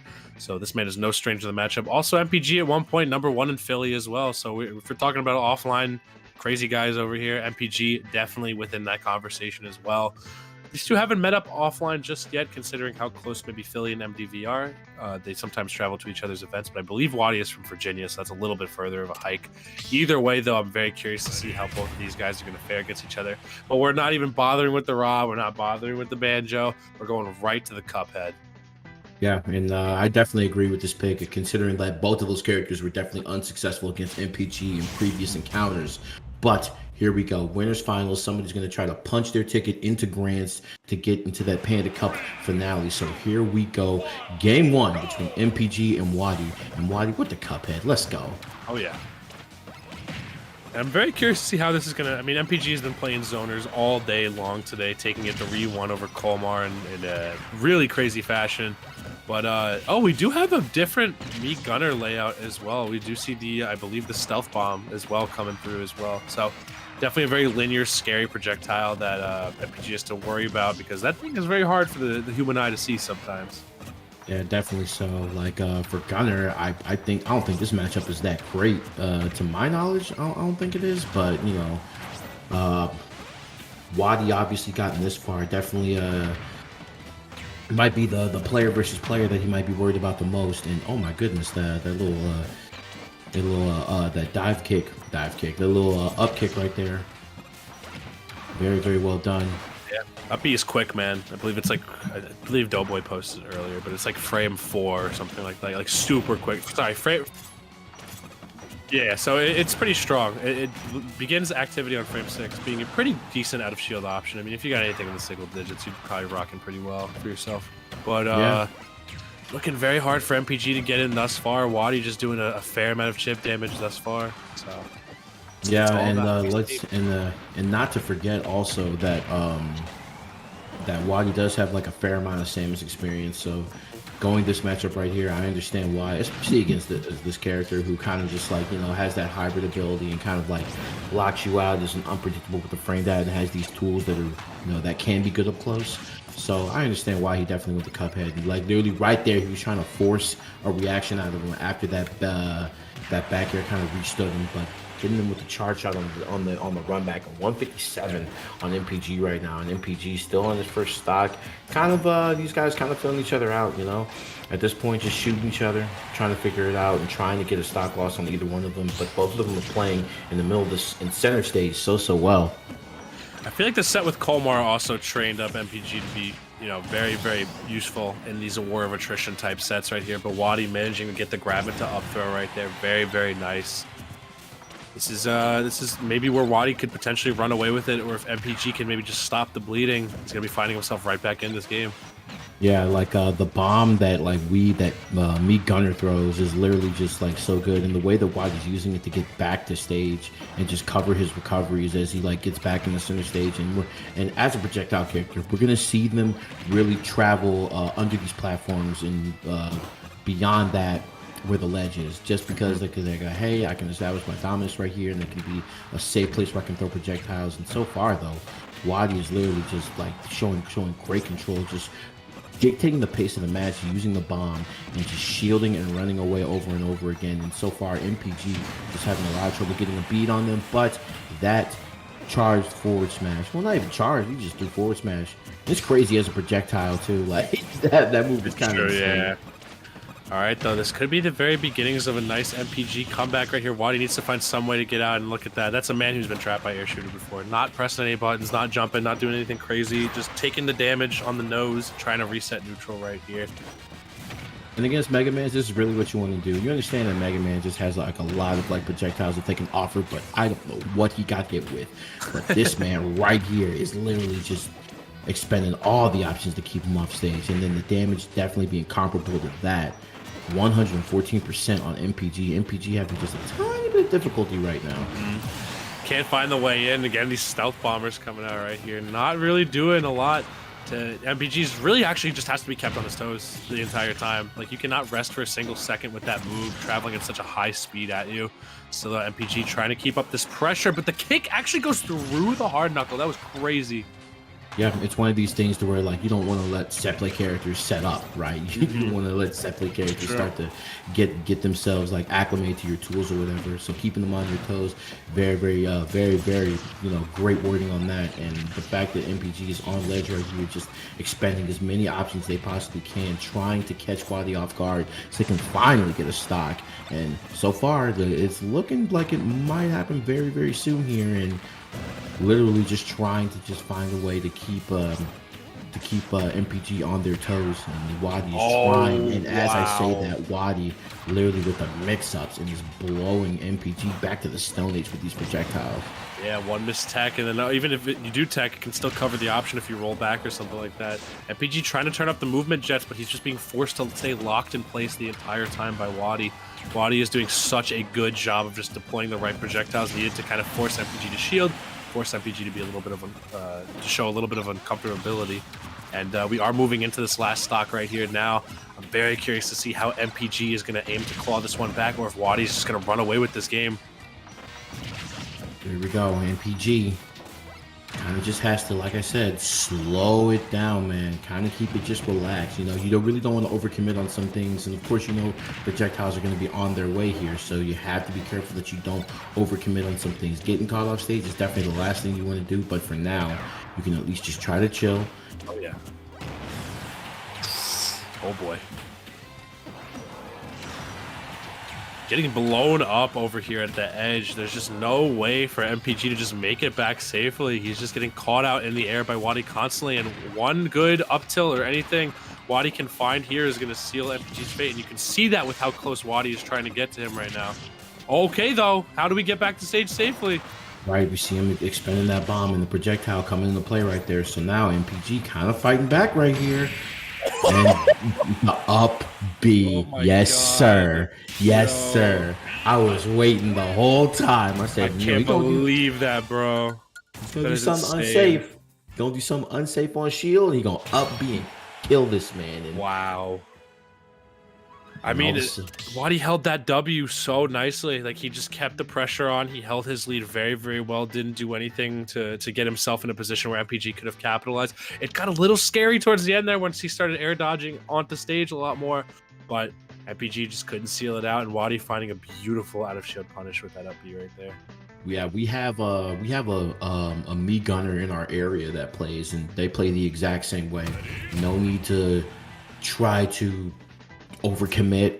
No need to try to take risks, especially when you have a lead. In this matchup, it's going to be a lot of, you know, I'm going to travel from one side to the other once I try to reset my situation. So here we go. Wadi up by 1 is looking to erase that very, very negative paper matchup, which is 2-0 in MPG's favor. But right now, Wadi up by 1 in this winners finals. Oh yeah. Okay, though, and I want to see the adaptations that MPG is going to make at this point. Like, how is he going to figure out how to really open up Wadi a bit more? He seemed to be discovering it towards the end there, even though Wadi wasn't giving him a lot of avenues to do so. But there are gaps in the pressure that Meat Gunner can apply. There's a reason why this character isn't at the top of the tier list in terms of being a zoner and being more of an anti-meta pick, is that there are clear gaps in the gameplay, and the movement isn't always the strongest. So MPG just has to find the little slip-ups on Wadi's part, or the little parts where Wadi's exhausted all of his resources. So far, though, Wadi been covering his bases very, very well.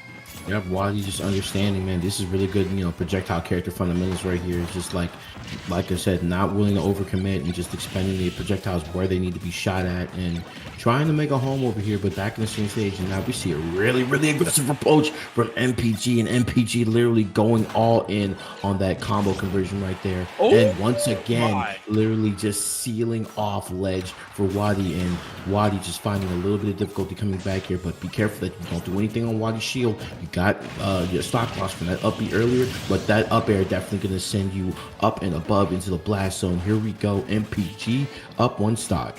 Yeah, PG's reactions are always incredible. My man knows how to utilize his movement so well. Now, that get up attack actually going to get him slammed right there. He tried to get up attack the smart bomb to potentially hit it back into Wadi, but he's actually going to be eating an F smash for that one as well. So, what? That charge shot did so much damage.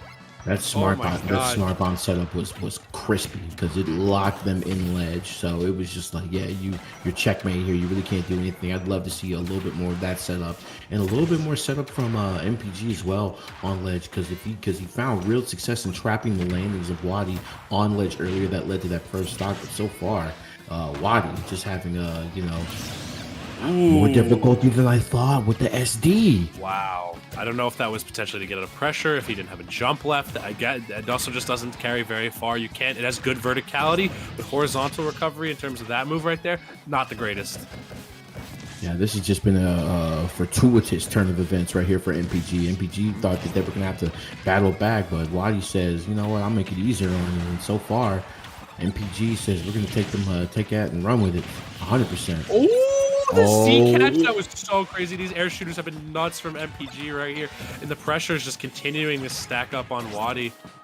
I love that MPG just using these dash back short hops right here to make Wadi second guess if MPG is going to go for some sort of grab or something like that. The movement is just unlocking. Once MPG finds momentum, man, he is moving at a pace. Yeah, we know that projectile characters aren't that great of boxers. Like, if you're a true projectile character in this game, you're not great of a boxer.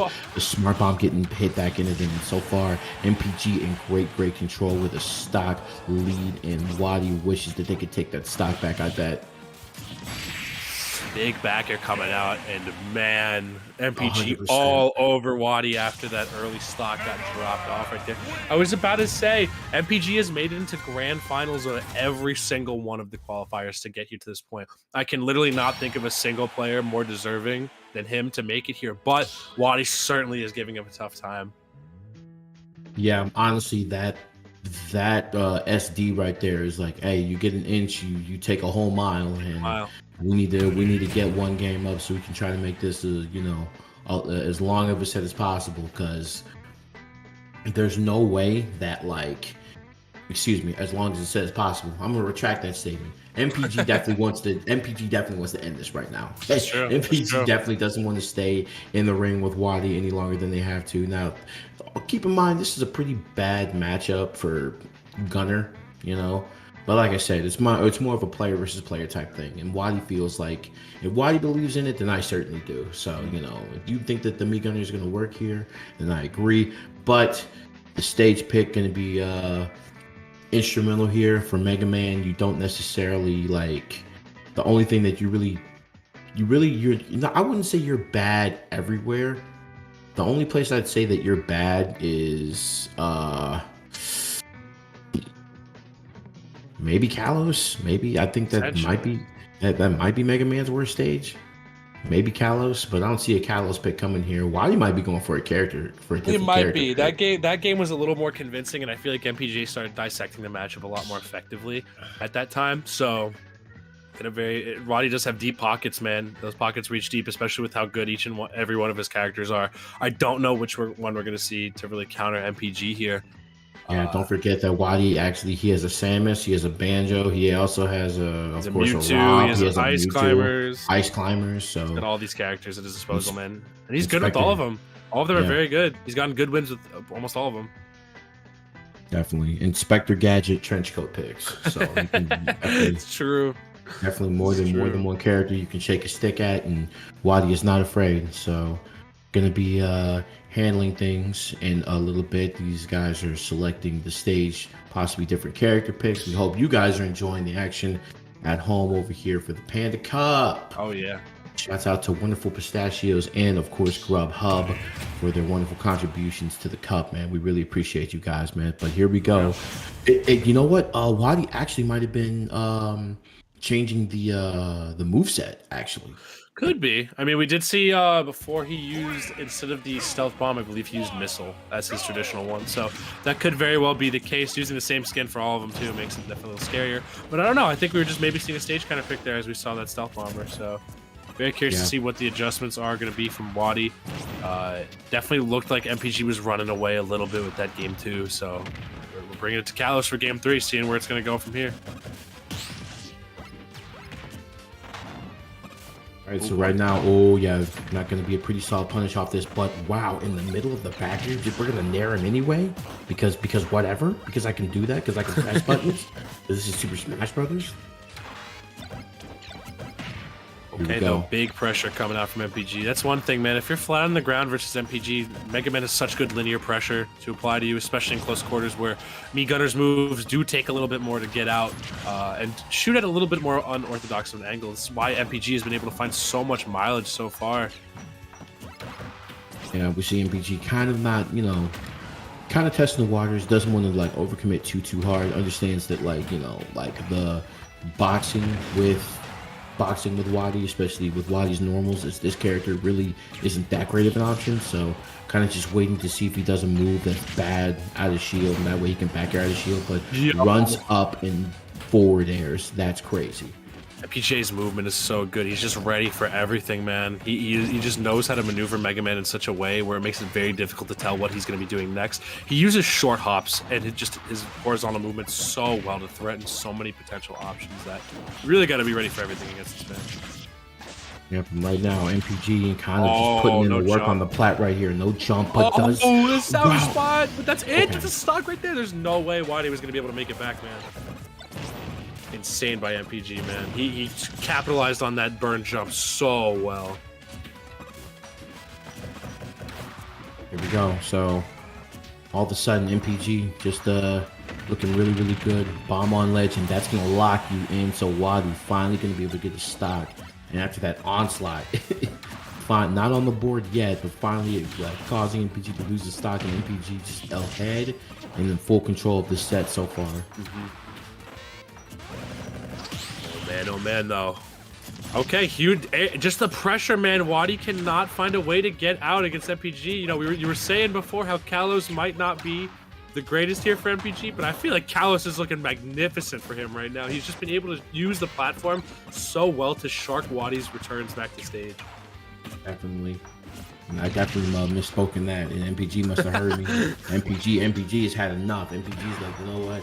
I'm trying to cash my ticket to the West Coast quick, fast, and in a hurry. And so far, Wadi's having the biggest difficulty with this Mii Gunner, and Cuphead not doing it for them right now. And wow, even then, not even able to find the options mid-stage and the up air. Not gonna do it yet. Man. So scary here for Wadi on this game too, man. I think MPG has figured it out.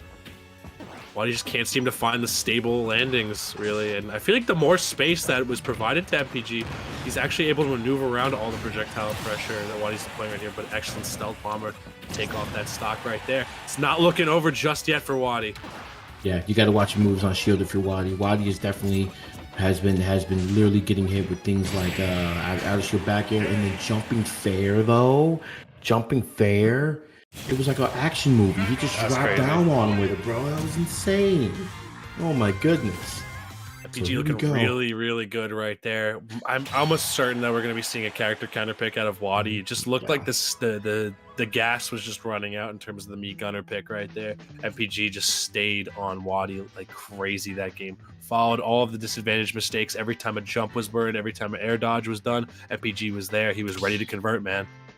Yeah, MPG definitely just smelling W's in the water and trying to just like be super, super aggressive. It was that SD in that second game that led to this right here, kind of just, and it almost felt like a turn of momentum in the set. So here we go.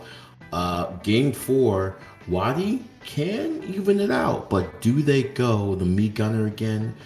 And that's the question. You know, it just feels like, you know, it feels like for a lot of things, for a lot of different characters, it just hasn't been able to shake MPG like at all. You know, MPG's kind of just stayed the course in that instance. It's true. And we are actually potentially seeing the Mii Gunner once more. I was going to say there's no shot, right? There's no way he goes back again with all the other... But who knows? I mean, what other character could potentially bail Wadi out of this situation? MPG has done it before. He has slayed the Banjo. He has slayed the Rob. I'm very curious to see what Wadi is thinking to get himself out of the situation.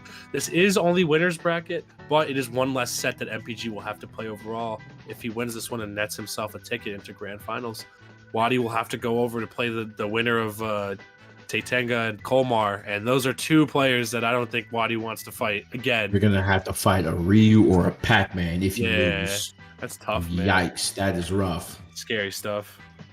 So is Wadi icing the kicker here? Do they switch up the move set into, you know, Argyle Sweater Cuphead, or do they go into a different character? Man, I don't know, man.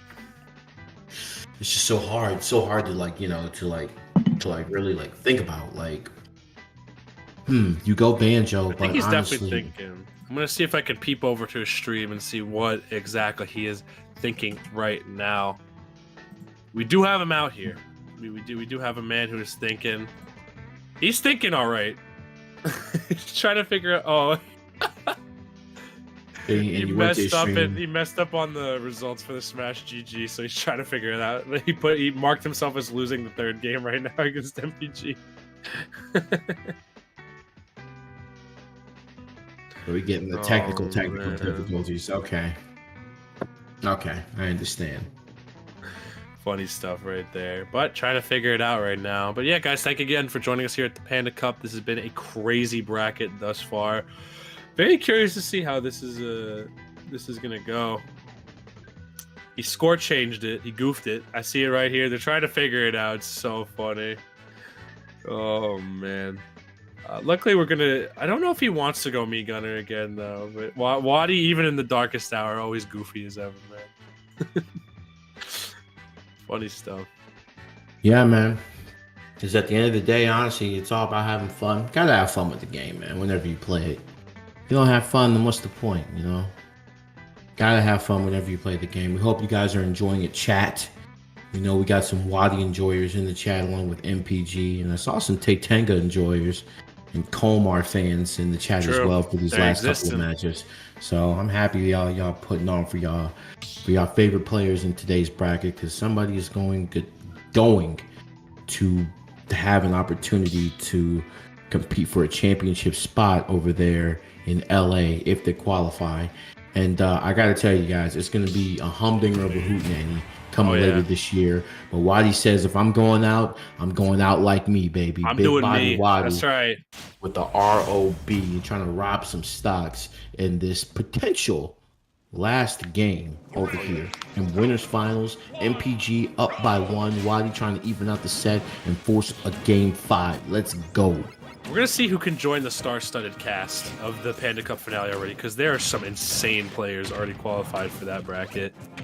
So I'm very, very excited to see who exactly is going to go, who's going to qualify throughout these online qualifiers, because it's tough, man. It is really, really tough. There's only just one spot available to your particular region that you're living in, and there are a lot of killers in the brackets that you have to get through to get there. So to see if MPG can just seal it out right here. But Wadi going down swinging right now, already getting a fat 99 on MPG. Yep, and you know, I definitely like the option of the arm rotor on ledge. For the risk reward was definitely the right amount I needed to take that. And literally, I love the stage pick and the character pick too. You got Rob, and you know the Rob combo down throw into imagination will lead into, you know, more than likely a stock loss. But that up air is super effective with these low ceilings on small battlefield. And right now, I was gonna say that empty hop into the grab. That would have been so sick. All right, though, Wadi trying to find the way through MPG's pressure right here. This is probably the hardest spot for Rob to be in, though, above Mega Man. I mean, he's getting so big. The air shooter literally takes over his entire body, so it's gonna be very, very difficult for Wadi to find himself out of these situations if he can't mitigate this pressure from MPG. Yeah, you are a heavy playing Super Smash Bros. Ultimate for the Nintendo Switch, so you will pay the heavy tax, and you will take 70 before you're allowed to play in some instances. But when you're playing as perfect as MPG, you're not worried about no taxation. You're worried about what trades you can get off these stocks. And so far, MPG with the not the biggest lead, but it seems like a grab or even a slight sneeze from either of these robotic characters would definitely Oh take the my stock goodness. right here. Such a terrifying situation. Dangling on the wire right there is Wadi, and of course finally going to drop that first stock right there. Yeah, that air to air option for Mega Man, that back air is just so good, because it takes Rob, you know, not so long, but it takes Rob a little bit to get these, you know, back airs and down airs going. But you know, Mega Man is definitely the winning matchup, but the shenanigans off stage for Wadi. Oh, almost my actually goodness. evaded that arm rotor completely. That was such a crazy recovery from MPG, but Wadi going to be finding that one with how active arm rotor is. And now, again, the hardest position Wadi has always been in with this character. This entire bracket, we saw it earlier with Justice. We were seeing it to further bracket as well. Is how does he get out of the corner with Rob, man? This is one of the scariest spots for Rob to be, but Wadi managing to plow through it, finding so much pressure, and he's hitting the gas right now in MPG. Yeah, for Wadi and Rob, I should say, the speed is all I know is go. So I have to find a way to just keep this pressure going, because allowing this Mega Man to set up on me is very, very bad for me. Not because, you know, of the tools that he has, just because of my massive hurt box and the fact that so many moves just mesh well into Mega Man, into Rob, and like it just doesn't hinder my combo potential. It actually makes it greater. But so far, Wadi just fighting back on this stock right here, and MPG just kind of, but extending their reach with that forward smash mid stage, and now a one stock situation. MPG trying to go to grands. It's true. Wadi's winners bracket life is pretty much up for grabs right here, as MPG has been applying so much pressure throughout this entire thing, man. Just the fact that MPG is able to confidently just use pellets as well as the saw blade, the metal blade, to just plow so much chip damage onto Wadi. It's getting harder and harder for Wadi to find a really stable way in. He is forced to retreat back and play a more zone-heavy game, but those projectiles are going to be constantly clashing with all of MPG's, so there's really no right way to play this right here for Wadi. It's such a bad spot. Yeah, literally, there's nothing you can do. Literally checkmated right there. You got hit with the crash bomber. You're gonna have to re-grab ledge right there, and then you get hit with the boost knuckle dare, and then that ends your stock. And literally, MPG just has Wadi's number, especially in these online qualifiers. Like literally just has had Wadi's number for a while now. Wadi not out of the tournament quite yet. Wadi still has a shot. We'll be waiting in losers finals, but the Grands, MPG is going to be sitting in there. And as I live and breathe, MPG in this region specifically, he's the Terminator, dude. Yeah, Man's is the robot. He's the Terminator. He has been clearing all of these qualifiers, and you're seeing why he's been so dominant throughout that right there. Really, really crazy stuff right here. But guys, before we get to that, we're going to be taking a little short break before our next set. So don't go anywhere. Grab yourself some pistachios or some other snacks. Just kick it with us.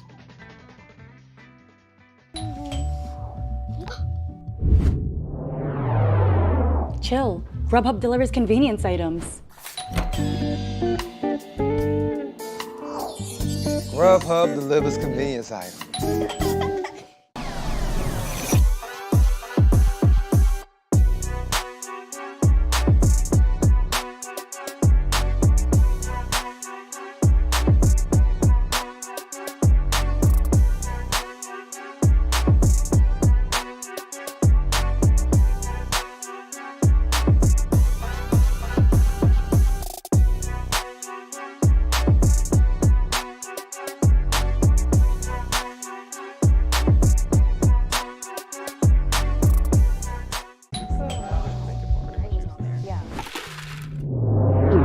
Grubhub delivers convenience items.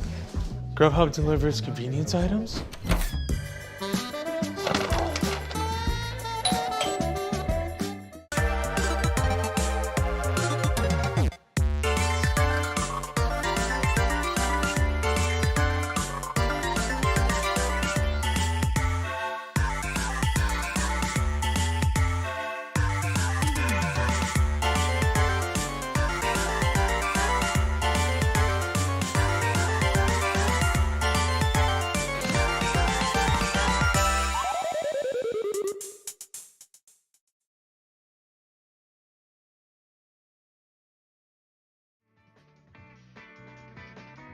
welcome back, guys. The regional final, the Mid-Atlantic USA. Shouts out to Grubhub and the wonderful people at Wonderful Pistachios. And this is the nitty-gritty. This is loser semifinals coming up, bro, between Titanga and Kolmar. So two sides of a very, very different spectrum when it comes to fighting games. One projectile heavy and one really combo confirm heavy. And this match right here is going to determine who goes to fight Wadi in the losers finals. We got MPG sitting over there in Grands.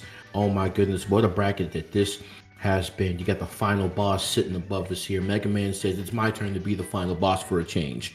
It's my turn to shoot people for a change. And MPG sitting over there in grand finals in a well-earned 3-2 over Wadi, and going to be awaiting the winner of either Wadi, Titanga, or Kolmar in the loser side.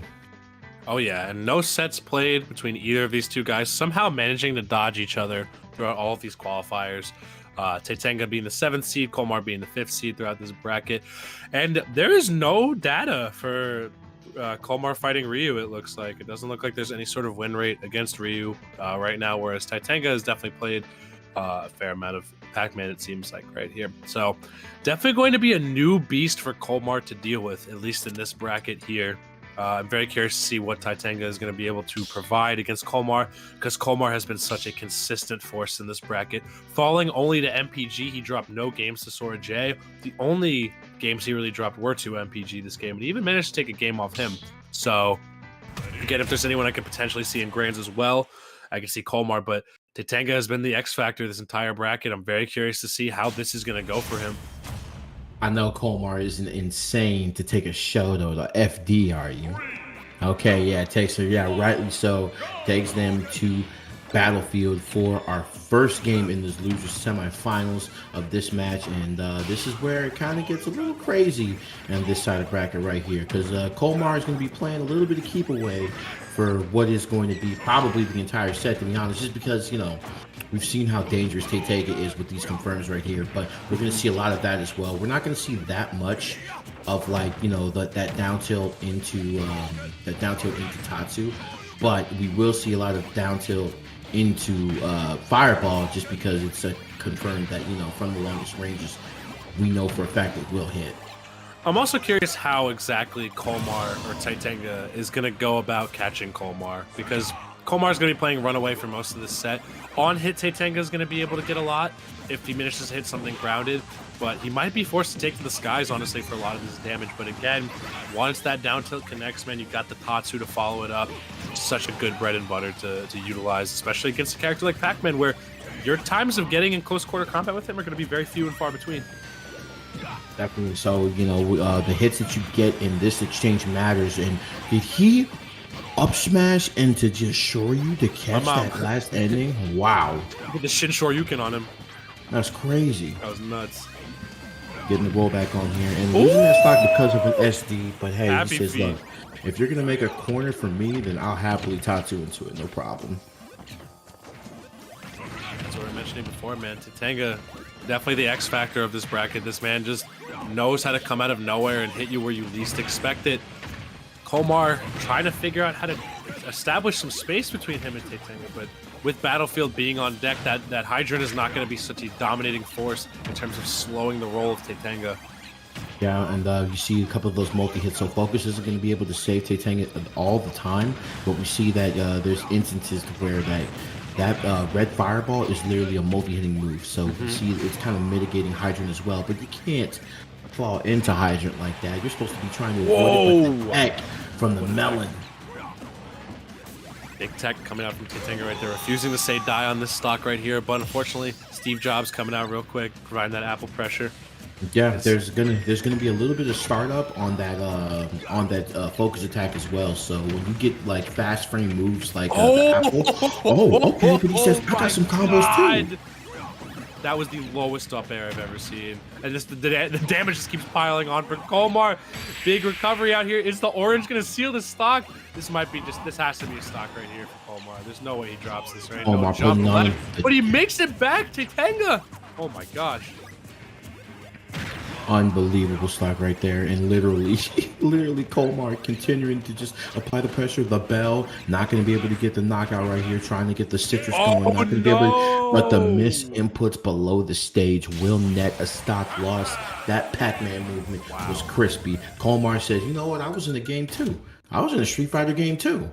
Don't worry about it. I got those combos too." For all you new people in Smash Brothers, there was another game, but that's a conversation for another time. But anyway, and man, Kolmar putting it on him. That volley for that last stock was 80. That was 0 to 80 beautiful. real quick. That was insane. Just that up air into grab conversion right there was beautiful. I've never seen that before. That was crazy on Kolmar's part, man. This man is cracked on the sticks.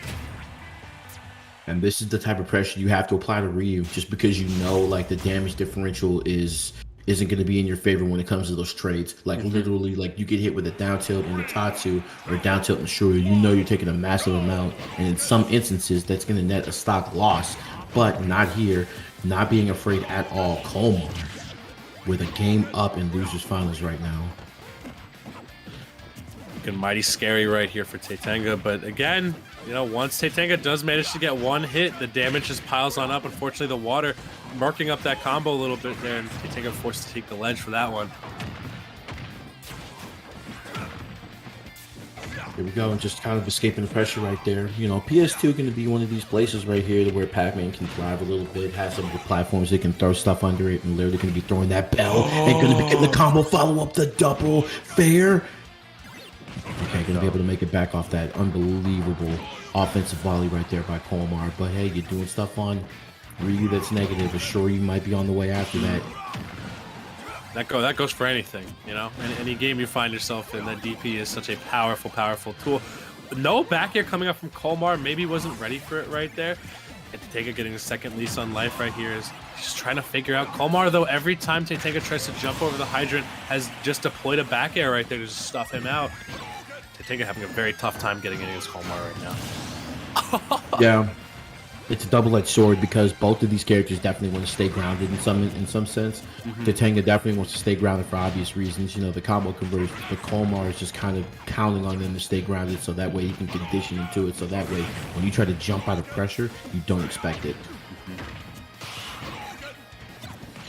Right, though, huge pressure right here. Titanga finally starting to find something as Kolmar was forced to be on the ledge right there. But now that every time Kolmar seems to take center stage control, things get a little bit harder for Titanga. He's got to get past that hydrant. He's got to jump over all these projectiles. Such good damage, though. What a confirm right there for Titanga. Titanga literally kind of just, you know, awaiting with bated breath, was able, and that was the combo that they were waiting on. I thought that was it as well, and that literally, I'm not sure if that would have like took a stock, but that combo convert right there is just something that, you know, Titanga is going to be striving for as we go through the rest of the set. Oh yeah, bell in hand now, just trying to get that out of there. Tries to go for the Tatsu, but Kolmar been falling away from it very effectively right there. To get that hydrant out of there. Wow, and like literally the grab and the Shoryu kind of resets the situation mid-stage. Oh no, couldn't get it right there. Tried to go for the Shoryu, I believe, because Kolmar was over the ledge, so Tatsu wouldn't have been as effective. But Kolmar managing to escape out of that one.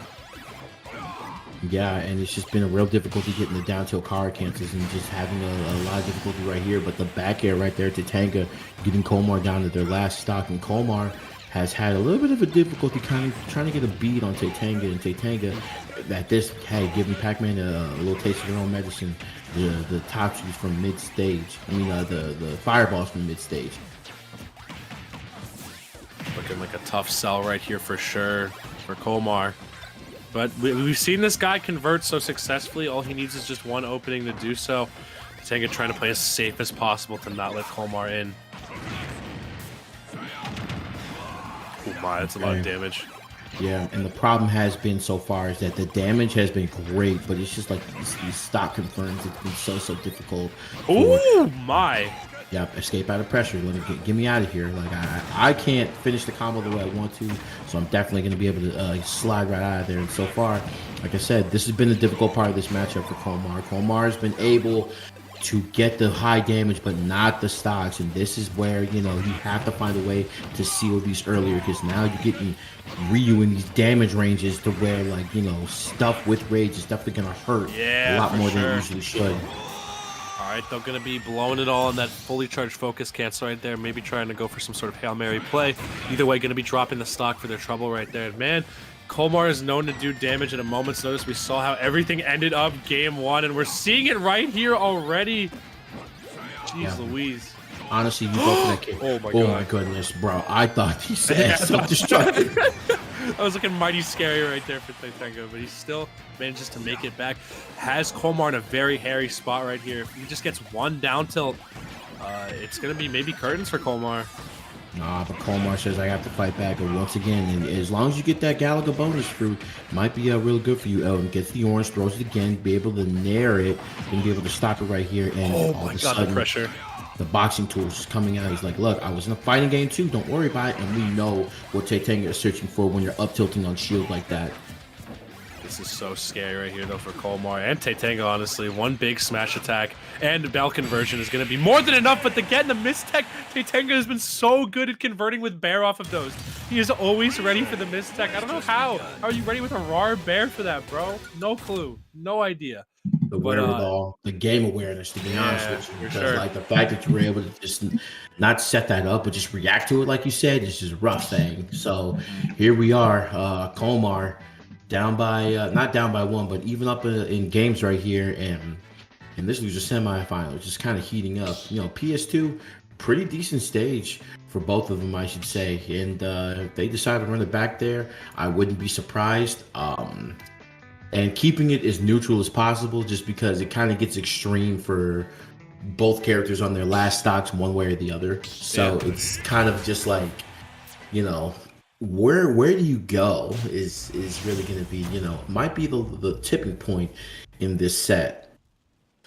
This is true. This is the break game, right? You know, when we see in most sports, the break point is always the most is the point that pretty much blows the entire set wide open in terms of shifting the momentum. So this game 3 is pivotal for either of these players to win it. It'll put them up at such a good position to take this entire set. Titanga looking so good that last game, but now when you're forced into close quarters with Pac-Man, can be a little bit of a double-edged sword. As you see that actually going to get the weak hit right there, so that does give Titanga a second lease on life. That was crazy. Yeah, and as a projectile character, you have to find a way to keep this lead right here.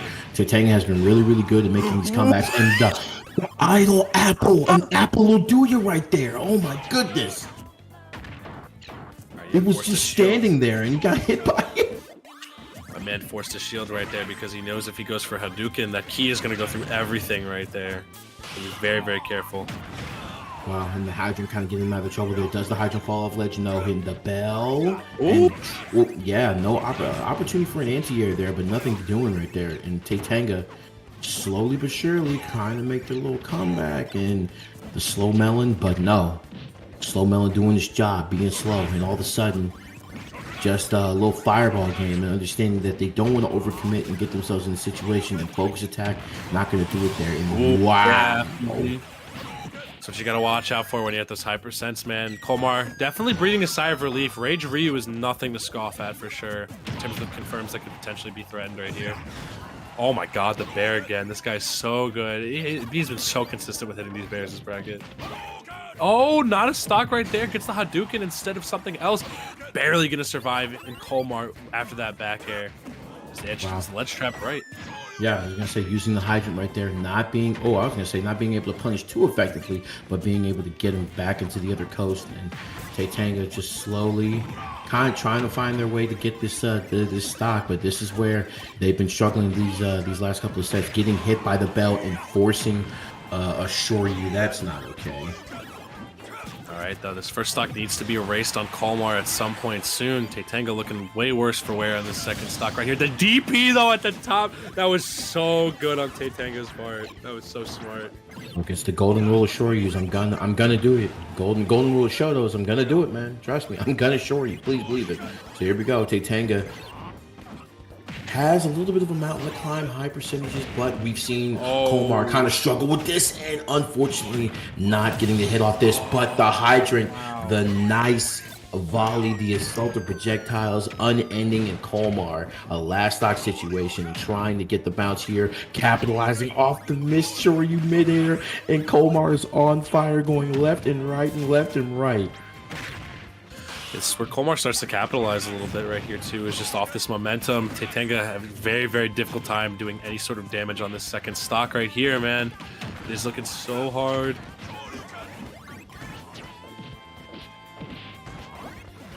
Oh, okay. You thought you were slick. I both of us just quiet. We're with bated breath, like like this conversion is about to be sick. But that bell says ring it, ring it, ring it, and you are out of here. My man lost focus by doing that focus for a second. Kolmar just capitalizing with that F smash beautifully. And Titanga looking a little bit worse for wear now. It's not the way that he wanted this set to swing at this point. It's just Kolmar is such a slippery fiend to try and get a grasp on in terms of the damage that Kolmar just dispenses all the time. His movement's been crisp, his setups have been crazy, and he's always ready to punish any mistake. Yeah, Kolmar has been really, really good about punishing like the main things that leave Ryu in lag, which is focus attack and Shoryu. So Kolmar has been really, really good at putting a lot of damage on, and Titanga has been showing his hand a little bit too early, and those mistakes one too many of. And here we are in a final game situation for Kolmar. Titanga trying to set this into a game 5, and here we are on Kalos. Oh boy. Yeah, going to Kalos, very interesting pick right here, but Titanga already looking juiced up. Perfect parries right there to just start it off with right here. I love the fact that he's been doing Hadouken every time he hits the Hydrant to force Kolmar to completely respect all the pressure that's been going on. That was a crazy DP at a shield right there. Yeah, he DP'd because he didn't want to deal with the Hydrant pressure as well as like Kolmar in his face. Like that's the problem, and that's been the problem so far this set. It's just like Like Kolmar has not had any fear or problems at all trying to bounce with him, but not being able to get the up tilt in the dare. But wow, rare error for Kolmar right there, and that's gonna blow things wide open for Titanga in this game 4. And if there's anything that Titanga needs, a stable lead right here. Doing so good catching all these landings with these DPs. You cannot land on my shield, says Titanga. like, look, man, you're gonna start to respect me. And honestly, this is a situation where Titanga needs to force respect. Be like, look, man, you've been walking on me and pressuring my shield all this entire time. I'm tired of it, and now it's time for you to show me some respect. And if you're not gonna do that, I'm gonna make you pay. And so far, 2 Shoryus on the hydrant, and literally the volley, the assault on ledge, trying to keep him off, and the bounce back with the hydrant, but not gonna lead into that right there. And now we see this man Titanga capitalizing off of the mistakes that Kolmar is making in 106, and not the stock gone yet. And oh my goodness, that focus hit, trying to FADC out into a Shorty. Not going to be able to work here, but still the neutral consists. Oh my god! Oh my god! That was so lucky on Kolmar's part that he managed to get the grab there, because that would have been a massive whiff for Titanga to take advantage of. If Titanga can nail this second stock right here, he did this against Wadi earlier, man, but no, gonna drop it right there. Kolmar, I think, starting to respect the Titanga's range a little bit more here. 53 already. You get off the Angel platform and you're delivered a whooping almost immediately. That was insane. And right, and that's just the power of like these bonus foods that Kolmar has. Like Kolmar is it'd be your own. It'd be your own, bro. That's crazy. Literally the hydrant just boosting for the focus attack into the easy charged up smash for a stock. And so far Titanga looking in great position. The fortuitous events that's leading into all of this. 60% off of the fresh stock. Unbelievable. Big damage being done here too, man. It's insane. You know, Kolmar had no record against Ryu, so the fact that Kolmar has been doing this well against Titanga, against a Ryu with the skill level of Titanga, is honestly insane. Okay, big back throw, though. This could lead to something beneficial. We do see the bell getting charged up. Key not far behind as well. Kolmar not ready for that one, though, and I don't blame him. Who would be, you know, at the place where Titanga got hit there. Yeah, the reactions have definitely been spicy, but not, you know, not crazy Flash-esque spicy, you know what I'm saying? So here we go, Titanga literally just expending autos. Like, hey, I'm going to keep throwing fireball here. There's no way I'm going to overcommit and try to give you something so that way you can get a lead off, because it's not going to happen. Trying to keep this guy away from him, and I don't blame him. I love the way he's been using focus cancel to kind of make his landings a bit safer. Gonna get pelted by that key right there. Gonna make it back. Hopefully, potentially. No F smash. I don't think Titanga's done that a single time. But now we're moving into last stock here, Banjo. What's gonna happen? Omar, the damage with my god! Listen, Galaga, it is a one-player game. You see, it's a one-player game when Pac-Man plays, and you challenged me. You tried to get on the sticks, and now you're gonna pay for it almost even in percentages. Kolmar, literally within a second off the Angel platform, this incredible conversion to take the lead. What? Oh, no is way. that it? Oh my god! Kolmar taking that game back within a moment's notice. I mean, you just saw it. You saw the pressure being applied. You saw everything being thrown. Banjo has left the building. I don't blame him. That was insane. Just how much damage off of that one conversion completely shook up Titanga's momentum right there. Way. Kolmar capitalizing insanely well. That was ridiculous. And Kolmar's going to be finding himself fighting against Wadi in losers finals. What a set, though, between those two, man. That was such a good set, though. Jeez, and it looked like the whole time, like Titanga just had it in control. He really did. But then to come back off the Angel platform and amass 60 plus damage in less than a second. Come on, man. Safe like, stuff. And I see the chat over here with some peanut gallery about, is Pac-Man top 15? How is there a debate? I'm confused. How is there a debate that this character is you know, is he good? Isn't he good? No, Pac-Man is that Pac-Man. Come on now. Pac-Man is quite the wonderful character, but speaking of things that are wonderful, we got ourselves the wonderful pistachios. Wonderful sponsor of this event, or rather the entire cup in general. I mean, we've got I believe the nuts speak for themselves, man. These things are so good. Excellent source of fiber, good source of plant protein as well. Also shellless. You don't have to deal with any of that micromanaging here. You've got such a beautiful amount of flavors. We've been sent sea salt, vinegar, roasted and salted. I believe that's honey or barbecue right here. Chili roasted, honey roasted. So you got all your types of flavors and seasonings right here. And I gotta say, these things are tasty, man. I've been chomping on this bag in between games and between sets. These guys are the real deal, man. So definitely cop yourself some wonderful pistachios. You will not regret it. These guys are incredible. They're delicious. Yes. Yeah, shout out to everybody who's been enjoying these wonderful pistachios all weekend. I have someone in my house who has a nut allergy. So, like, I think, that as long as they're enjoying it, you know what I'm saying? As long as my wonderful co-casters and the other people are enjoying it, then, hey, that's all the proof I need. Hey, shout out to Wonderful Pistachios for sponsoring the wonderful tournament that is the Panda Cup. And, of course, the action just don't stop because this tournament is still rolling. And now we have Wadi versus Kolmar. Kolmar winning an improbable... Not even improbable. He won 3-1. That was insane, man. Let me stop. I don't get how he did it. Literally, he clawed it back after that last game immaculately. It's the fact that Galaga has like very little to no knockback, so it just allows for just like the meatiest follow up in the air, and then for the fact that like you're able to get on the ground, reset, and then just keep doing whatever you want. That's probably what led Kolmar to this victory into losers finals with Wadi to have a chance to fight the final boss. And MPG says it's Mega Man's turn to be the final boss that you have to fight. It's Mega Man's turn to be the guy that you need a cheat code book for, right? It's true. But before that happens, though, we got Kolmar and Wadi.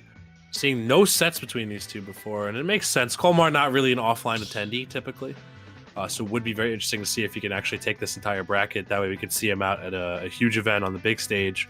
Wadi, though, trying to protect himself in losers finals of this bracket, man. Having a pretty good record against Pac-Man, though. And Kolmar not too bad as well. 100% win rates against Mewtwo and Me Gunner, the two characters that Wadi was picking into before, but only 55% against Rob. So very curious to see how this set is going to go. I feel like we're going to be seeing Rob Pac-Man. I just don't think there's a lot of room for interpretation right there. It just seems like Rob is one of the characters that can make Pac-Man's life a little hard, given that Laser is transcendent, so it does go through the hydrant. So Pac-Man is trying to rest on his laurels a bit and charge up that bonus fruit. He could be finding himself getting clipped for it, as well as Gyro being an excellent offstage tool, and Pac-Man being the perfect shape and size to get combo 0 to death. So I'm ready, Banjo. I don't know if you're ready. I'm assuming you are. You look ready. I'm definitely ready. It's been great Smash action all weekend. Shout out to the French Dimension. But right here, right now, we got losers finals for an opportunity to go play MPG in Grands. Let's go between Wadi and Kolmar. And Wadi says, hey, if I'm going out, I'm definitely going out like me. Going to use the Robin on FD, no less. Here we go, though. FD always an interesting pick, because, again, Pac-Man loves this stage. But Wadi has picked into it quite a fair amount this bracket as well. So very curious to see how this pans out for him as well. No, he has not played Kolmar ever, so this is a beast that has been left untamed. So who knows what Kolmar could be capable of here, man. Only, him and Wadi are the only players to take games off MPG this entire bracket so far, so either of them could have a very fair shot of taking this, but first they got to take each other out.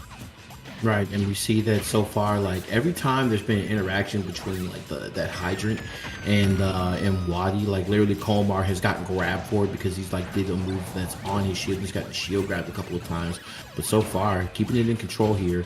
And the projectiles that Rob has is going to do really well against things like hydrant and things like bonus fruits and things like that. But that timing on that side B, able to clip Wadi and get him off stage. So we're going to see a lot of that as well. I like that Z drop on the bell. Very well done. Ooh, I love that. But Wadi ready at a moment's notice to just keep the pressure going and avoiding these hits. He's making Rob look way smaller with the way he's moving right now. Definitely. You know, it's one of those O linemen that move really, really fast, but they're just really, really huge. It's one of these the situation that Wadi's in definitely in.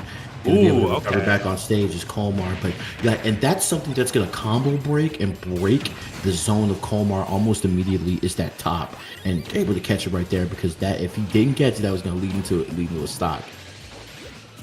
And Wadi ready with these down airs, trying to get some sort of two-frame edge guard right here on Kolmar, but Kolmar managing to finally find solid ground once more, and Wadi looking pretty ripe to be getting hit by this bell right here, so he's got to definitely watch out. Man, Gyro just does so well, though. Such a quick, good projectile to use to really knock Pac-Man out of the pressure.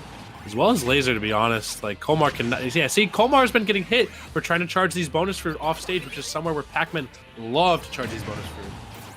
All right, gonna get hit with the sour spot of that dare right there, and just not being able to recover on stage, and trying to use the armor to get a little meaty timing, clip that recovery and get a stock. But so far, just high stock for high percentages for both of these. Slow melon and the bell gonna be able to do it right there. And Oh my gosh! Yep, falls out of the Twitter combo. Okay, though, quick one right there. Just uses the grab as well as the pushing of the water to get that grab on Wadi. And this is looking a lot better for Kolmar now, but getting hit by the sour spot dare right there. That's insane. Excellent work by Wadi to take that stock off and stop the bleeding, honestly. Yeah, and it's these long-range projectiles that Wadi's going to be able to get, you know, a lot of, like, being able to, like I said, break Pac-Man's zone. Pac-Man is just one of these characters that, like, thrive off of just, like, playing a certain zone and then literally just getting up and doing boxing tools. And like I said, these bonus fruits and items definitely just playing into a huge factor in this, because don't forget, Rob is big, so things like Bell and things like Apple are definitely going to play a big factor in this matchup. Oh yeah. Ooh boy. All right, though, a lot of solid damage being done off by Wadi. Finally finding Kolmar off stage once again. How does he make it back? Kolmar's been escaping by the skin of his teeth off these sour spot dares, man. That's insane. Yeah, and I think it's just because of the way the hurt box is really, but Rob is big, so I'm not gonna have any trouble finding that hurt box. And a stock loss, and you're gonna be down by 1. Wadi looking at an exit for this first game pretty soon. Okay, though, trying to find some way to get Kolmar on the back foot, but Kolmar just trying to leave as much space between him and Wadi as possible to charge up these bonus fruits. The bear actually tanking through that right there. That was OD. All right, yeah, the big dare coming out, finally hitting it. You try for it enough, you'll eventually get it, you know? Yeah, and then in the situation like he's been in, it's like, why not? And, you know, Kolmar catching the bell. The head of Rob popped over the ledge, and the bell hit him at the exact moment and was able to get that forward smash. That was an unbelievable play. Good on Kolmar right there. Yeah, that bell lingers for a while, man. So it's not always easy to get away from it when you're at the ledge. Even though I think Wadi did have some, ledge mix-ups he could have gone for there. Like, he could have disattached from ledge and just used up B to pile his way up and forward. But right then and there, the bell was definitely an ever-present threat. And it can hit you while you are dangling on the ledge as well, depending on how good your character's ledge hang is. So, gotta be careful, man. Absolutely. And going to be going into game 2 of this losers finals right now. And Kolmar playing like a man possessed. Unbelievable. It's true.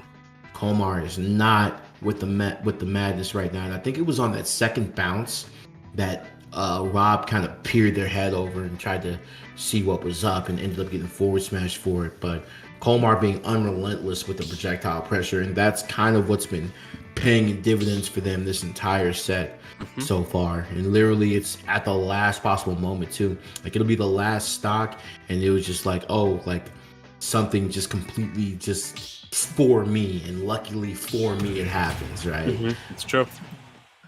Crazy stuff, man. But Kolmar up 1-0. We are seeing the Mewtwo coming out from Wadi as well, which is interesting. I mean, Wadi always looks so confident against Pac-Man with just the Rob, and Kolmar always so solid against Mewtwo. But again, this is a Mewtwo most likely unlike any other. Arguably probably the best Mewtwo in the game right now, even though there aren't many to speak of at this time. Yeah, but still, being in the upper echelon of player and player specialist, it matters, and because it means that this is a straight up like knowledge check. So if there's just some things that you don't know about Mewtwo, then you might get hit with it, and more likely it'll hit you at the worst possible time. So let's see if Kolmar is Mewtwo efficient right here. Ooh, wow.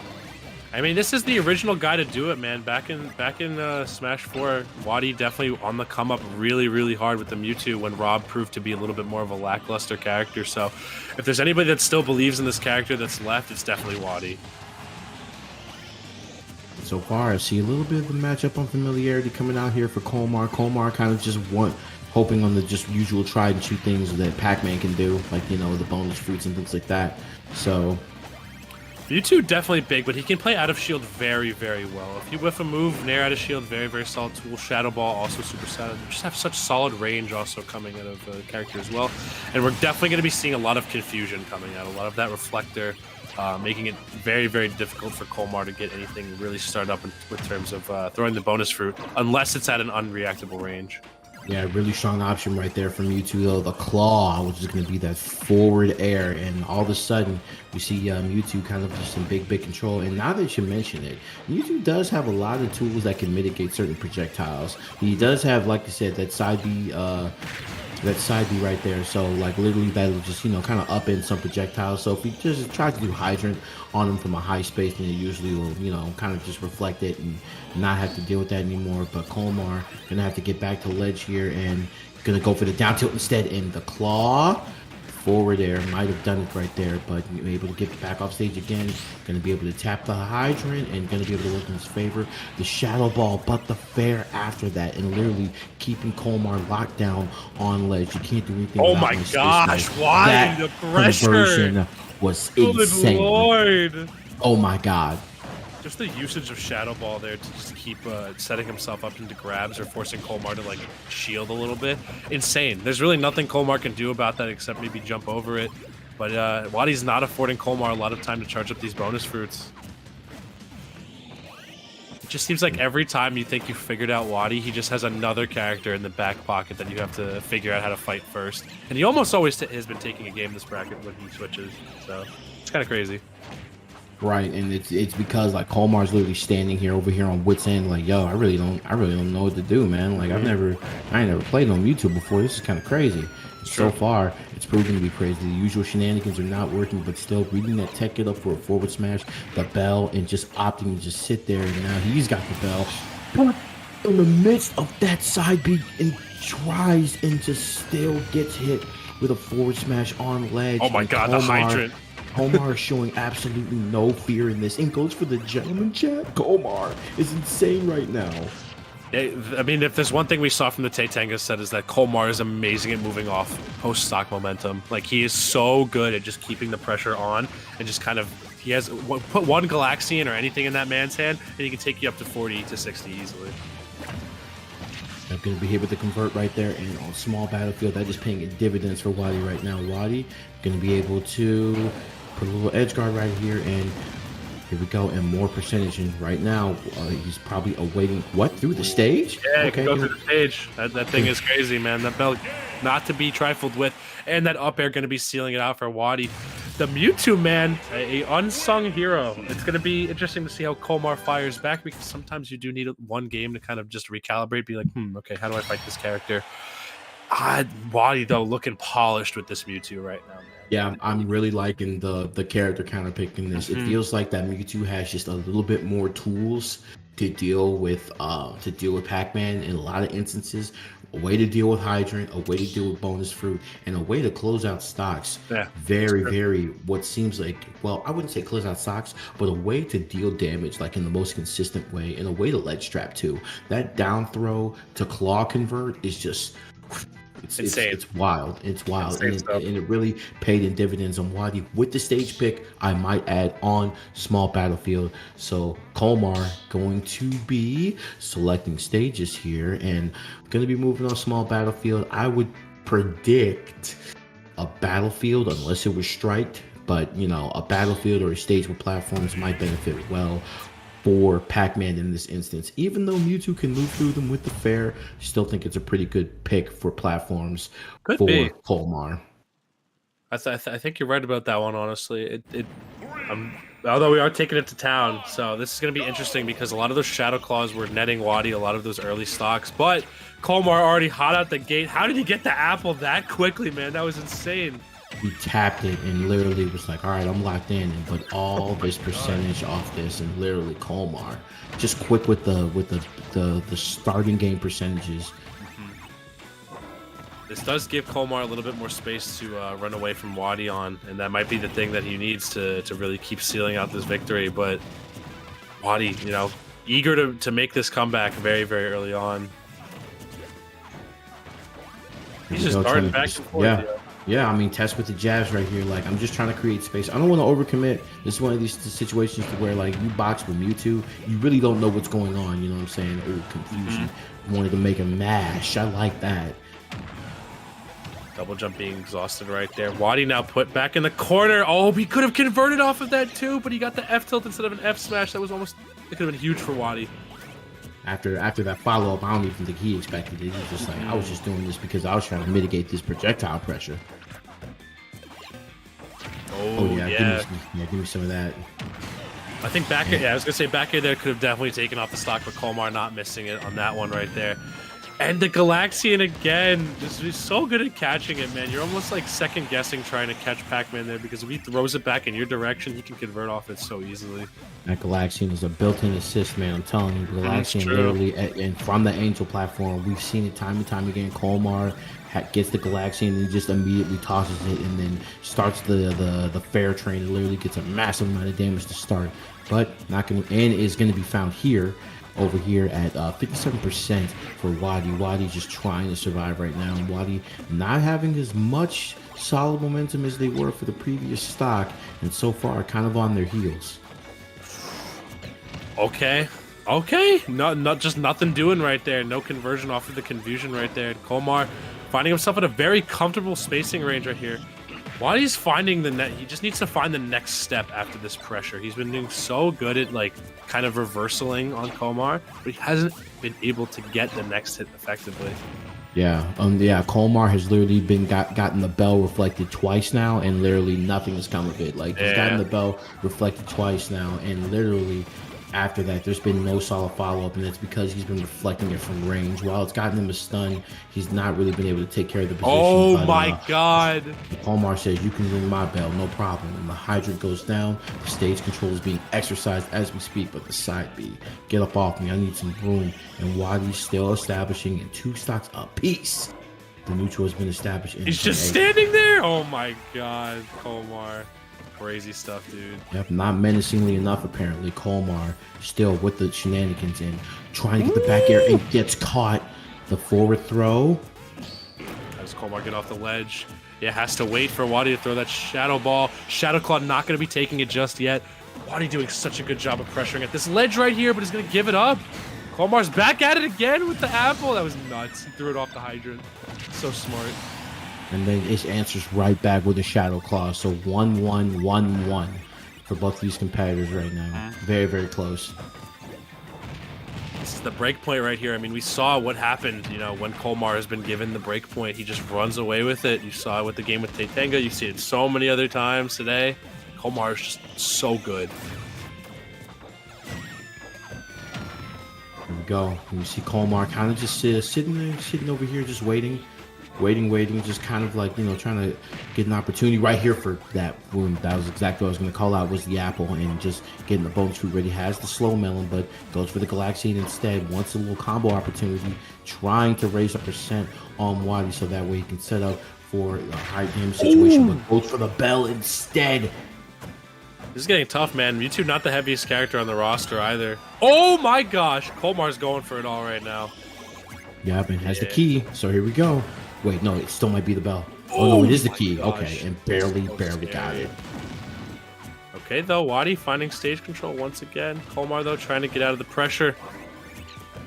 We don't see a full Shadow Ball charged up just yet either. Gonna be catching Kolmar. That could be what seals Kolmar's fate. Oh my God! Oh, no, but misses off the side special. That's amazing. I thought that was gonna hit. Opts not to reflect it at all. Tries to just get in position and cutting off the stage. You got to be really, really careful in this instance. And Man, neither of these guys want to whiff. They know the next big whiff is going to maybe potentially be their entire stock right here. This is so scary. Wadi getting pushed off stage by the hydrant water, and Kolmar's going to miss the opportunity to capitalize on it. That was insane. Oh my gosh. This is down to the wire. This is very, very, extremely close by these guys right now. Kolmar not winning right here. Tries to get the reverse bell with the hydrant, but not going to be able to get here. Tries to get the apple. He gets reflected on him. Too much fuzz in the air. Mewtwo going to be able to swipe up and get the screen clear for a game 4. How does Wadi do it, man? How does he manage to take that back? That was insane, dude. I think this reflector makes all the difference, because it's just like, look, man, I see that you're like literally just mashing whenever I'm over here, bro. So I know, like, when you hit this hydrant, it's gonna go up, and when I reflect it, you're gonna get hit by this, and we'll see what happens next. And literally, as soon as they did that, an immediate fair came after, and wow, what a set it's been so far. And Wadi ahead by 1. Mewtwo, the answers, you know. And Wadi on the verge of making it here to Grants, getting that break point over Kolmar, getting a little close there, though. Honestly, the Mewtwo not as dominant as we were seeing before. I'm sure we're going to see Wadi stick with it, but man, Kolmar has a lot of digging to do to make this setback. Kolmar being such a prevalent force throughout all of these qualifiers. Is he going to go out at 3rd place? Oh my gosh. An online warrior, man. Don't forget that Wadi's only loss in this set was with Rob. Rob, yeah. That was the only loss in the set so far. The trench coat counterpicks, the Inspector Gadget. Can you go to grand finals? Let's see it. Wadi up 2-1. Kolmar, though, can you force a game 5? Kolmar definitely has the swag. He definitely has the magic to do so. So oh yeah, it's not outside their own possibility. Take it to Smashville too for the counter pick. Probably wants less space for him to clear, so that way he can get those full stage combos against Wadi. I don't know how it'll pan out, to be honest. I mean, Mewtwo being big, taking up a good percentage of that stage, but the hydrant's not going to be as much of an issue center stage if Kolmar's trying to land. So I'm curious to see how this is going to go. DIing in on the down throw right there, and going to get hit with the Shadow Claw for their troubles. Oh yeah. My God, Wadi! Yeah, just goes for it, bro. I think Wadi turned on the top player button with the stage pick right here. I'm not gonna lie to you, sure. like Wadi like figured out, like, you know what? We haven't gone to Smashville yet, so, and I know that this is not that great of a matchup for Pac-Man. So if I can get you off stage, I can really start to cook right here. Avoids the bell right here. Crazy stuff, man. Wadi just never ceases to surprise. Every single time, there's just always something new that he's pulling out. He always knows when to turn on the jets too, man. That's that. Again, that I think you're right about the top player button, dude. Yeah. Sometimes you just press it. Like playtime is clearly over, and Wadi is like, you know what? I smell blood in the water. Let me go ahead and find a way to get this stock right here. Massive disadvantage on the way if Kolmar isn't able to get the stock right here. Kolmar's just not been afforded enough safe space to really charge up his resources. Like he's just been forced to play on the back foot this entire time, and Wadi's taking full advantage of it. Yep, all it takes is one jump in to get him center stage control. Yeah, platform going to be able to avoid the bell right there. So this is going to be a little bit rough for Kolmar, just because we know what angle the bell goes at, and Mewtwo was kind of saved by that platform at the top right there. Okay. Be able to get both sides covered right there. Very well done by Kolmar. Kolmar, though, still not being able to seal the stock right here. And the weight. Oh, Wadi trying to go for it again, but Kolmar aware this time, getting that excellent down air off stage. Still, though, 114, man. One more Shadow Claw. That's all Wadi needs. And even then, opts to just wait right there. Doesn't want to deal with the Galaxian pressure, the dash attack. Not going to be able to take the stock right there. 132%. So in a really, really, really good position. And is able to get that bonus fruit, but literally the back air off of the shenanigans on ledge. And now Wadi in a one stock situation for a rematch with MPG. Mm-hmm. This is looking tough, too. I mean, deep in the pockets, Wadi found this Mewtwo. Kolmar looking a little worse for where that F smash almost connected, dude. If Wadi landed just a little bit lower, oh my gosh. Still, though, how does Kolmar find his way to this situation? He doesn't have the space afforded to him to charge up these bonus fruit. He has to do it while running away almost every single time. And that confusion, man, what a good reflector to be using. Oh, wow. That was almost a stock. Oh my goodness, it almost got hit by the key on the back end, and Kolmar trying to find all the options right here, and Wadi kind of taking it easy. Wadi just understands that, like, hey, look, man, you are in a deficit, not me. I'm not going to really overcommit on the situation to where I can get hit by these wacky projectiles and all this pressure that you've been providing for me so far. So Wadi doing their job, making sure that they stay just solid. Oh my gosh. The hydrant push. Kolmar always finding the clutch situations, always finding the magic. Oh, is this the Kolmar factor? Yup. Oh boy, no way, no way, no 84%, and you lapped him, and you just got here. Kolmar, Kolmar turned on the X factor. You are absolutely correct, but Shadow Claw right here. Gonna be able to get hit with ball. You gotta seal the stock immediately. You don't want this to go on for any longer than it has been. Oh my god, is this what it's been leading up to, Banjo? Is Kolmar really about to turn it up at the 11th hour, man? Oh, Kolmar. Big dash attack though. Okay, it goes high. I think he exhausted his double jump too.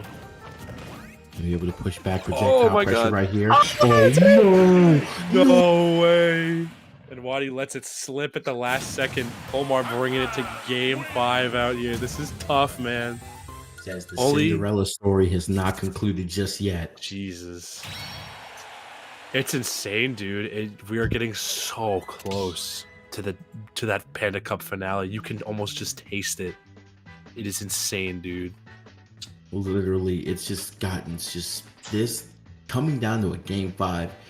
You could not make this any more dramatic than it already is right now. Kolmar versus Wadi 2-2. Dude, this is unbelievable, and now we're in a situation to where Kolmar literally, and what's been the factor so far is that Kolmar has managed to turn it up,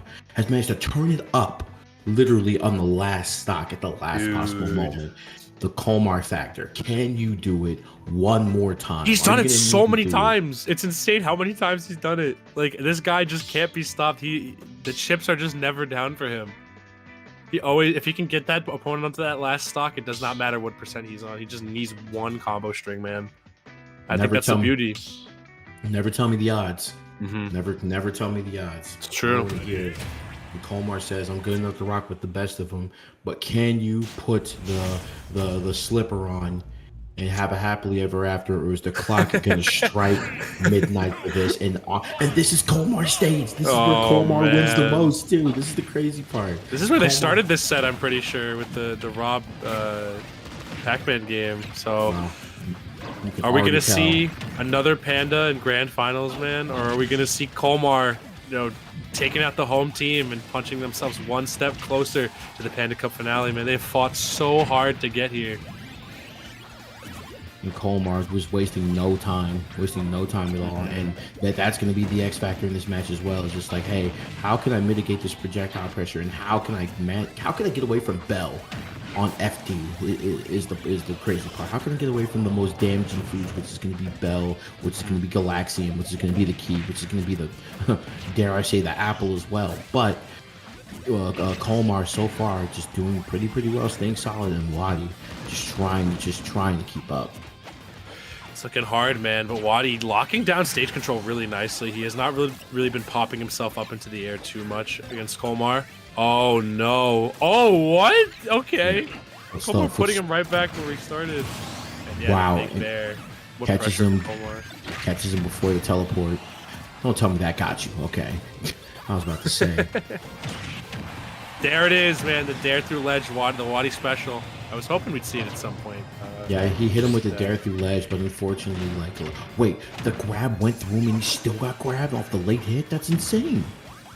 Wow. Man, things are getting out of favor for Wadi ever so quickly. Kolmar up 3 stocks right now. 78 already done to Wadi. Did he run out of gas? Is this the endurance that he's employing right here? Wow. Yo.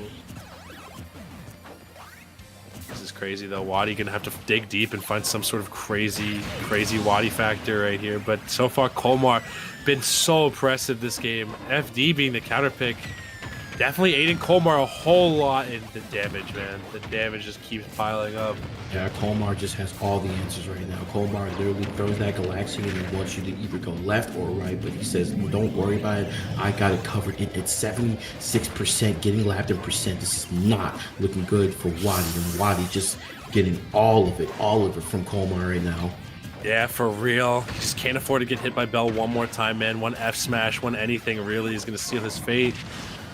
It's looking so tough. He needs to take this stock ASAP. No Rocky. He needs to get out of this one.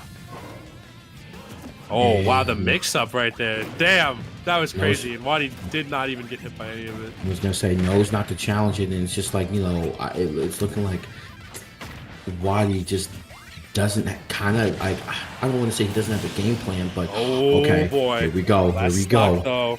Last That's pretty much an situation. instant Bell, though, for Wadi at this point. Oh, I think he could have shadow balled right there for more damage or something. Yep, and just trying to just stay solid right here. I love the follow-up, and here we go. Kolmar kind of going coast to coast, just kind of stalling, trying to get projectiles, the right or correct projectiles going, and gonna be able to throw some shadow balls full screen. Not willing to commit. Gonna be able to get the bell right here. Kolmar just. That shield is looking mighty small. Oh my god. This is looking so scary for Wadi as this game progresses, man. Kolmar cannot be allowed to get another bell or key on deck, man. This is I'm looking gonna be able to avoid the scary. hype right there, and gonna get the nair. Okay, the damage slowly coming out, and the run back in is like, yo, do not grab me, please, sir. I have had enough. You can tell both these guys are feeling it right now. But the bell on deck again. Will the ledge trap hit just right? Wadi being put back off stage once again by Kolmar. Doesn't want to jump into any of these bears, man. This is so scary.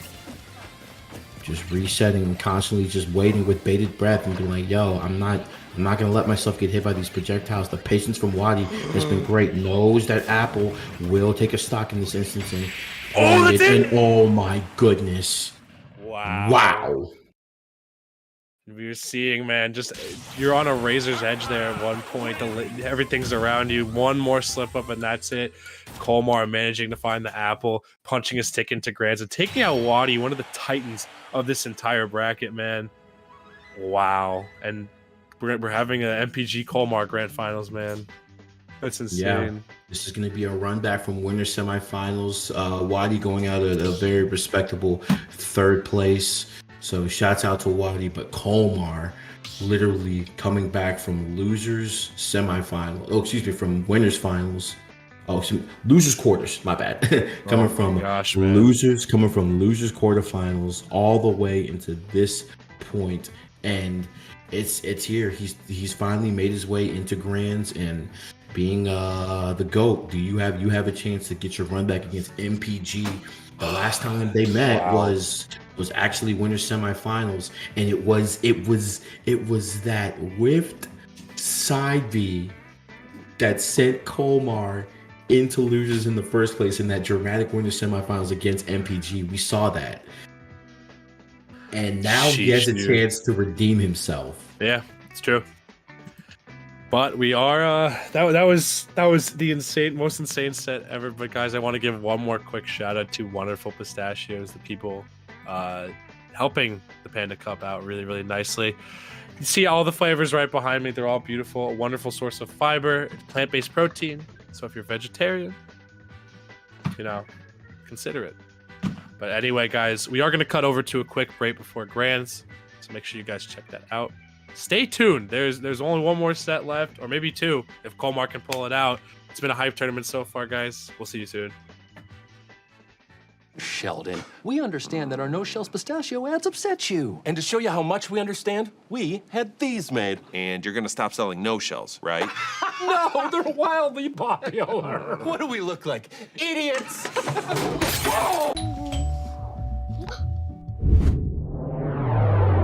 Chill. Grubhub delivers convenience items.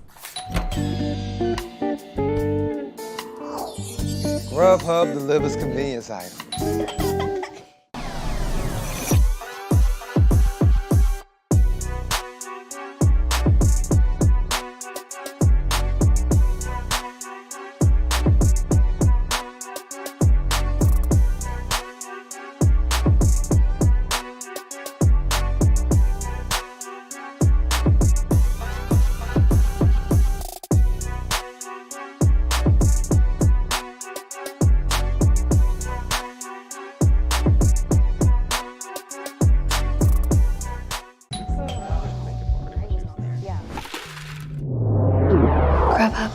convenience items.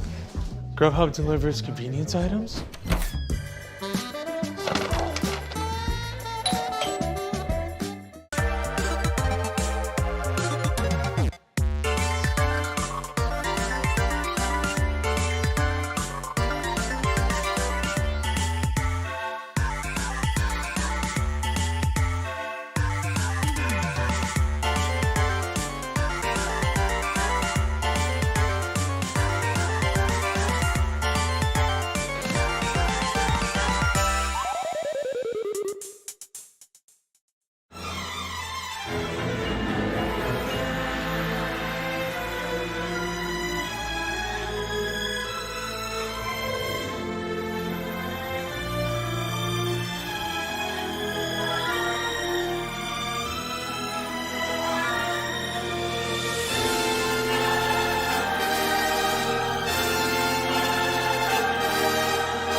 Guys, I'm hyped for that. Yeah, this is what it's all been leading up to. You know, the Panda Cup finale happened in the beautiful Novo Theater. It's going to be beautiful, gorgeous, incredible. I can't even imagine the production value being brought to that tournament and how sick it's going to be. But we're here to see who gets one of those juicy Panda Cup finale spots for these online qualifiers. We got MPG trudging through winners, taking out Kolmar, taking out Wadi, not dropping a game to any other player in this entire bracket. And we got Kolmar being sent packing the losers and winners semis by MPG, only to make an insane run, taking out Sora J, Titanga, and Wadi, of all people, to make it here to Grand. So we're going to see if the Kolmar factor is good enough to bring us in to finish this bracket off, but MPG looking like a titan right now. So we're going to see who's... And this would be huge, man. From the East Coast to the West Coast, that ain't cheap. So one of these players, man, is going to have the opportunity to make it all the way out there, and that's so sick. Oh yes, this is definitely what it comes down to right here. The fight back, the battle back for the regional final. And look, man, like you said, this is what it's all about. This is what is at risk, high stakes. A trip to Los Angeles to compete in the Panda Cup finale at the end of the year. Wonderful Christmas present, you know, a little early Christmas present to those who qualify. So we're going to see. MPG has been absolutely on fire throughout these regional qualifiers, as it turns out. And as you can see, has been on fire for this regional finale and has literally nothing but green, right? 3-0, 3-0, 3-0, 3-1, 3-1. Definitely earned, but also first seeded, was projected to win this entire thing, but definitely not for lack of trying, right? But 5-0 in all of the sets that they have played coming up to this point. And hey, like you said, it's earned, not given. So that first seed definitely playing it exactly to where it should be. And MPG projected to win this tournament. But the Cinderella story is not over for Kolmar. Kolmar sitting on the other side of that bracket, actually sent 2 losers by the projected first seed, which is MPG. So can Kolmar complete the comeback? Don't forget, guys, this is grand final. So Kolmar needs 6, not 3. Kolmar needs 6 victories to get into that Panda Cup finale. So will it happen? MPG says, you know, I actually don't think so. I have a 75% win record against Pac-Man, and if this record is any indication, then right now it's going to be no different. The previous qualifiers, number 3, knocked you out of winners, and then for the Mid-Atlantic USA for the finale. I knocked you out of winners again. So this is my opportunity for me to stay in winners and knock you and keep you in losers by winning this tournament outright. 3-1s across the board too, man. Like, each qualifier, each time these two have faced off against each other, Kolmar seems to start to figure it out, but then MPG just turns on the Jets, man. So, again, MPG showed up every single qualifier, made it into Grands every single time. The only player he has lost to is the Buzz, who has already qualified for the Panda Cup finale, given his excellent placements recently. So, if there's a next up in the lineage right there, it's definitely MPG without a thought. But Kolmar has exhibited such growth this entire bracket. Could we see a Cinderella story unfold? Do we see that glass slipper being slipped on and fitting nice and well? So here we go, ladies and gentlemen. Grand finals, MPG in winner's side, Kolmar at a loser's side. Here we go. And if there's any indication to what we saw these last couple of games, it's the Kolmar X Factor. Kolmar has absolutely turned it on in the last stock. It's going to be tough, man. We could be seeing these games, wind down to time. The biggest errors we were seeing out of Kolmar this bracket, where he was trying to run away when it was not time yet for him to do so. So, gonna have to face MPG head on, just win honestly, and work through it, man. This has been, again, the Titan to get through this bracket. This is the final boss, as you were putting it before, Banjo. So, I'm very, very curious to see what Kolmar has left in the tank after 6 sets. Yeah, and it's really like MPG's solidness throughout the last stock that's really net them the victories that they've gotten. Literally, it's them playing like so well and like completely just solid in the final set, and literally in the final game, in the final stocks, and like literally it's the ability for them to close out games is what's going to matter here the most. And Kolmar, like I said, the X Factor has been just them completely He tried to go in for the up smash, but he had the metal blade in hand, so he just got the up throw. That was so tragic for Kolmar right there. Going to be providing some shield pressure right here. I like the pick to the town and city right here. Really, really good for 2 projectile characters. Pac-Man definitely better with the boxing options here, but the conversions that MPG has just been showing out, man, have just been so good. It's true. Right now, though, looking pretty good. Kolmar, what an interesting setup that was right there, man. That's what I'm saying. This guy is a magician with endless tricks up his sleeve. Though MPG going to be sealing at that first stock. It is so hard to get MPG to say uncle within these sets, bro. Yeah, I love that conversion with the leaf shield throw, and then just letting him getting a restand right there, and then just throwing smash attack right there at ledge, and that's going to be one of the safest smash attacks. And it's one of those ones to where it's just like, I don't think this is going to hit me, and if it hits me, it's not going to hurt that bad. It's like, nah, this is a legitimate smash attack, so when it hits you, you definitely going to feel this. Please believe it. That's the truth. All right, though. Lots of pressure being dealt by MPG right now. That's the thing, man. Kolmar has now met his mettle in terms of projectile pressure. Like, this is a character who kind of can thrive at any range, really, with the projectiles they have at their disposal, as well as their boxing pressure. So Kolmar has to kind of fight his own demons out here, or just has to fight himself to kind of win this entire bracket right here. But MPG, off to such a hot start, not letting this first stock drop at all just yet, would be a very, very powerful statement to open up this set with. Yeah, one of the big strengths that MPG's displayed really is the fact that MPG has completely just great dominance on the first stock, and then just really just keeping the game in his pace throughout the rest of the match. And as you can see, the defense just impeccable, and it's because they've lived for this long and the damage has gotten amassed to this high.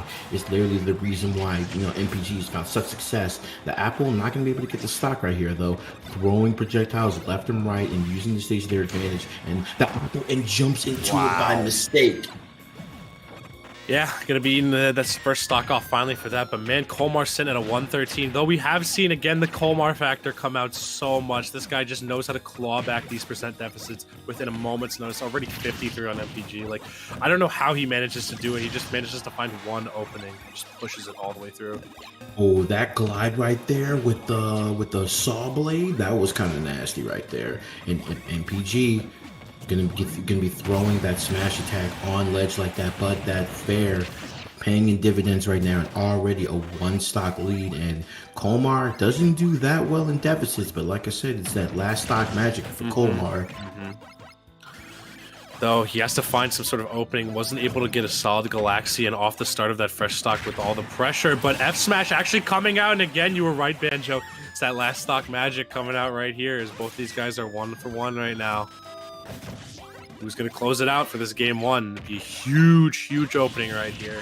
Bring MPG definitely. either one step closer to the finale, or Kolmar beginning his journey without what could be a long grand finals. Definitely. So we see that MPG kind of just expending, you know, just not willing to overcommit in this instance, and we see them just getting the shot off right here. Kolmar just waiting. Really is counting on, you know, the versatility of the projectiles to really put things in their favor, but this Leaf Shield playing in dividends for MPG as well. Oh man, MPG though not biting, just not letting Kolmar get anything too crazy start up. What an up tilt right there below the platform. Kolmar has been hitting such, like, uses, I feel like, up tilt better than most Pac-Mans I see. This guy's crazy with it. Yeah, he understands that MPG is definitely going to get his, but Kolmar's, you know, Kolmar definitely, I mean, MPG understands that Kolmar's going to get his, you know, but like you said, if he keeps pelleting at him and like throwing lemons and literally like, look at the projectiles, look at how all of this damage is just mounted and literally just passing. But like I said, it's last stock magic, so you know, Kolmar, anything up his sleeve and the disadvantage, so Bell not gonna be able to get it here, and MPG kind of has to just wait a little bit. MPG, if they overextend, could be looking in a little bit of trouble, but I think Key is on deck right here. Oh my god, Chad charging it up, but the Flame Sword actually gonna go right through that right there. Very smart stuff on MPG's part. And actually manages to catch the Bell in midair too once it comes at him. So first game being outmounted up for MPG, only 2 more needed to punch that ticket to LA to the Panda Cup finale. You know, it's been a journey, honestly, throughout all the events that have been happening so far. It's really insane just how much you can actually follow the progress of the Panda Cup as well, you know, given the PG stats videos that have come out about it, given just the qualifiers as well. Like, this is a journey with a bright summit ahead. So MPG is just trying to nail his way there.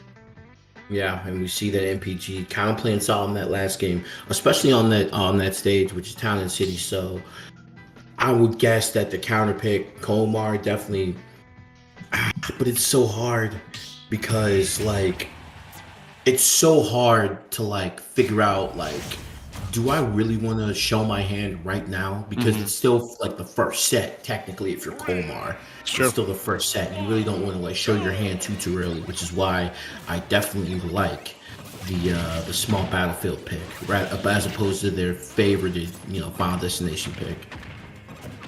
Okay, though, Kolmar just scrapping right now with MPG.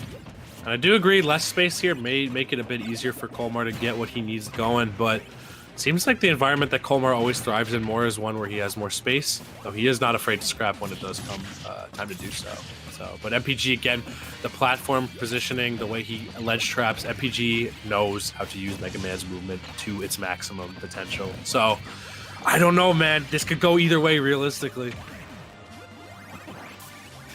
Yeah, and we see that, like, MPG, even though with a little bit of damage on him, you know, like I said, it's small battlefield, so the projectile is going to play a little bit better for Pac-Man in this instance just because of the good combo potential that they can get.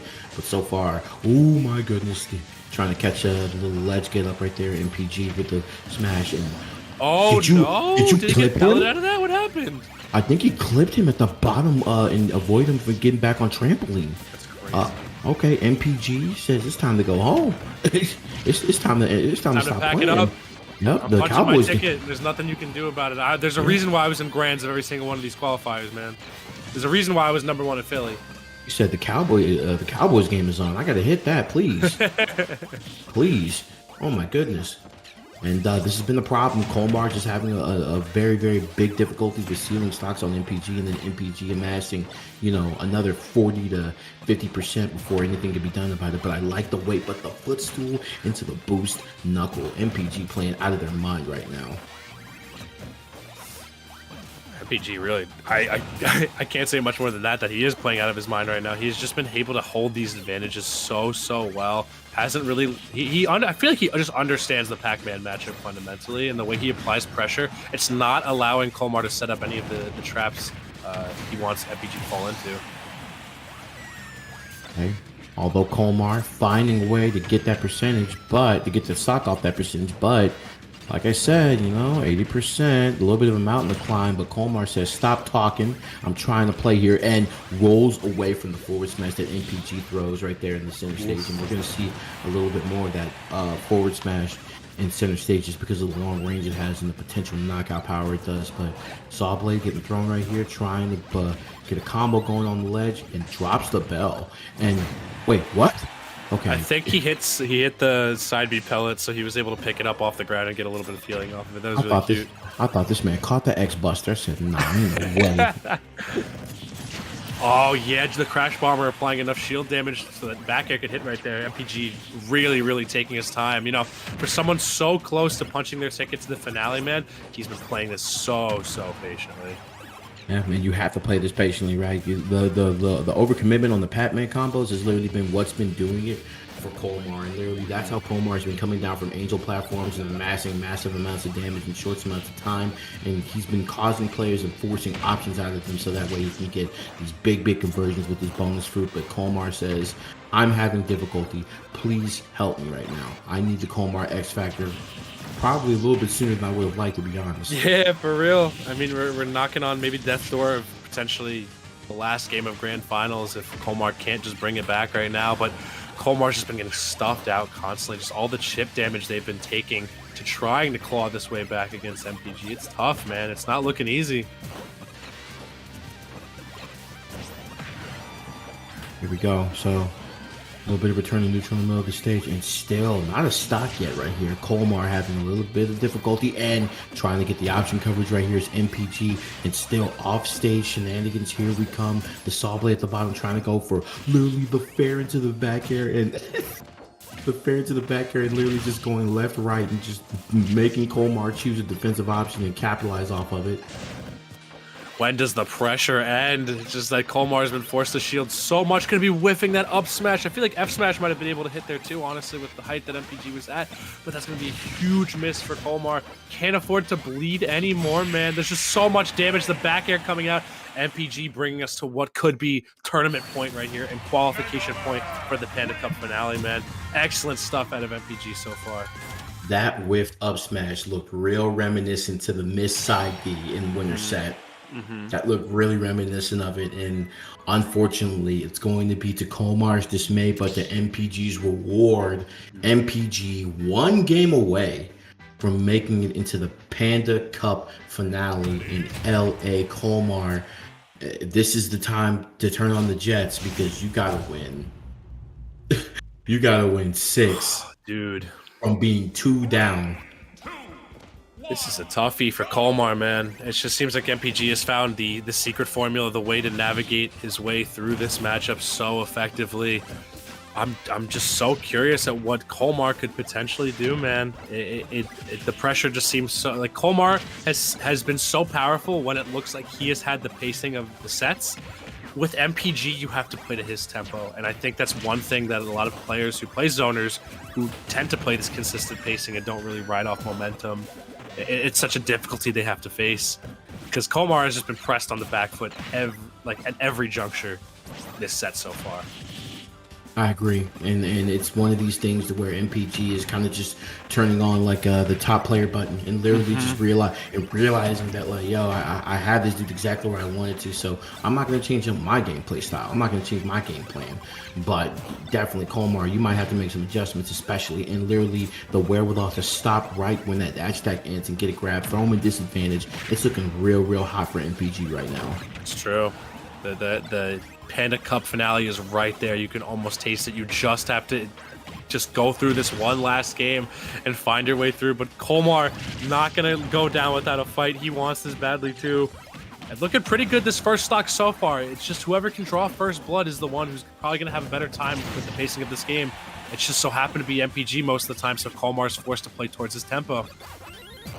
And literally, like that, you saw that last situation where MPG looked all the pressure, and that is a trade you take right there. He's like, oh, you know what? I'm willing to go for this trade right here, and I'm willing to throw that forward smash as long as you go first. And literally, it's exactly what happened. Kolmar now in a deficit, but not by a lot. And as I say that, immediately just evening it up right now in this game 3. gosh. MPG though, finally. Kolmar maybe finding some sort of glimmer of hope here within this game 3, man. It's looking so scary. MPG though, just so consistent with the pressure. It's like you just can't rest for a single moment against him. He is always forcing you to think on your toes at all times. Already 62, dude. That's crazy. Right. Literally jumped in front of his face and jumped around him just to do a fair instead of going for a grab right there. Literally little unconventional methods and attacking from your subconscious mind, so the moves surprise even you. An unbelievable play. MPG 102. That's it, miles per gallon, and I am not stopping. All I know is go. Yo, that was great. Oh, but Kolmar getting caught napping right there with the bonus fruit. Is this where it all ends? Hey, you know, we just say we got MPG standing for miles per gallon, but the true name, my man, Mario Party Gamer, bro. Let's go. Mario Party Gamer. And then it has to be right now, bro. It has to be Mario Party Gamer, bro. Because like right now, this man throwing all of the unconventional options, man. This is crazy. And right now, these unconventional options might lead him to qualify for this Panda Cup finale. Kolmar getting slightly overwhelmed at the moment, and so far only down by a stock. So Kolmar, if you plan to turn it on, then now is definitely the time. Yeah, we need the Kolmar factor now, and we need it now more than ever. But how? It just seems like there's no, like, every time that Kolmar is ready to throw a bonus fruit out, MPG is ready with a pellet. He's ready with the Crash Bomber. He's ready with the Metal Blade. There's just no safe way to really pick your time to fight against MPG. I think Kolmar has to be forced to just scrap hand-to-hand against MPG a lot more. It's looking so scary. Who is going to join Raven King at the Panda Cup Panda Cup finale, dude?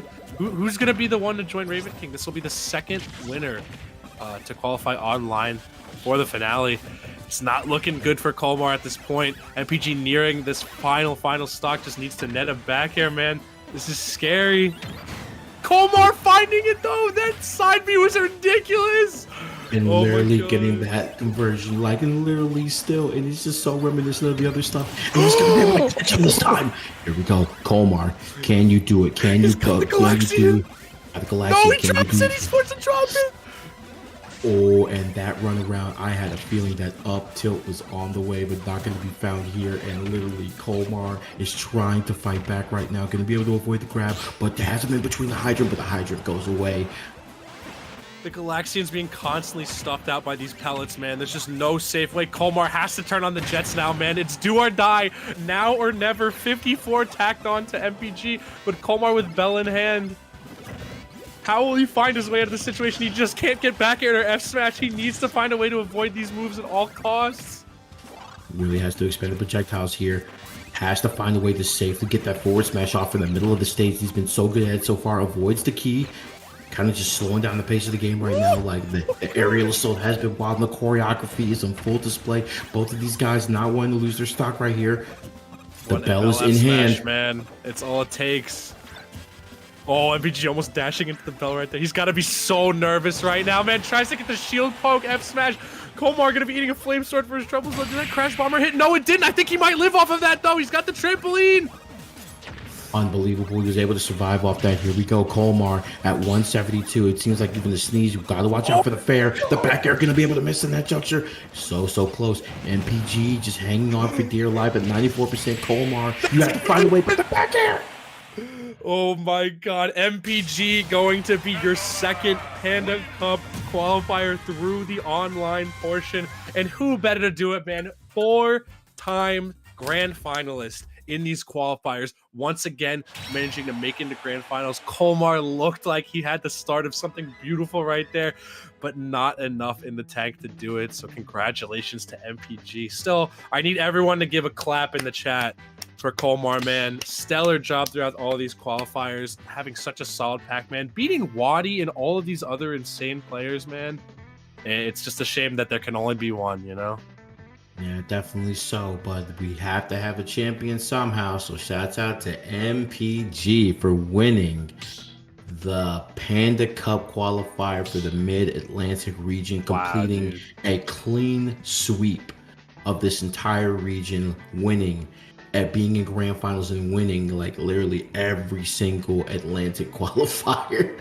So, I mean, if you didn't have the points to qualify, I mean, winning this definitely puts it in the bag for him. So shouts out to that. MPG on the way to Los Angeles in an unbelievable but dominant fashion, getting wins over Kolmar again twice, beating Kolmar twice, beating Wadi, and just sitting over there in Grands and waiting. And shouts out to our top 8, of course. For real, man. What a star-studded roster we have. We have MPG capping off the slap, the Panda Cup. Kolmar with an amazing one. Wadi also giving people an insanely hard time in this bracket with all the characters he displayed. Titanga, man, the story of this tournament for me, honestly. Just displaying such phenomenal Ryu play. Got Chris the Hedgehog and Sora J capping it off in 5th, having very impressive performances in their own right.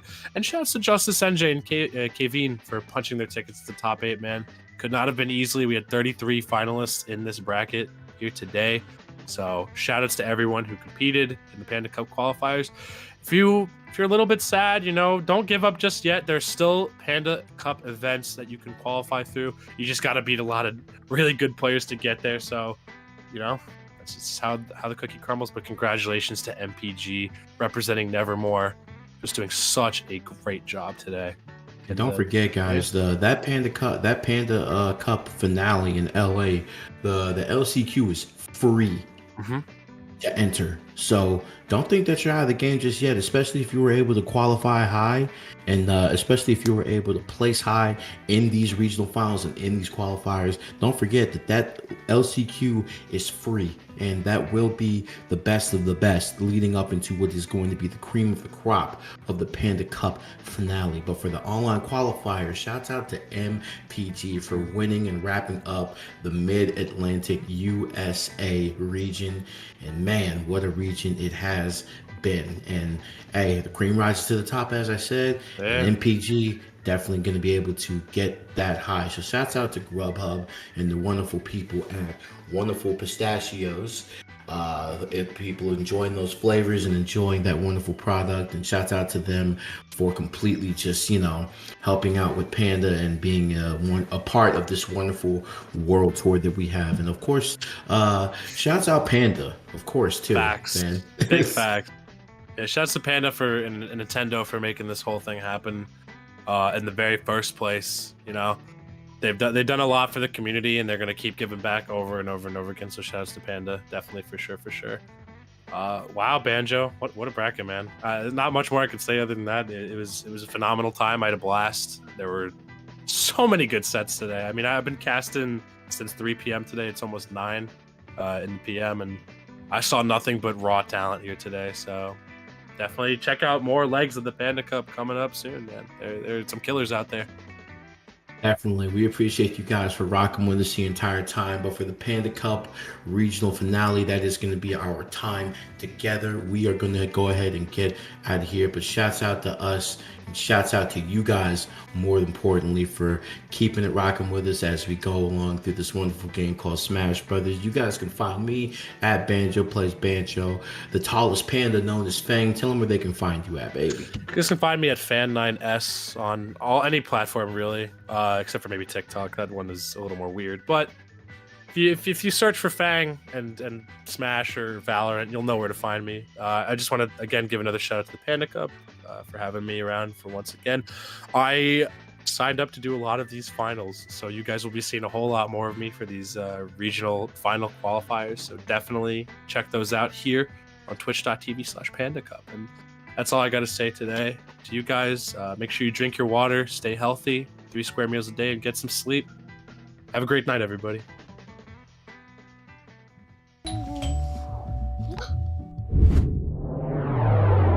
Chill. Grubhub delivers convenience items. Grubhub delivers convenience items.